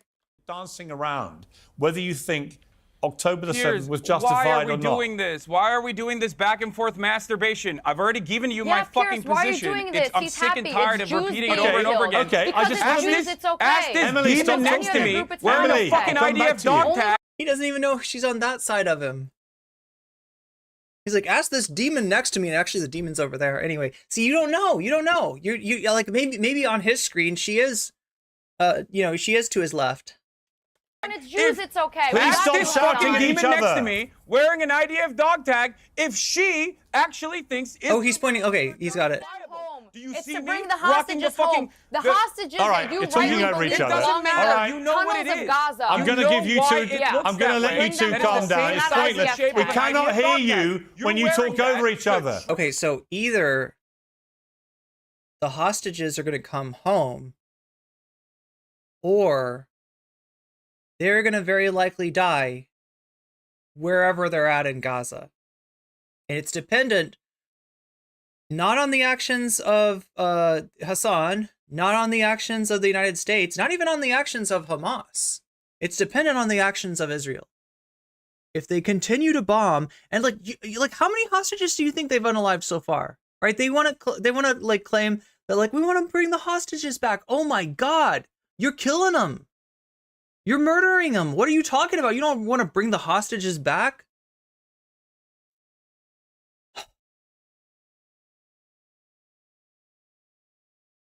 If you want the hostages back, you have to negotiate. That's how that works, right? Israel right now is holding a lot of innocent Palestinians. How this normally works out is a prisoner exchange. If you wanted to do that, you could get the hostages back.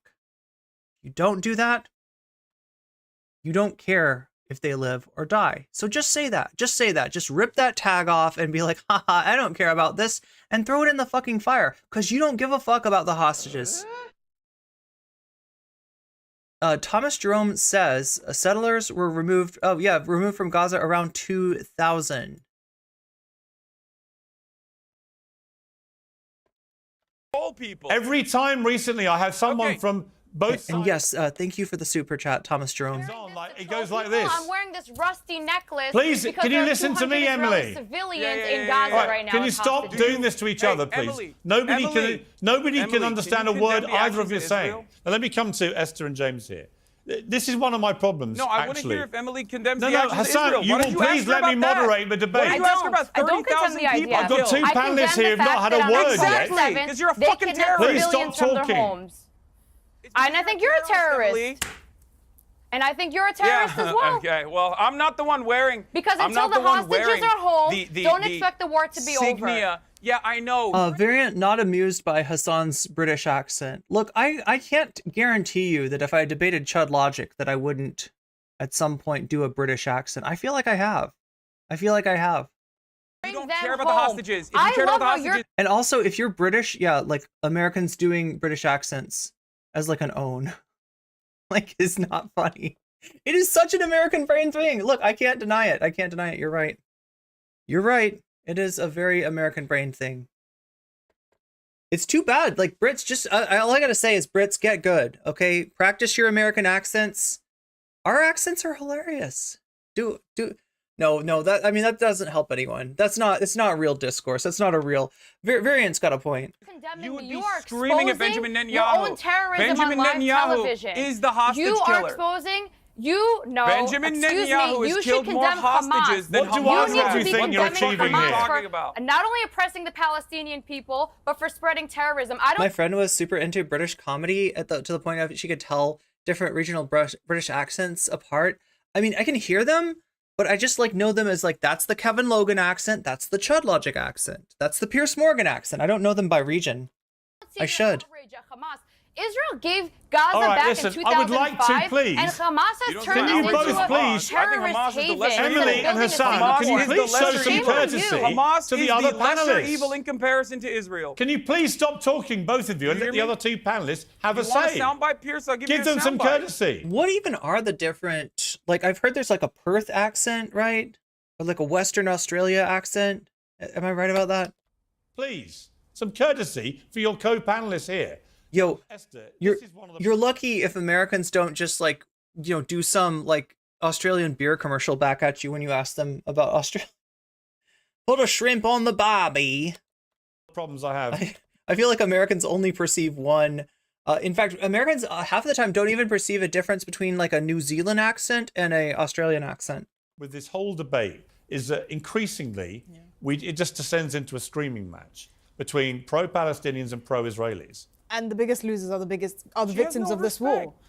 33,000 dead Palestinians, over 1,500 dead Israelis. These are the biggest victims of this because you're shouting at each other and nothing is getting, like, you're completely, forget having no courtesy for us. You're completely disrespecting actual victims of this conflict, which, by the way, didn't happen in a vacuum. And I think that's the most important thing to say about this. True. Now, understand, I think from what I've heard about this person, she is actually a conservative. But yeah, like this does get decontextualized a lot. Putting this into context and understanding, this goes back to 1947 is something that always gets passed by. None of this happened in a vacuum. Of course, October... Gerald Eats Soup says, I don't know the difference between Aussies and Kiwis, to be honest. Was an atrocity, and it was completely unjustified. There was no justification for butchering people in the way that they did. But it didn't happen in a vacuum. A lot of the people that live in Gaza weren't even born at the time that Hamas came in power. So I really just... I despise this, you're a terrorist sympathizer, you're a genocide supporter, all of this, when really the people that we should be talking about deserve better. Okay, James, on the wider point of these protests... Well, I couldn't get to that part because I wanted to describe what the apartheid is, and Emily cut in immediately to chirp about some random shit. Okay, you were both abusing each other. It was very unedifying. It was very Let me ask James. James, on the protests... Yeah, dude. On the protests, look, I believe in the... Lance uses Hasan as a tool to measure what he can get away with on Twitch. He says if Hasan gets away with it, that's the new guideline. I see what he's going for. I'm very happy for him if that works for him. Like, very likely, Lance could still get banned for doing something that Hasan does, but Lance is big enough on Twitter that if he gets banned, he could show the clip of Hasan doing it, show the clip of him doing it, and say, why am I being treated unfairly, Twitch? And like 9,000 people would like the tweet and Twitch would see it and they would do something. I don't think I could do that. I don't think I could get necessarily even like, somebody like Lance to retweet me. I don't like have that level of confidence, but I'm glad if it works for him. And you know, he's doing good work. If he's if he's keeping Twitch consistent, at least that like disincentivizes them from, you know, treating us in a two-tiered system. The right to protest. That's an absolute bedrock of any democracy. But I don't believe in the right to support terror groups publicly, or to chant about support for Hamas, or to chant about Intifada, which is a violent. Yeah, Sasha G, you're not kidding. She is very enraged. She's just in there, just like rising. Where's the line for you with these? I agree. I think we have to condemn what Hamas did, and I don't think the words that have been used so far have been strong enough. I mean, it was the worst thing we've seen in a very long time. I don't remember anti-corporatist. Anybody know who she is? Like what her deal is? It was disgusting, appalling, awful for everyone involved. I also have a lot of sympathy, if not, I can't think of a bigger word, for the people of Gaza. It's awful, and I will agree with you. I do want a free Palestine, and I also want a free and successful Israel, but I don't want innocent people murdered. So yeah, you can't go to a protest and start shouting about support for Hamas. That's insane. Her makeup is horrible. I think she's just having like there's like an interaction between her makeup and her moisturizer. That's what I'm noticing. It's ironic that something like this has become a haven for like the mentally unwell. You're talking about something as serious as a conflict. Okay, so the guy on your right with the pink hair, that is radio DJ James Barr, British radio DJ, TV presenter, podcaster, and comedian who presents a podcast, A Gay and a Non-Gay, with Dan Hudson. Barr is openly gay man and advocates for LGBT plus community and mental health, as well as a number. Well, we're just going to push back on this, like, you know, making this into like a mental health, like we're bringing mental health into this. I mean, people do this colloquially all the time. Hasan actually does this a lot, but you don't usually get a lot of people pushing back against ableism. It's a difficult thing to do. I'm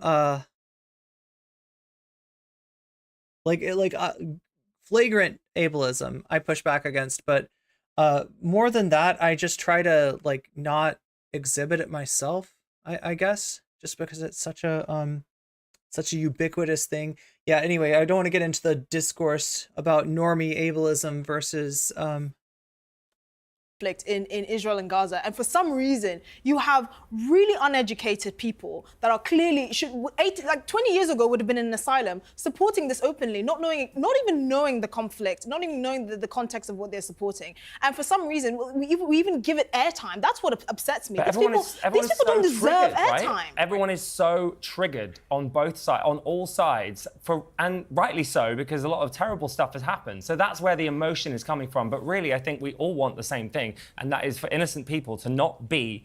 So Fair Lady Z says, what is the best Republican policy you can think of? Well, this is going to be a weird one for you, because I'm going to say free speech on campus, but I'm also going to say it with the admission that the Republicans really don't care about free speech on campus. They talk about it, right? So technically, I guess it's a Republican issue. They don't care about it. They're like, you know, free speech for Milo to come on and dox, like, you know, trans students on campus. Free speech for Matt Walsh to, like, you know, harass people, you know, to bring his hateful shit. Free speech for Steve Crowder to ambush you on your way to History 101. Right? Free speech for Poo Poo Bennett to do whatever the hell what does she do? Bring a gun on? Does she like open carry on campus or something like that? They believe in these kind of free speech. They don't believe in actual free speech. They don't believe in the students' free speech. But yeah, if they were serious about it, that'd be a hell of a policy. Let's ask Greg Abbott about that. Murdered or slain in the streets. Right. I mean, look, Hasan. Hang on, Emily. Something? Please, I'll come to you. Let me just ask Hasan. When you and Emily go at each other like you just did, nobody wins. I mean, no one can really understand a word you're saying because you're shouting over each other. You end up just calling each other terrorists. There's no sensible.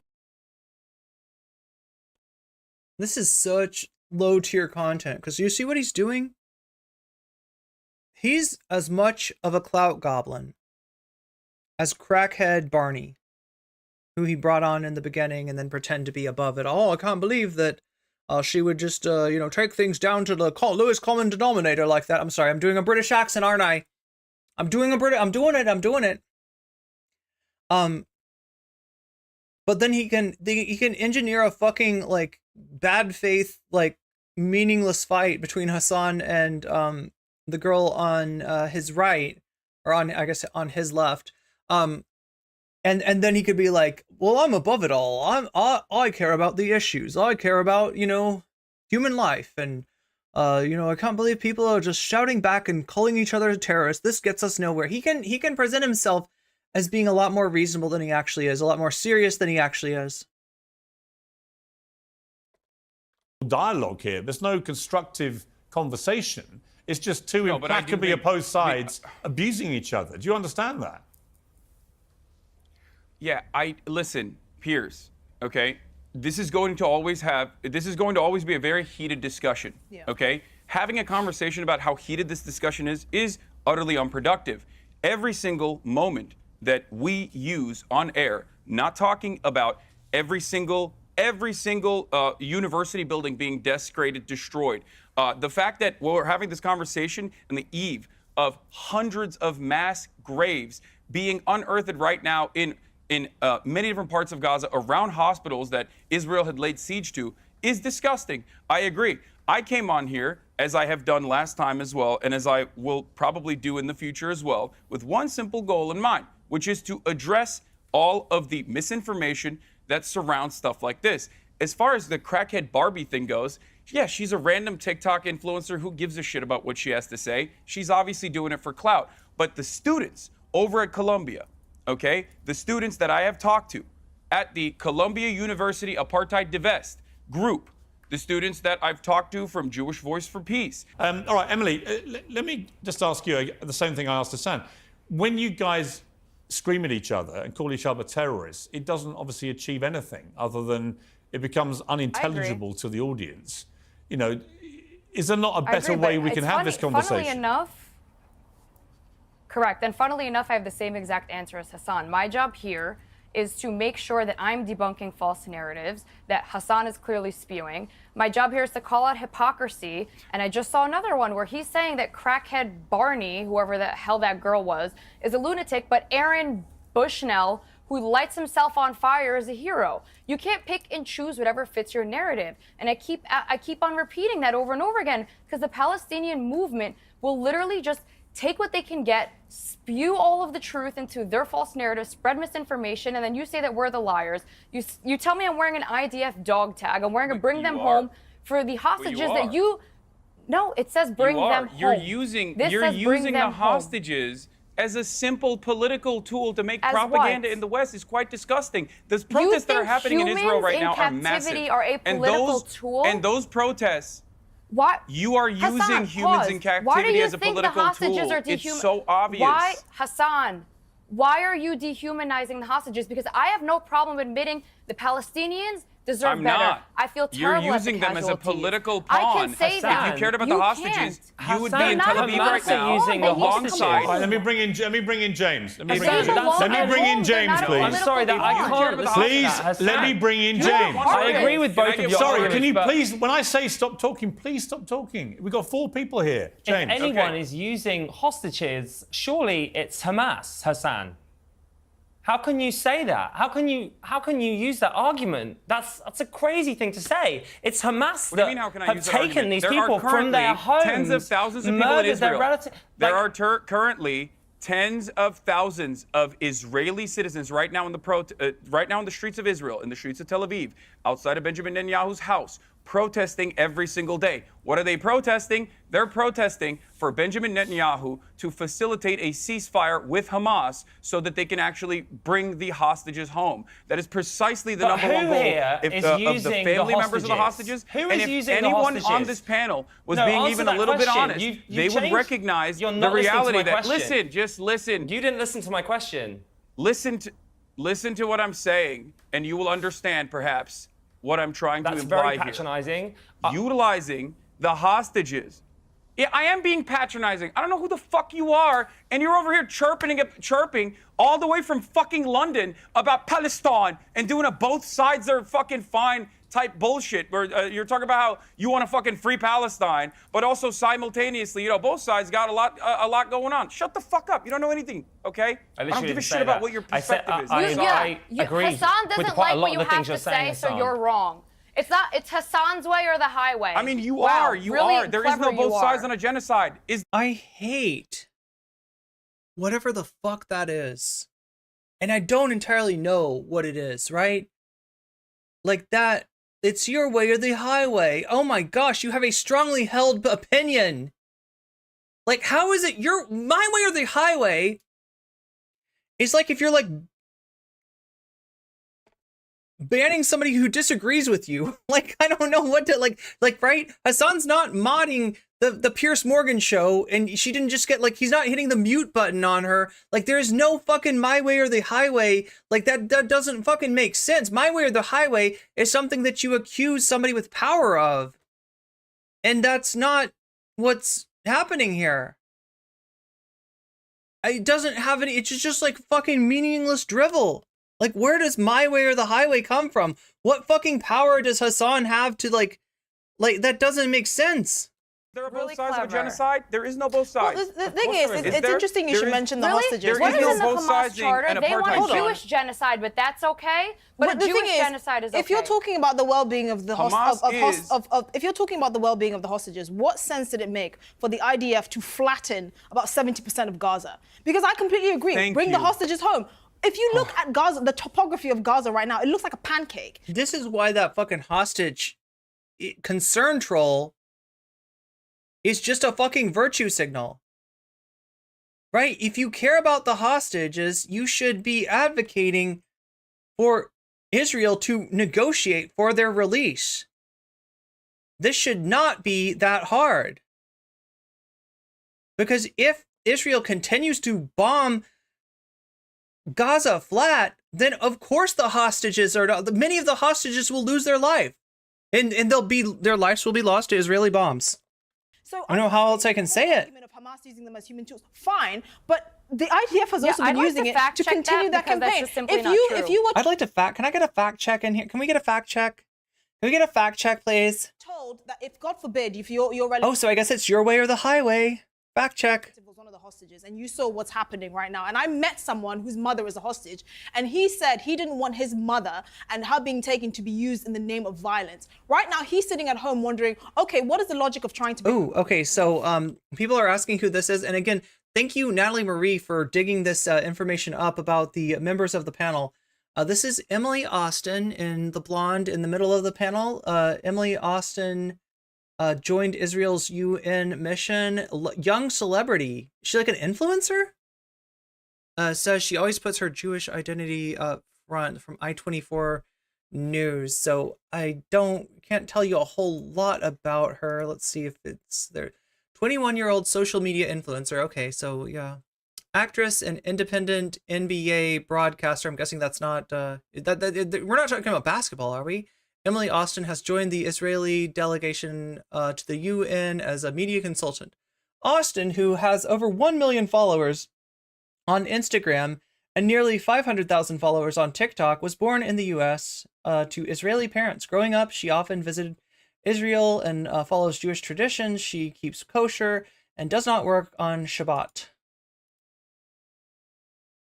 The young celebrity, who is also an ambassador for sportswear brand Puma, told Ynet that she joined the Israeli mission to the UN in September as an intern after meeting with Israel's UN ambassador, Gilad Erdan. Her main responsibility is dealing with communications and public relations in English. Austin said that working in sports. Oh, so we are talking about NBA. She did do some NBA broadcasting.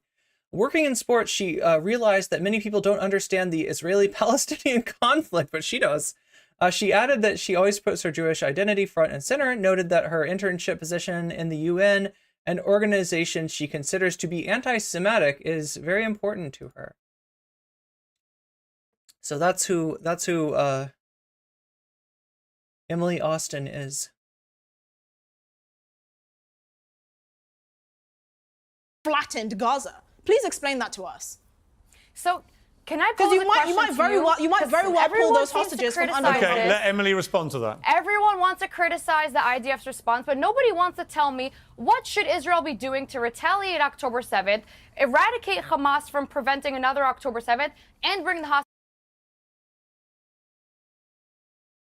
I have an idea. You have a I have an solution? idea. I have an idea. Do not flatten Gaza and potentially pull your own hostages up from under the rubble, like have been done with thousands of Palestinians. That's a good idea. Yeah. Have you found any So of them you're under the saying rubble? that you don't have an answer. That is the So answer. you Don't have kill an your own answer. hostages. But you're quick That's to an condemn the answer. IDF, How but you does that don't have an sound? answer. I also How have about an not killing the answer. hostages? Very interesting. I have an answer. Thank you for proving my point. It's called the Yes, dissolution of the apartheid regime. That's what it's called. Dissolve the apartheid regime. So what would you like to One state solution. Secular democracy. Everybody gets a vote.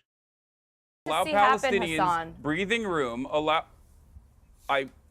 Do you not understand the English language? We're Dissolve delayed. the It's apartheid delayed. regime. You need a Xanax, first of all. You need a Xanax. Okay, so should Israel do Yeah, I'm to sorry. the West Bank what 30,000 they did to Palestinians have been Gaza? ruthlessly slaughtered by the Should Israeli Israel state. give It makes back me a the little land upset so that it can when turn someone is into another defending that. Gaza? Is that what you'd like to Another Gaza? Should Israel give back the land so it could, should what? see? Another terrorist haven launching rockets all day instead of turning it to Singapore? Because that's what they did in 2005. Wait, hold We on. see What how that is works. Singapore? The The West billions Bank. of dollars in Hold on, aid is they the turned West into Bank building Singapore? tunnels. Is that what you'd Wait, like wait, to wait, see? wait. bombing- I don't know. who's Have I bombing gone Singapore deaf? every day? Sorry, What, Emily, is is the Singapore West an Bank open-air supposed to be prison? Singapore? What are you talking about? How come Singapore keeps on catching strays? Do you remember the CEO of TikTok was I think Singaporean? If I'm not getting this mixed up right, they dragged him in front of this congressional hearing and they asked him, "Are you now or have you ever been a member of the Chinese Communist Party?" And he's like, "Sir, I'm from Singapore. I'm Singaporean. I live in." He's like confused. He's like thinking, "Oh yeah, Singapore. What part of China is that?" It's like, "No, Singapore. Different country." Is the West Bank supposed to The be West Singapore? Bank received. The West Bank has a port. They can import and export. Israel gave them a great piece of land. How about the Good Friday Accords like Northern Ireland? That is how violent conflicts actually get solved.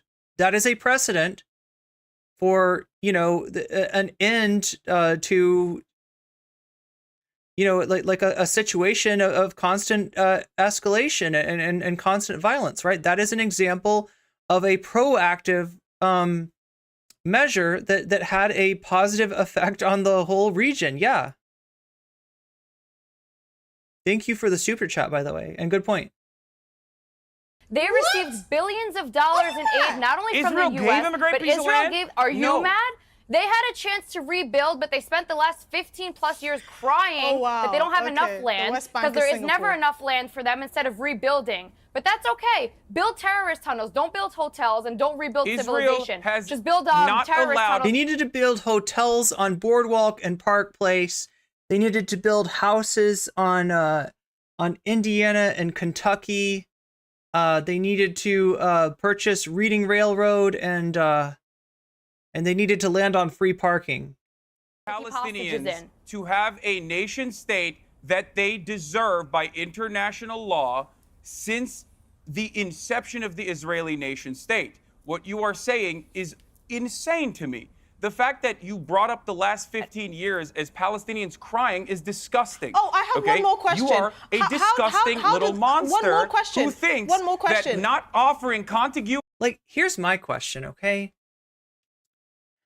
We've got like 5 minutes left. No, like it's like 4 minutes left of this debate, right? It's almost over. But how are you going to have a meaningful conversation with these four talking heads? Really, actually, you know what? It was like,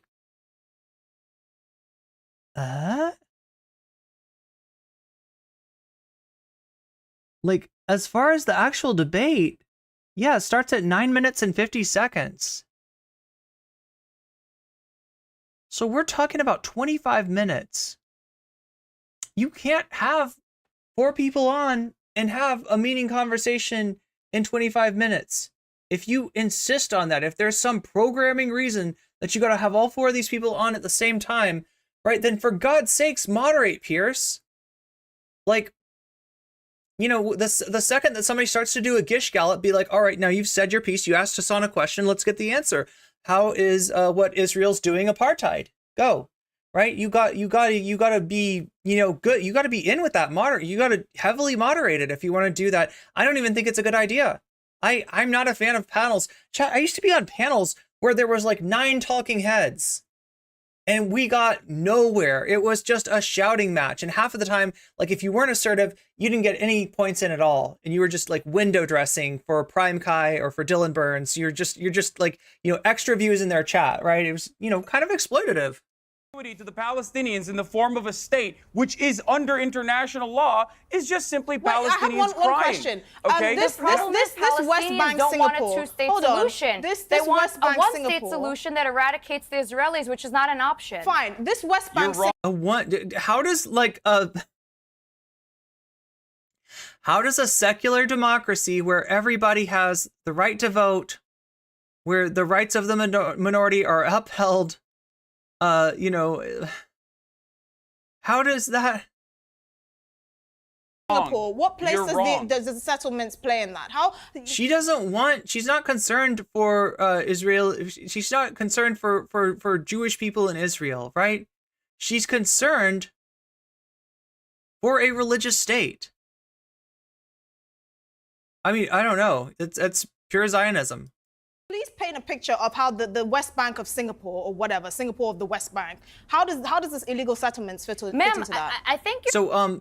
What might be missing, right? And I think most people in chat maybe get this, but I don't trust Piers' audience to get is that the now that's the one person we haven't identified yet. Sitting to the right of Emily Austin and to the left of James Barr. I don't know her name, but essentially what she's trying to say is that, like, so Emily Austin is saying, if they wanted to, Gaza could have been Singapore. It could have been a very wealthy state with, I don't know, very authoritarian and libertarian in an economic sense laws. I don't know why you bring up Singapore, but that's, if you're talking about Singapore, that's what Singapore is, right? But instead they chose the other path. They elected in 2006 by a plurality, not by a majority, Hamas government, and therefore, they don't, I guess, deserve any sort of human dignity, I guess. And then, but like what she's bringing up to push back on that is like, okay, so let's go with a portion of Palestine which did go along with what Israel wanted. That would be the West Bank. What happened to the West Bank? It got cut up like Swiss cheese. It's got settlements all strewn through it. People have to, go through multiple checkpoints. There's only certain rule, like your license plate. In other words, whether you're like, Palestinian dictates what roads you can use, and travel in that fucking area is like incredibly hard. They got fucked over. They did not turn into Singapore. They did not ascend to the fucking mythical, celestial level of like a state that obeys Israel, right? That was the reward for going with Israel. You're missing the picture. That and a government that nobody fucking trusts because everybody views them as collaborators. Explain to me how the settlements fit into that picture. A piece of land. I'm explaining it. Okay, I'm listening. The picture is they got a great piece of land to turn into society. Instead of turning it into civilized society, Israel gave the land to Gaza. They withdrew. Then why the Israeli Israelis It's not Israel's land to give. It's not Israel's land to give. It is not Israel's land to give. There are no Jews or Israelis. There are no settlements in Gaza. In the West Bank. They gave it to the Palestinians. That is indeed what she meant. So earlier she was like, how is it? She was saying that it's the opposite of what Hasan said, and he was talking about apartheid, right? So she mentions that, like, that's the opposite. So, and I was trying to interpret what she meant by saying it's apartheid against Israelis, and the only thing that I could figure out is she meant that they're not allowed to settle in Gaza. They're not allowed to cut it up like Swiss cheese.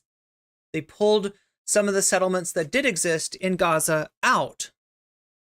Right? That's what she was talking about. That's what she meant by it's apartheid against Israelis. She's like, they are not allowed to settle, bring in weapons, threaten local Palestinians, push them further and further out, restrict their movement, restrict their travel, use the IDF to back up their illegal actions. Like, right? That's what happened in the West Bank. And like she said it for West Bank and Gaza, so it actually doesn't even make sense by that metric. I'm speaking. But I was wondering what she was yapping about. I was wondering what she was even talking about. I'm asking about West Bank because I was interested in knowing about Singapore. I'm telling you that if Palestinians- Israel pulls out completely from the West Bank, if Israel pulls out from the West Bank, you can bet your ass it turns into the next Gaza. The world does not need two Gazas because one Gaza has already caused enough damage. If, however, one Gaza has caused enough damage, lady, Gaza is flat. Gaza has been damaged. Gaza has had all of its institutions, all of its hospitals, all of its universities fucking demolished. Its graveyards attacked, right? Even the memory of people living in Gaza erased. What are you talking about? Gaza decides to demand Every that argument with Hamas Israel removes is themselves about from some power, hypothetical. and they can have democracy. Israel has to do a then yes, genocide there's because if potential for Israel a doesn't do a two-state genocide, solution. then the Gaza There's is no not genocide. genocide. The only genocide is the Hamas charter that wants to eradicate the Jews. Defensive genocide. What is James on about? I don't even know who he's saying that to. Is he saying that to Emily or to Hasan? Sounds like you're victim blaming Palestinians in Gaza. You know, it's interesting the word genocide because hang on, it's interesting the word. It's interesting. Hang on, I would love to get a word in, please. Interesting the word genocide because I've listened to all this fractious debate, everyone talking over each other. I love the fucking owner of the show acting like he can't get a word in edgewise. Look, if you don't get a word in edgewise, it's because you didn't want to. If people are gish galloping on your show, it's because you want that. If people are talking over on your show, it's because you want that. You have all the power in the world. You're the only one with power on this panel. Nobody else in here can kick people. Nobody else can mute people. Nobody else can, enforce any kind of rules except for you. You are the dude. You are the dude. The truth is that actually only one side is publicly said that they wish to pursue a genocide, and that is Hamas. Hamas, after October the 7th, through their official spokesman on camera. Did she just correct his pronunciation? He said Hamas, and she was like, Hamas. It's called Hamas. Excuse me. Can you pronounce it correctly, please? Thank you. Let me help you. It's ha. Anyway, chat. Anyway. Said they wanted to do it again and again and again. That is the purest articulation of a genocide. Wants to do it again and again and again. Verse is doing it again and again and again. Imaginable. And the one thing I never hear from the pro-Palestinian side You is really think what Israel was Piers, actually. Hang on. Piers. And you see what he's doing too? Right? He's finding something that somebody in Hamas said and literally placing that on like, this is what the Palestinians want. Because 45% of them voted for this political bloc back in 2006, when most of the people living in the Gaza Strip were not currently alive, let alone of voting age. Don't interrupt me. So one I haven't Hamas asked you a official, question yet. One Hamas guy. Sorry, I But need to that's ask you a ridiculous. question. You're being a ridiculous person. You're being a pompous ass. Being a ridiculous person. I'm just saying. Pompous ass. Nobody ever Because tells how me. many Israeli officials, even on your show, have said we should keep doing what we have been doing to Gaza over and over again? How does that not register? You know who's been killing people over and over again? Spoiler. It's not Gaza. In the same genocidal intent. If you think what that dude was saying, which was, by the way, ridiculous what he was saying, the Hamas official was saying, is that we're going to do October 7th over and over again. But he said it. We are justified in doing it over and over again. Yes, I find that to be abhorrent. However, what you fail to recognize is that's the genocidal intent, but not Amalek. That's the genocidal intent, but not saying we are fighting human animals. And that's why. Okay, so now here's where it gets really rough, right? Most of you in chat probably, maybe, possibly, have heard of the term Amalek. This is a biblical story in which, the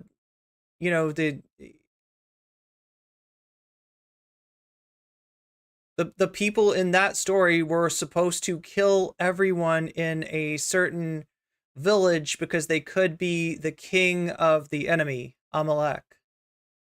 Right? It's a story I hate, like, supposed to be a morality tale, but it really kind of breaks down to more of an immorality tale. Of like, wholesale, and utter murder of your enemy, right? But when Hasan just says, well, they said Amalek, I swear to God, most people watching Piers Morgan, they're just right off their head. That's not enough for them to understand what he's saying. The human animals thing, maybe they remember that quote, maybe they don't. But yeah, it was an Israeli, top Israeli official referred to Palestinians as human animals. We have to cut off their food, their water, and their electricity. That was Defense Minister Yoav Gallant There we who said go with that. the lies Benjamin again. Netanyahu You're saying has Israel routinely cuts talked off their about this over and over electricity. again. They don't even Israeli provide interior their security- electricity. Israeli- You're saying they cut off their water. They don't cut off their water. You are spewing lies on national television. Can you? I'm I talking. think so. Hang on. No, because I'm not Again, you're gonna stop. talking I'm not over gonna let each you other. spew lies. Some of the I'm sorry, name me comments. another army that There's no provides doubt, aid Emily. to people they're at war with. Some of the Only comments. Israel. Some of the. Piers, Israel is. No, Piers, All I'm not right. letting him spew The misinformation. caring I'm not country letting on the It's fucking pointless. planet. I lies swear to on God. television. Start it again. This is pointless. We're getting No, nowhere. because But he's thank spewing you. Did Yoav Gallant misinformation. not say that? Israel's cutting off electricity, Okay. water, and aid. Just We're getting- Did spewing Defense lies. I'm not Minister gonna let you Yoav do it. Gallant say we are fighting human animals or not? Answer that question. Did Defense Minister Yoav Gallant say we are Hamas fighting is human animals and we have to cut off their Hamas, electricity, correct. cut off their food, cut off their water? Okay. Yeah, the slight You know what? I'm Israel, going to cut Israel off. I'm provides going to cut off this 7 to 9% debate. of their electricity. The rest is Hamas. I'm going to cut off the That's debate not because Israel. we're getting Israel absolutely provides- nowhere. But I appreciate everybody joining me. Thank you very much indeed.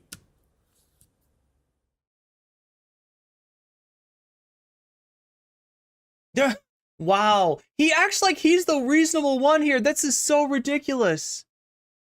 This is so ridiculous.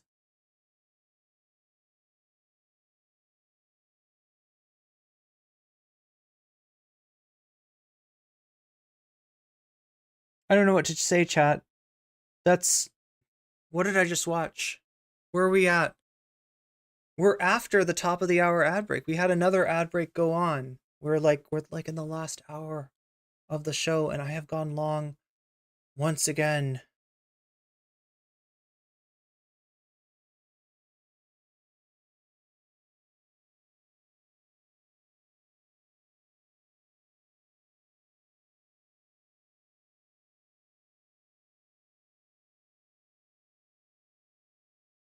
Pierce still has a moral quandary.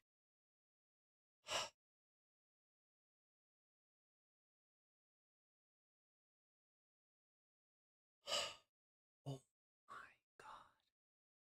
So, here's the deal. We've got so much more to go over. I even teased you with the idea of talking. In fact, I think anybody that was up on the gaming stream, the late night gaming stream I did last night, you got the sense that, will I be playing New Vegas? I want to, but I was also supposed to be talking about like President Sunday and Stardust. I guess that's going to have to happen tomorrow.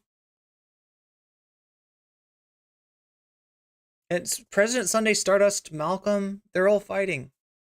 They're all embroiled in a battle, and there's only one person that's an objective, fair observer that has no dog in this fight whatsoever, and that's me. So I have to jump in and like decide their fates. That's right, Stardust. That's right, President Sunday. Your fates are now in my hand, and you've both acted in less than great ways to me in the past. How do you feel about that? That I'm going to now be the decider of whether you get to go on as content creators, because everyone takes me so fucking seriously. That's right. No, I'm just going to weigh in and see what I think. They're talking about the Poppy and Xena situation. President Sunday, I think, was away, maybe even unable to do content while that was going down. Obviously, Malcolm and Stardust did a lot of content on that. Some are now saying maybe too much. I am definitely glad that the abuse that was going on in the White Leaf Network actually got brought up, and that it's being brought to attention, and that some of the people that might have thought that this was a safe space now realize that the Poppy and Xena community is anything but a safe space. So, I definitely, am glad that this didn't get like washed over. This didn't get ignored. This didn't get, pushed into private back channels, because I think it is something that needs to be talked about now. But my understanding of President Sunday's coverage of it is not that he was necessarily sweeping for Xena and Poppy. I know that like he has been close to different members of the White Leaf Network. I'm talking about like Xander Hall, not so much Xander Hall, Demon Mama and Vosh. I think that President Sunday is friendly with Demon Mama and Vosh. However, that doesn't necessarily mean that he's friendly with everybody on White Leaf. President Sunday himself never had a White Leaf site. So I don't really buy the claim made by Stardust that, President Sunday is like best friends with them and is trying to, act on their behalf. However, I will admit that I haven't watched all the coverage. So, maybe it's time that I do that. Time that I take a look into all of that stuff. But, not right now. We've got more Piers Morgan. Look at this. That's not a fact. Destiny versus Benny Johnson and Dave Smith. Who the fuck is Dave Smith? I don't know who Dave Smith is, but I know that Benny Johnson's fucking cringe, and I know that Destiny's cringe. There's also like a crystal ball thing. Wait, was Francesca on this 3 days ago? Francesca was on Piers Morgan? Oh my god, chat, we got too much to cover. We got too much to cover. Screw the drama, at least for now. It's not even drama. I'm not trying to diminish like, the importance of calling out like predatory and abusive behavior in the space, right? That's not. Let's Stardust do a stream accusing me of being best friends with Cena and Poppy. I'm definitely anything but I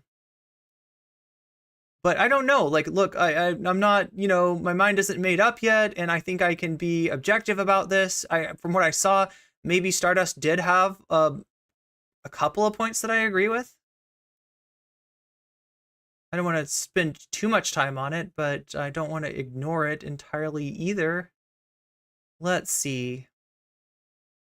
Anyway, tensions are, however, rising. Come on. As classes go online at Columbia.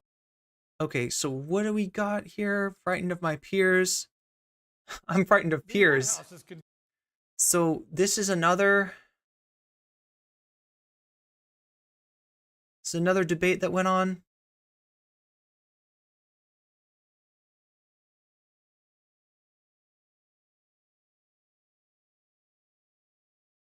This is the one with Crystal Ball.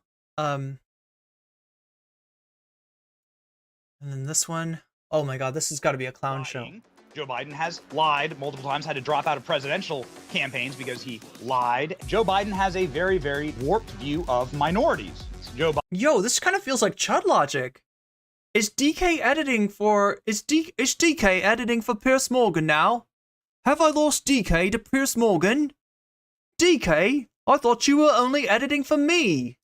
Biden is the same guy that went and kicked corn pop. Do you feel it's a DK? It's a DK track. Out of the pool. It's a Chud Logic video. He had too much pomade in his hair. Corn pop was a Now go to the VHS case. I believe Roseanne. If she says it happened, it happened. Believe all women. An important component. Yeah, that's what somebody said. Believe all women. That's what. That's what people are saying. And so yeah, leave Roseanne alone. And I also thought it was quite funny. What? Yeah, that's a big question. Everybody's like so reactionary in how they view things, and now you've got the Republican Party who's like, well, screw everything that the Democrats stand. DK's gone and left my channel completely alone so that he can edit for Piers Morgan. For like, we actually think. How am I supposed to do my transphobic content without DK editing my Now I'm gonna have to find my own synthwave, find my own outrun music to put at figure out how to do the VHS effects at the beginning of my video. It's very hard. Putin is based and strong, and America's weak, and they have too much LGBT stuff. I mean, no offense to you, Piers, personally on this at all, but I hate the idea of like royalty in politics. No one even like knows anything about half the people involved, but yet their word means something. Why are the richest counties in America, 8 of the top 10 richest counties in America, all in the circumference of Washington, D.C.? Why? Yo, Benny Johnson is the cringiest cringe lord of them all. This is the left can't meme guy. Why would all of these counties around DC? What am I watching? I don't know. Somebody that should have been a lolcow. No, I'm not talking about me. Come on now. Come on now. Come on, fucked up Swede. You're not saying, oh wait, you didn't say that. I said that. Anyway. No, I'm talking about Benny Johnson. Benny Johnson. Be so bloody rich. Donald Trump is on trial. All right. So what do we? So that's one option. I'm gonna let chat like maybe vote. Should I let you vote? Do we have time to vote? Am I just gonna waste time by making you vote? Should I make you vote with 1s and 2s? This is the other option. Then what it calls blatantly anti-Semitic statements at student protests against the war in Gaza. Why? Demonstrations at Columbia University. Wait, how come that video gets the DK treatment? Piers Morgan uncensored. Piers Morgan uncensored. Yeah, he's what? Why do you have different video? Like DK's only editing some of the videos. New York have rumbled on for 6 days. He's got multiple editors. While arrests have been made at other major colleges, including Yale. Jewish students at Columbia have been warned to go home with classes moved online. Some pro-Palestine protesters have been suspended.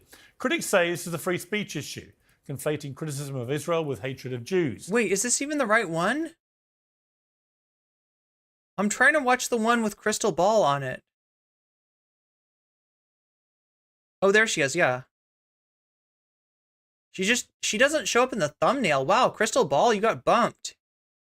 She got bumped, chat. What do you think? Do you want this one? Do you want the Destiny one or do you want the Crystal Ball one? Just either say like Ball or Destiny in chat. That's all we're gonna have time for.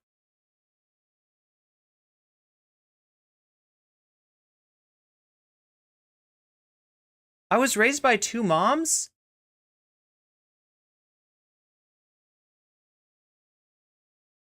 Actually 3. 3 moms. It was so peaceful up here, but now there are freaking communist invading radicals. Come on, fucked up Swede. You know I was the product of a polycule. I had 3 moms and 2 dads. Who knew? Who knew?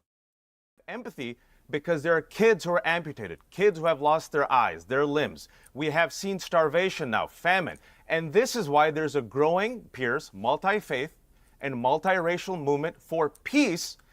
Youssef Haddad, who was assaulted at a protest at Columbia University, the host of Breaking Points, Crystal Ball, and author of Go Back to Where You Come From, Wajahat Ali. Well, welcome to all of you. Let me start with you. You don't see Irene and think makeup? Oh my God, because I'm a minimalist. If I may, Saha, tell me exactly what happened to you. Sure. So I went to a large anti-Semitic campus rally on Saturday night to document the protest. Oh my God. So yeah, there we go. This is what we're gonna wait. Oh, yo, is this the flag? Is this the flag girl? I think this is the flag girl, right? This is the person that claimed to have gotten poked in the eye by a Palestinian flag while attending a protest. And if I'm correct on this, also the person that complained about the fact that her school cafeteria had changed the name of the Israeli couscous. Now, I don't know if you know this, but couscous is not Israeli. Couscous is a food of the region. You can get it in Lebanon. You can get it in, you can get it couscous in a lot of different places, right? It's like it's a Mediterranean food, right? But I mean, like, they called it Israeli couscous. And then she went there one day and she said they called it just couscous. It was called Israeli couscous salad before, and now it's just called couscous. How dare you? How dare you? And it turns out when you actually looked, the salad was still there. The salad was still Israeli couscous salad. I don't know what her deal is, right? She seems like a bit of a drama vulture, like a bit of a clout vulture, but I don't know. With another. What do you think, chat? Do you want to watch the spicy Benny Johnson versus Destiny debate? I mean, like, let them fight kind of debate? Like, How is this gonna work? Like, I don't like what are they gonna disagree? Okay, wait, they're talking about, let's see, introductions, Trump's celebrity power and misuse of the law. US elections. Should Biden pull out? Of the race. Of the race, okay. Was Biden's uncle eaten by cannibals? Yo. Okay, look, we gotta laugh, although there's a kind of, again, a serious point to it. This is Joe Biden claiming his uncle had been eaten by cannibals. He spent like 10 minutes on this. He spent 10 minutes talking about, wait, is this right? 10 minutes on the discourse of Joe Biden's uncle and whether he was eaten by cannibals. Holy shit, Piers. Chat, I need some guidance, chat. I need some advice. What do you think, chat? We've got different options here. Biden's uncle eaten by cannibals, or we got a crystal ball. I feel like the crystal ball one is more related to actual ad break incoming. Oh my god, Jules, I already missed it. Hey, you know the deal. At the top of the hour, there's an ad break. It lasts for 3 minutes. Sometimes you might even get the same ad twice in a row. If you no longer want to get the same ad twice in a row or spend 3 minutes watching ads, right? You can get out of that possibly for free if you have Prime. If you got Prime, you got a free sub to give to the streamer of your choice. If that happens to be me, then you will no longer see ads in my chat.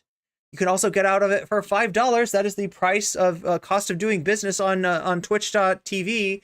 Or, possibly even through the generous gift of somebody else that has happened once already during this stream through a community sub or a gift sub. Although if you want to be that person that gets lucky and gets that sub, be active in the chat. Be active in the chat, right? You can also support me over on Twitch, lest you think that I've forgotten about you. It's not quite the same deal. It doesn't get rid of ads, but I think your ads are a lot less than... I think you are having to deal with a lot less ads than Twitch, but you do get weasels. You do get the gift of weasels for being a membership. You also get the gift of exclusive content, including something that I should do sometime soon, which is the premium stream. We haven't done one in a while. I try to do one every month, so we need to premium streamium soon. Lots of cool goodies with that, including my undying affection. It's how we keep the stream going. It's how I'm able to keep the lights on.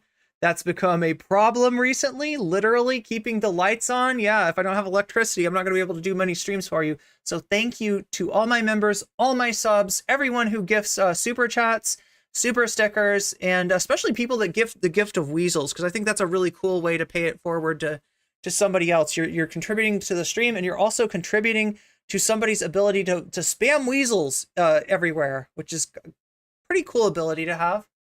But yeah, and you also, like I said, I have been having an issue keeping the lights on recently. I had kind of a weird miscommunication with my roommates, in which we actually did get the electricity turned off, which is scary to wake up with no electricity.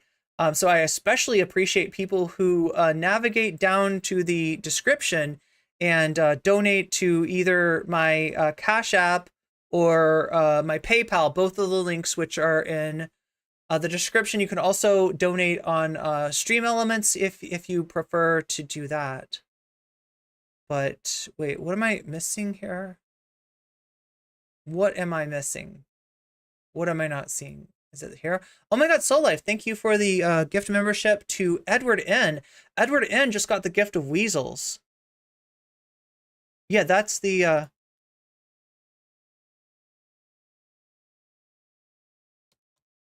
but I haven't gotten a consensus yet from chat. Why am I talking in a British accent, chat? I had this problem the other night. I had this problem where I was playing Fallout New Vegas, and one of the characters in that game has got a little bit of a southern accent. And the problem that I have is when I absorb too much of another accent, I start to adopt that accent as my own, which is quite annoying sometimes, especially when it's a southern accent, especially when it's a sassy southern accent, like the kind of accent that you might expect from a waitress at a diner somewhere along a highway when you stop when you stop on a long trip, like say you're going to Florida or something like that. You know, you're going to Disney World, and yeah, that kind of voice, right, starts to just come out of me, right, just from being around, hearing the voice acting in Fallout New Vegas and hearing all the wonderful Southern accents in there. I start to talk with my which is weird because it's not just that, but like it's like a method acting thing. I start to turn into a different character. I start to become the waitress on Highway 65. Is it Highway 65? I forgot, Chad. I think I used to know a highway that went through the South, but that was a long time ago. But yeah, thank you so much to everybody who supports the stream, all the Patreons, everyone who donates to the throne to help get a better microphone, a better place for Waluigi to sit. As you can see, he's not quite comfortable here. He would rather be sitting on an XLR mic rather than a USB mic. We're making that happen, and we're actually 65% of the way there, thanks to the generous donations of people supporting me on Throne. And even if all you can do is hit that like button for me, that helps a lot. Oh yeah, I should mention something too. Like, I don't do this nearly enough. Let's see if I can do... I was doing it last night. All right. So, if you're watching me on Shorts, you might notice there's something missing. That's the like button. You want to hit the like button. You always hit the like button when you're in the regular chat, but you can't find the like button on Shorts. Let me help you, okay? I'm gonna try to help you, okay? So here we go. I'm gonna levitate and point right there and show you that there are 3 dots. 3 dots, like right around there. Do you see the 3 dots? If you press those 3 dots, a menu will open up, and that menu will have the likes on it, right? And if you want to like the stream and you haven't been doing so because you couldn't find the like button, here, I'll show you one more time. Hit the 3 dots and then hit the like button, or hit the dislike button, or hit, you know, like register your dissatisfaction with the stream and with me as a human being. By hitting the 3 dots and hitting the dislike button, which hurts me a lot. So if that's what you want to do, then you know that's how you do it. That's where it is. Anyway, I forgot to mention this. Shout out to all the Wasteland waitresses along Route 69. Is it Route 69? I forget. It's the one that goes through like Atlanta and stuff. I can't remember which one it is. Anyway.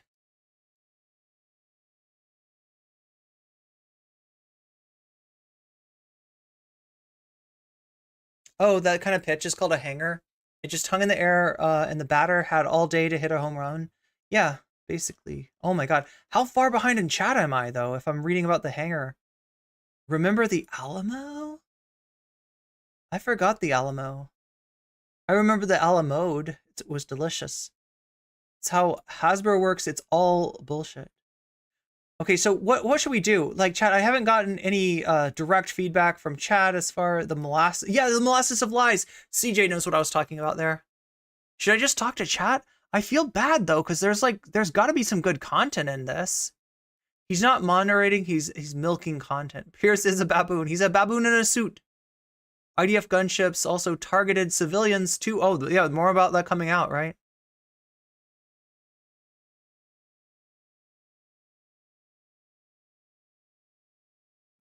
Hasan does end up getting kind of pissed. Well, he said something. Did he get kicked off the show? Or like escorted out of the...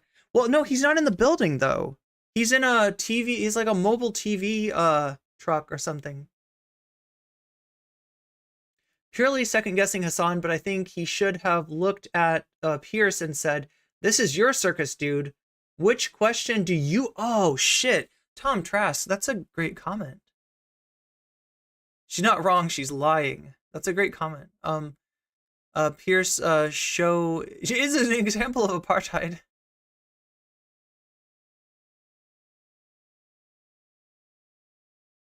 You know it's dirty when the roaches wear slippers? Are you talking about Asmongold's house?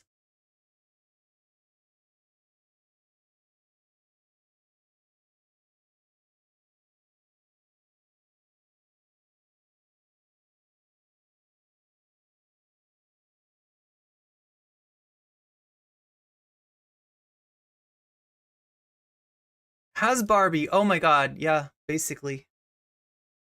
How did I miss all these like premium comments? Maybe I just listened to a lot of British rap. I should. Are you giving me an L for... Oh no, maybe that's not my L. That's somebody else's L. Grew up with kids in Oregon. I've always been suspicious of us putting on a southern accent. Maybe I got it from my parents. You mean people trying to put on a southern accent to act folksy? Like, now, how do you remember Bosch's southern accent? He was debating Brianna Joy Gray, maybe about like Force the Voters. I don't remember what it was about, but he was debating Brianna Joy Gray, and right in the middle of talking to her, he comes out with this like antebellum style southern accent. You know what I'm talking about? Like the voice that comes out of a southern plantation owner in a movie, right? That kind of accent. It's just like, and what was he doing? Like, where? There's no good explanation for that. I haven't heard a good explanation.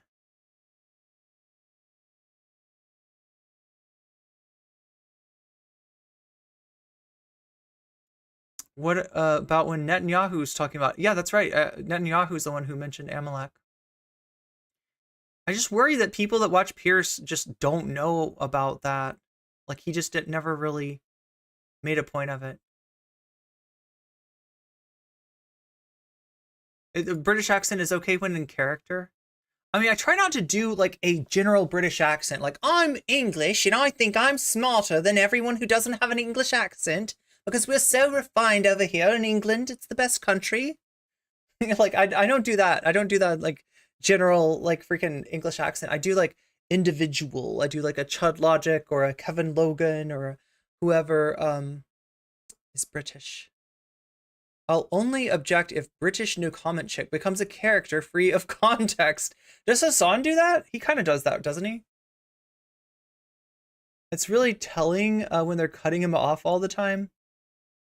Haven't watched his review yet. Watched Human Rights Report.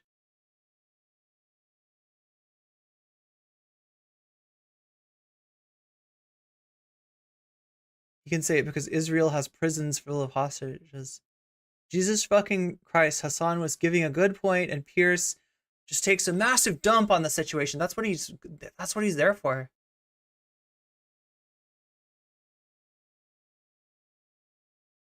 The poor DJ with pink hair, yeah, he didn't get a word in edgewise, and when he did, it was kind of incoherent anyway.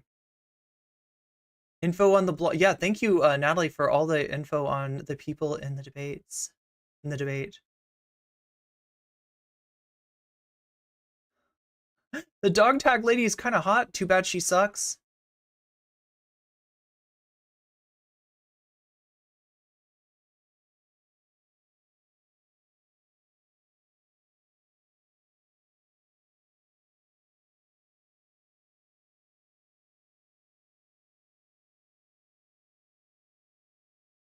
How can Piers moderate when he has the crackhead lady on? I mean, you know, that just shows you how serious he is. And honestly, like, he's trying to like put himself on a tier above somebody like crackhead Barney. Sorry, that's what Hasan called her, crackhead Barney. But he's not. He's a little clout goblin too. Just with more clout. Might be possible if there was moderation. If he wasn't just digging for clips.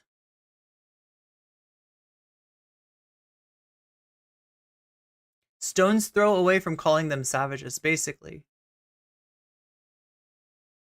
NCC is fair. I'm trying to be fair. Somebody's got to adjudicate this drama between Sunday and Stardust. They're sure as fuck not going to adjudicate it themselves. But I don't know. I feel like as much as I want to be like completely dispassionate about it, it makes it hard when Stardust does a cope stream afterwards with Brianna Wu. In general, cope streams aren't a good idea. They're not necessary. I know like you think they are.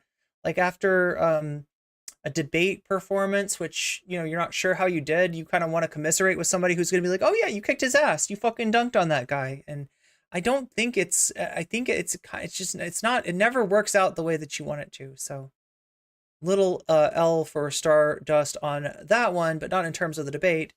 more in terms of the after the debate. Yeah, a bunch of people have been on recently. Are you talking about a bunch of people? Oh, have been on Piers Morgan?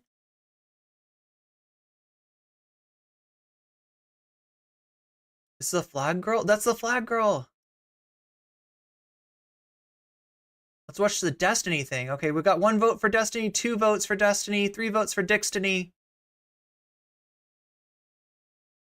I mean, it's not as much about Gaza, unfortunately. Destiny video is probably funny. Talking about G-side can be exhausted. Yeah, well, okay, so I'm getting it. 420 people tried to show me about Route 69.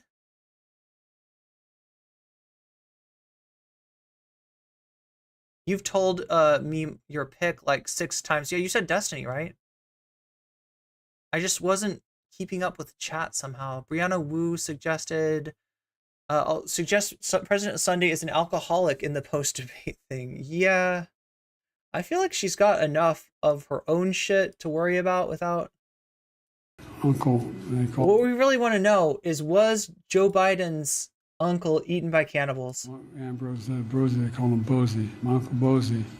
And he became an Army Air Corps before the Air Force came along. He flew those single-engine planes. And he got shot down in New Guinea. And they never found the body because there were a lot of cannibals for...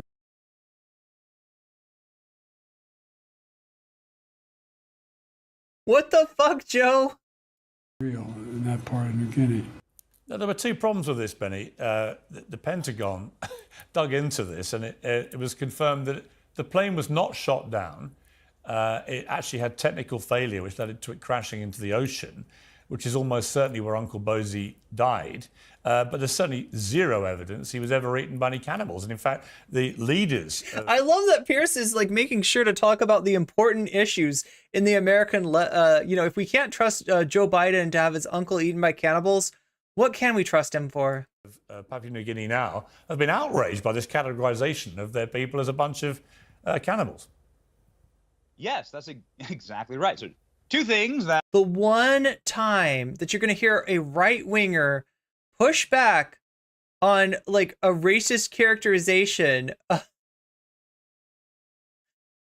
Yeah, Uncle Bussy got 8.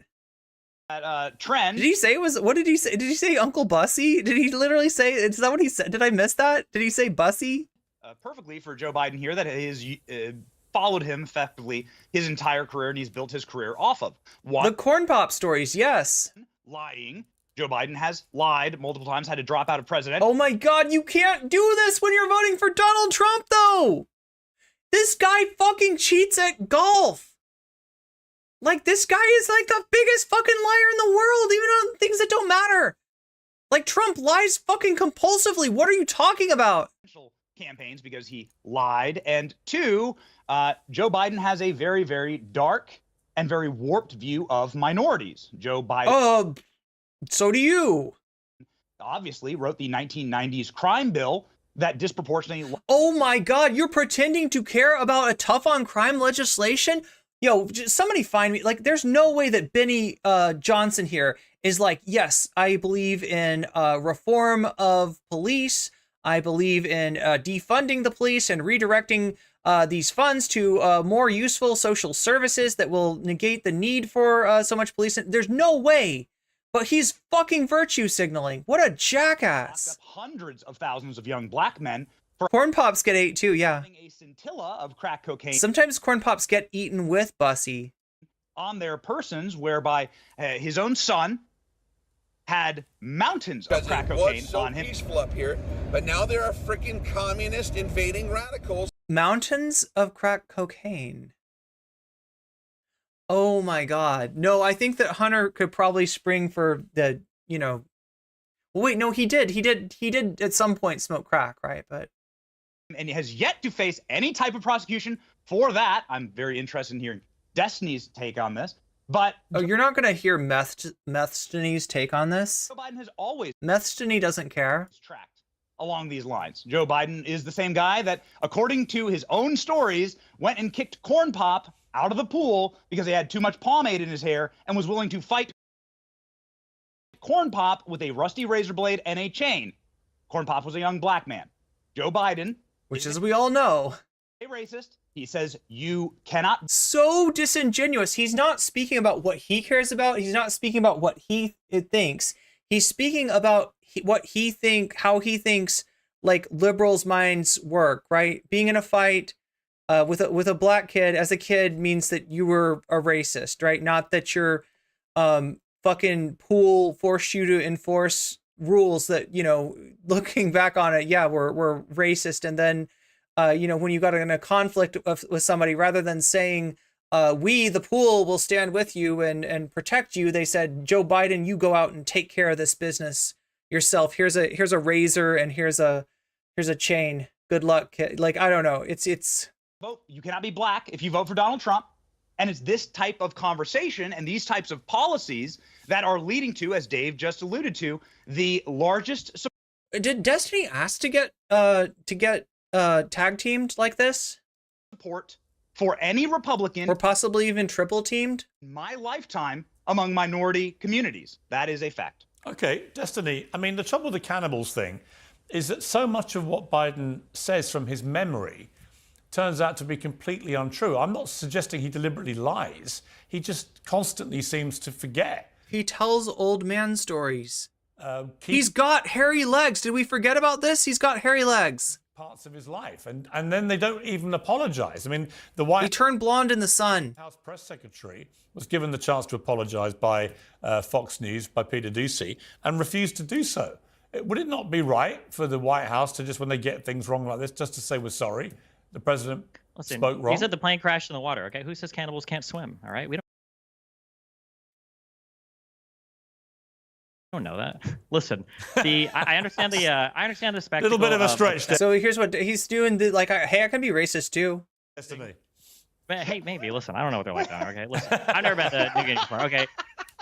Listen, there's always the gaffes and there's everything that's fun to talk about, but it says something that every time Trump makes a gaffe, I hear this repeated over and over again. We are not supposed to take Trump literally. We're supposed to take him seriously. When Trump says there's an invisible plane, he didn't actually mean. I mean, that is the right way to go with this. That. When Trump was like on stage, you know, pondering about the injection of disinfectant into your lungs, well, he wasn't serious. Well, when Trump talks about cyber, you know, he's just like speaking metaphorically. I don't know, man. At the end of the day, like, Biden is a gaffe machine. George W. Bush was a gaffe machine, and he couldn't even blame senility on that.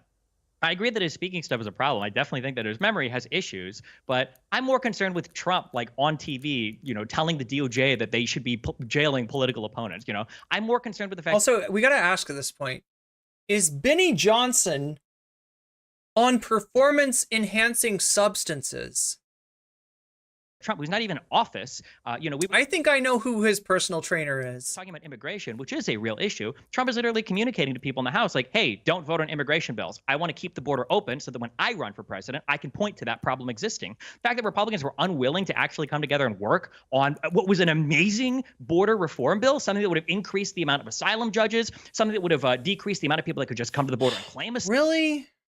If you don't know, like, essentially Biden has gone to the dark side when it comes to immigration. He just embraced Trump's policies, including the fucking wall, right? But Trump didn't build the wall. Biden was ready to build the wall. Do what Trump wants. Do what the Republicans want. Just completely give in on that. And Destiny's like, yeah, that's pretty cool. Let's get more asylum. Like these things would have been. Let's kick out those asylum seekers quicker. Amazing, you know. Dave Smith talks about a de facto. Did Destiny flip on this too? Because I remember him talking at one point about how immigrants are good for the economy. I remember him having this kind of rhetoric. Open borders policy. The de facto open borders policy is not de facto. It's de jure. It's by letter of the law. If somebody comes to the U.S. and they say, "Hey, I'm claiming asylum," well, you're kind of, you know, SOL. You're okay. Well, I guess we've got to put you in the U.S. now, and we have to process you because that's the policy on the books. And Republicans were the ones that stood in the way of actually changing that policy in the House because they didn't want to lose their one issue that they could hopefully artificially continue to. Here's the thing: Benny Johnson was talking out of his ass, right? Benny Johnson was voicing opinions that he doesn't really care about. He doesn't care if Biden's racist. If Biden was racist and thinks that like people from New Guinea are cannibals, are all cannibals, he would be like, he would endorse that. He'd be like, that's a funny meme, bro. But he's acting like he does to own the libs. Destiny, is he doing the same thing on the opposite side? Like, oh yeah, well, you know, if you care about immigration, you should go along with Biden's the policy that Biden was ready to sign. I guess make this country look bad for their upcoming election, which I think is unpatriotic and I think is damaging to the United States. And I wish the Republicans were held to account more for that type of self-destructive behavior. Dave Smith, I want to get your response to the Kennedy family endorsing Biden. First of all, I want to play a clip from Roseanne Barr, a quite extraordinary clip she's posted of her claiming to have been attacked by... Is that really a good Destiny impression? I know I've got a decent demon mama. I know I can do that one. President Biden. Let's take a look. I know my Chud Logic one. Like, I'm never gonna sound like Chud Logic. I'm never gonna hit the register that Chud Logic. Like, you know, I don't have like the Chud. I don't have the Chud. Like, he's just kind of a resonant body, let's just say. I don't quite have that, but I do my best. 26 years ago, Joe Biden raped me right here in that dressing room in the shoe department where I went in, changed my shoe. It's in the shoe department at Bergdorf Goodman. Are you okay? No, I'm not. I need to sue. I need to sue. Cool, bring that case. Now, she was obviously mocking the settlement that E. Jean Carroll recently got. Very, very heavy, I think $70-odd million settlement against Trump for... The settlement that happened, let's just keep this clear, when the judge and jury looked at the incident, looked at the preponderance of the evidence, and decided that this is a civil trial, this is the standard of proof, it's more likely that this happened than it is that it didn't happen. But I would guess if were Roseanne Barr to pursue her case, it would be a different result. Alleging exactly... What an asshole. That Donald Trump had done exactly what Roseanne is mimicking there. When she got blowback from people online, Roseanne wrote back on X, "I would never insult a sexual assault victim. I was talking about E. Jean Carroll." So doubling down, possibly in a way that is... Oh, shit. Okay. Defamatory. Oh, yeah, that's right. Oh, my God. So that's what the second time Trump got in trouble, right? So the first trial was to confirm that, yeah, like according to the preponderance of the evidence, it looks like this did happen. And then on top of that, there's like a defamation thing when Trump said she's lying, right? The court decided, I don't think she's lying. I think you defamed her. You called her a liar in public, which counts as defamation. To E. Jean Carroll, the way that she has sued Trump. Was it a settlement or was it a verdict in court? What do you think of that? Are we crossing lines or have we lost an ability to laugh? In other words, Roseanne... Oh, that was a really funny joke. Yeah, joke about fucking rape. That's hilarious, Piers. Comedian. We've lost the sense of humor. Look, Chud has not lost the sense of humor. Like, the dude literally does rape reviews. Like, that's what he calls anytime he goes over any sort of allegations of, like, sexual impropriety. Somebody did something to someone, it's a rape review. It's time. He's got a theme song for it. He's got a theme song, right? So no, it's not. The humor has not been lost, Pierce. You're just not watching the right Twitch streamers. I'm sorry, Kick streamers. She should be allowed to do this, and we all just... It was so peaceful up here, but now there are freaking communist... communist invading radicals. Accept it as a bit of fun, or is it more serious? It's a bit of fun. It's hilarious. I love it when people make jokes about... I believe Roseanne. If she says it happened, it happened. Believe all women. Well, that's the point she's making. Yeah, exactly. So this is... That's not the... Look...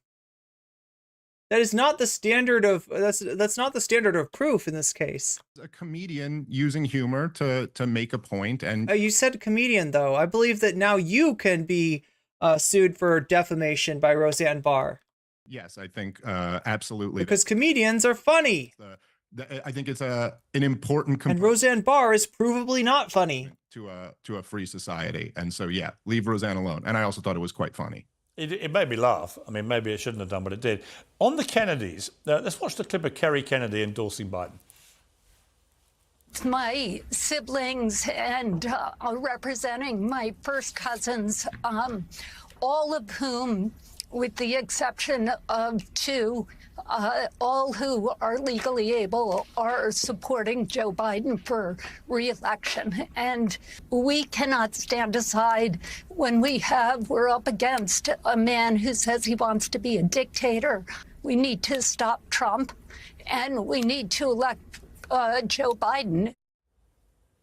Now, it's interesting, when I watched her with the other members of the family, and I compared them to RFK, who I think has been a really impressive candidate in his own way, I'm not sure this is particularly good for Biden. I mean, there's the Kennedy magic, sure, but actually the most impressive Kennedy out there is RFK. And it all looks like in the latest polling that his run could be... That's what Cenk Uygur told me. ...be more beneficial to Trump than Biden. That's what Cenk Uygur told me. I think I'm right in saying. Didn't Cenk Uygur also say, though, that he believes that, like, abusing animals is okay if the animal, like, climax? Didn't he have some horrible take about, like a Voshian take of his own? What do you make of this? Yeah, you'd think that the relatives and children of Ted Kennedy would know a car wreck when they see one and not endorse Joe Biden. I mean, they do. It's called the Robert F. Kennedy campaign. Did you see that commercial? But, you know, hey, it's crazy times. But what's crazier is connecting the John F. Kennedy or RFK legacies to Joe Biden. They have absolutely no similarities whatsoever. JFK was anti-interventionist. JFK wanted to end the Vietnam War, not accelerate wars around the globe. JFK wanted to have major oversight over the deep state and over the deep state and run wild intelligence agencies. Look, JFK, unlike fucking anybody else in this day and age, unlike Trump, JFK really does have like a righteous bone to pick with the deep state. Like, right? It's funny. It's funny that you have United States presidents that very likely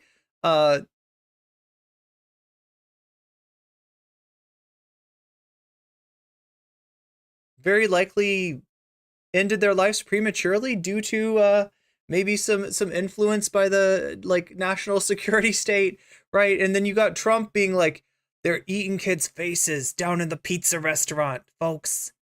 Hillary Clinton's down there. She's slicing off prosciutto off the kids' faces. She's draining adrenochrome. Folks, it's the horrible thing down there in the basement of the Comet Pizzeria. Okay, my Trump needs work. He wanted a crackdown on the crimes that were actually occurring here. He was a law and order candidate, and he wanted lower taxes. And so there is literally zero connection to the legacy of JFK to Joe Biden. So the Kennedy family is desecrating that memory.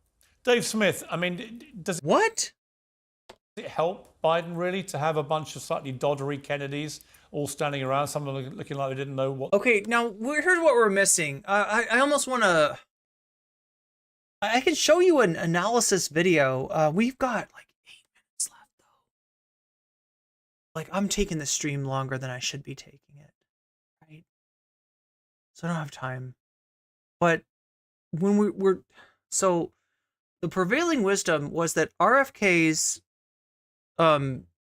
running as a candidate would pull more votes away from Biden than from Trump. This doesn't make sense if you paid attention to the RFK campaign, right? RFK in some ways is more Trump than Trump.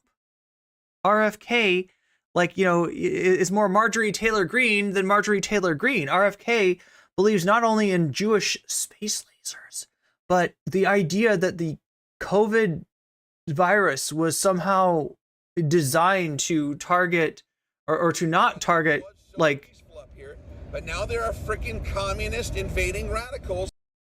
Ashkenazi Jews, right? And like what was like, oh my God, wait, it's Thursday. 3 for Thursdays. Can we get 3? We got 2. Can we get 3?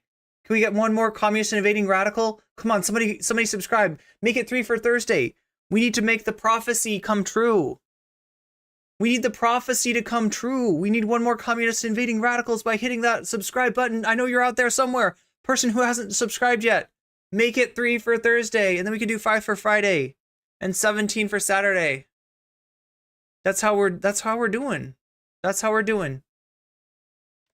they were doing there when RFK Jr. is, like I say. But yeah, the actual truth. Okay, so anyway, so if you paid attention, you would think that people that would vote for RFK would be more likely Trump voters, right, than Biden voters, because what he stands for, what he believes, is just like he had no business running in the Democratic primary, and he got no traction in the Democratic primary, right? And even to the point where it looks like some people on the Republican side were helping Kennedy out in terms of getting on more ballots, right? Because they thought he would cut away from Biden, right? So like I said, like if you know anything about him, you think like this is more similar to Trump, right?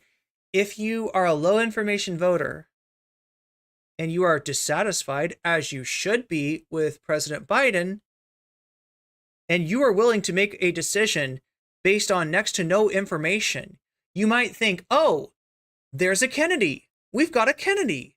There's a Kennedy running. Why not vote for him? I don't have to vote for Joe Biden. I can vote for the Kennedy, right? I like JFK. I don't know anything about him, but he seems good. And it's very bad that he was assassinated. Let's like bring a Kennedy back into the White House. Those were good years. We almost blew up the world, but those were all good years, right? You could imagine such a person existing. And the polling did show that for a little while. But as time has gone by, it's changed a little bit. Let me see. I'm going to actually bring this up for just a second. We don't have much time. We do not have much time. Let me see if I can get this for you.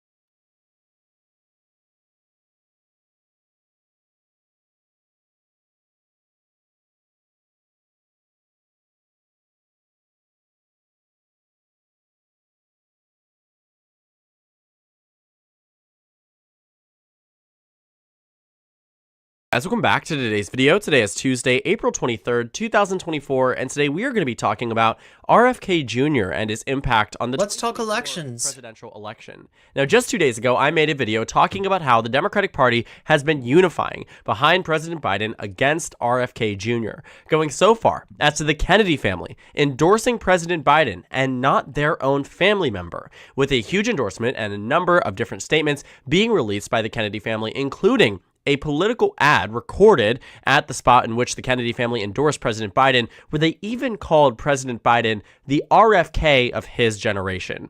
It could not be clearer that the Democratic Party jumped immediately on RFK's threat that he has to the Democratic Party's chances at victory. The Democratic Party has long acknowledged that third-party candidates, in some instances, have lost them elections. And while that may be a different 5-minute pumpkin warning. Thank you. Oh my God, 3-minute pumpkin warning. Or different election circumstances, ultimately, Democrats are clearly taking RFK Jr. seriously. And so in this new, onslaught of endorsements from the Kennedy family, I want to see if there's a poll, though. And unification, honestly, against RFK Jr., Republicans are heavy interference in RFK Jr.'s candidacy. And I say interference in a way that you would expect of any political party, in the way that they see him as a threat. In the five-way race here between Cornel West, RFK Jr., and Jill Stein, Joe Biden's numbers actually improve. And there's the key. This might be a bit of a difference here. Emerson College. Now look, these numbers are close, right? The Biden and Trump race, like if you look, this is RCP, that it leans Republican. They have overall, their aggregate poll shows Trump at plus 0.2%. There's polls that put Biden in front by as much as 4%. There's polls that put Trump, Rasmussen, classically right-wing poll, puts Trump ahead by 8%. But the overall, it's tight. It's like it's definitely a statistical dead heat. And so it's close to begin with. And what the polls are showing now is that like maybe RFK pulls slightly more from Trump, and it does. It makes sense, right? If you are an anti-vaxxer, as many Trump supporters are, you like RFK. If you support Israel the way that Trump does, you support RFK. Like his views just line up better. Anyway, that is all the time that I have for tonight. I'm gonna be back. Fallout New Vegas stream tonight, okay? I'm gonna get some stuff. I'm gonna get some dinner. And I'm going to come back to you with a gaming stream much earlier than I did last night. How much time? We got 1 minute and 20 seconds. So yeah, I'm going to, 7 o'clock. I'm thinking in like an hour. All right, I say that, as I say that, I realize that I always get times wrong. I always estimate too early, and most likely it will be in 2 hours, but I'm going to try to make it in 1 hour. So be on the lookout for that stream. If you like the Fallout New Vegas content, if you want to support me, or if you just want to have some fun and do something very different than the stream that we did today, a lot less serious, a lot more fun. And yeah, and it'll be after the Leftist Mafia. You can go watch that. Anyway, much love to everybody. I might be in Bender's chat, by the way, but I gotta go to sleep. Thank you for everybody that supports me. It is very helpful. Even if all that is hitting the like button for you, it's more powerful than you think, and I do appreciate it. So thank you so much, and I will see you tonight on the gaming stream.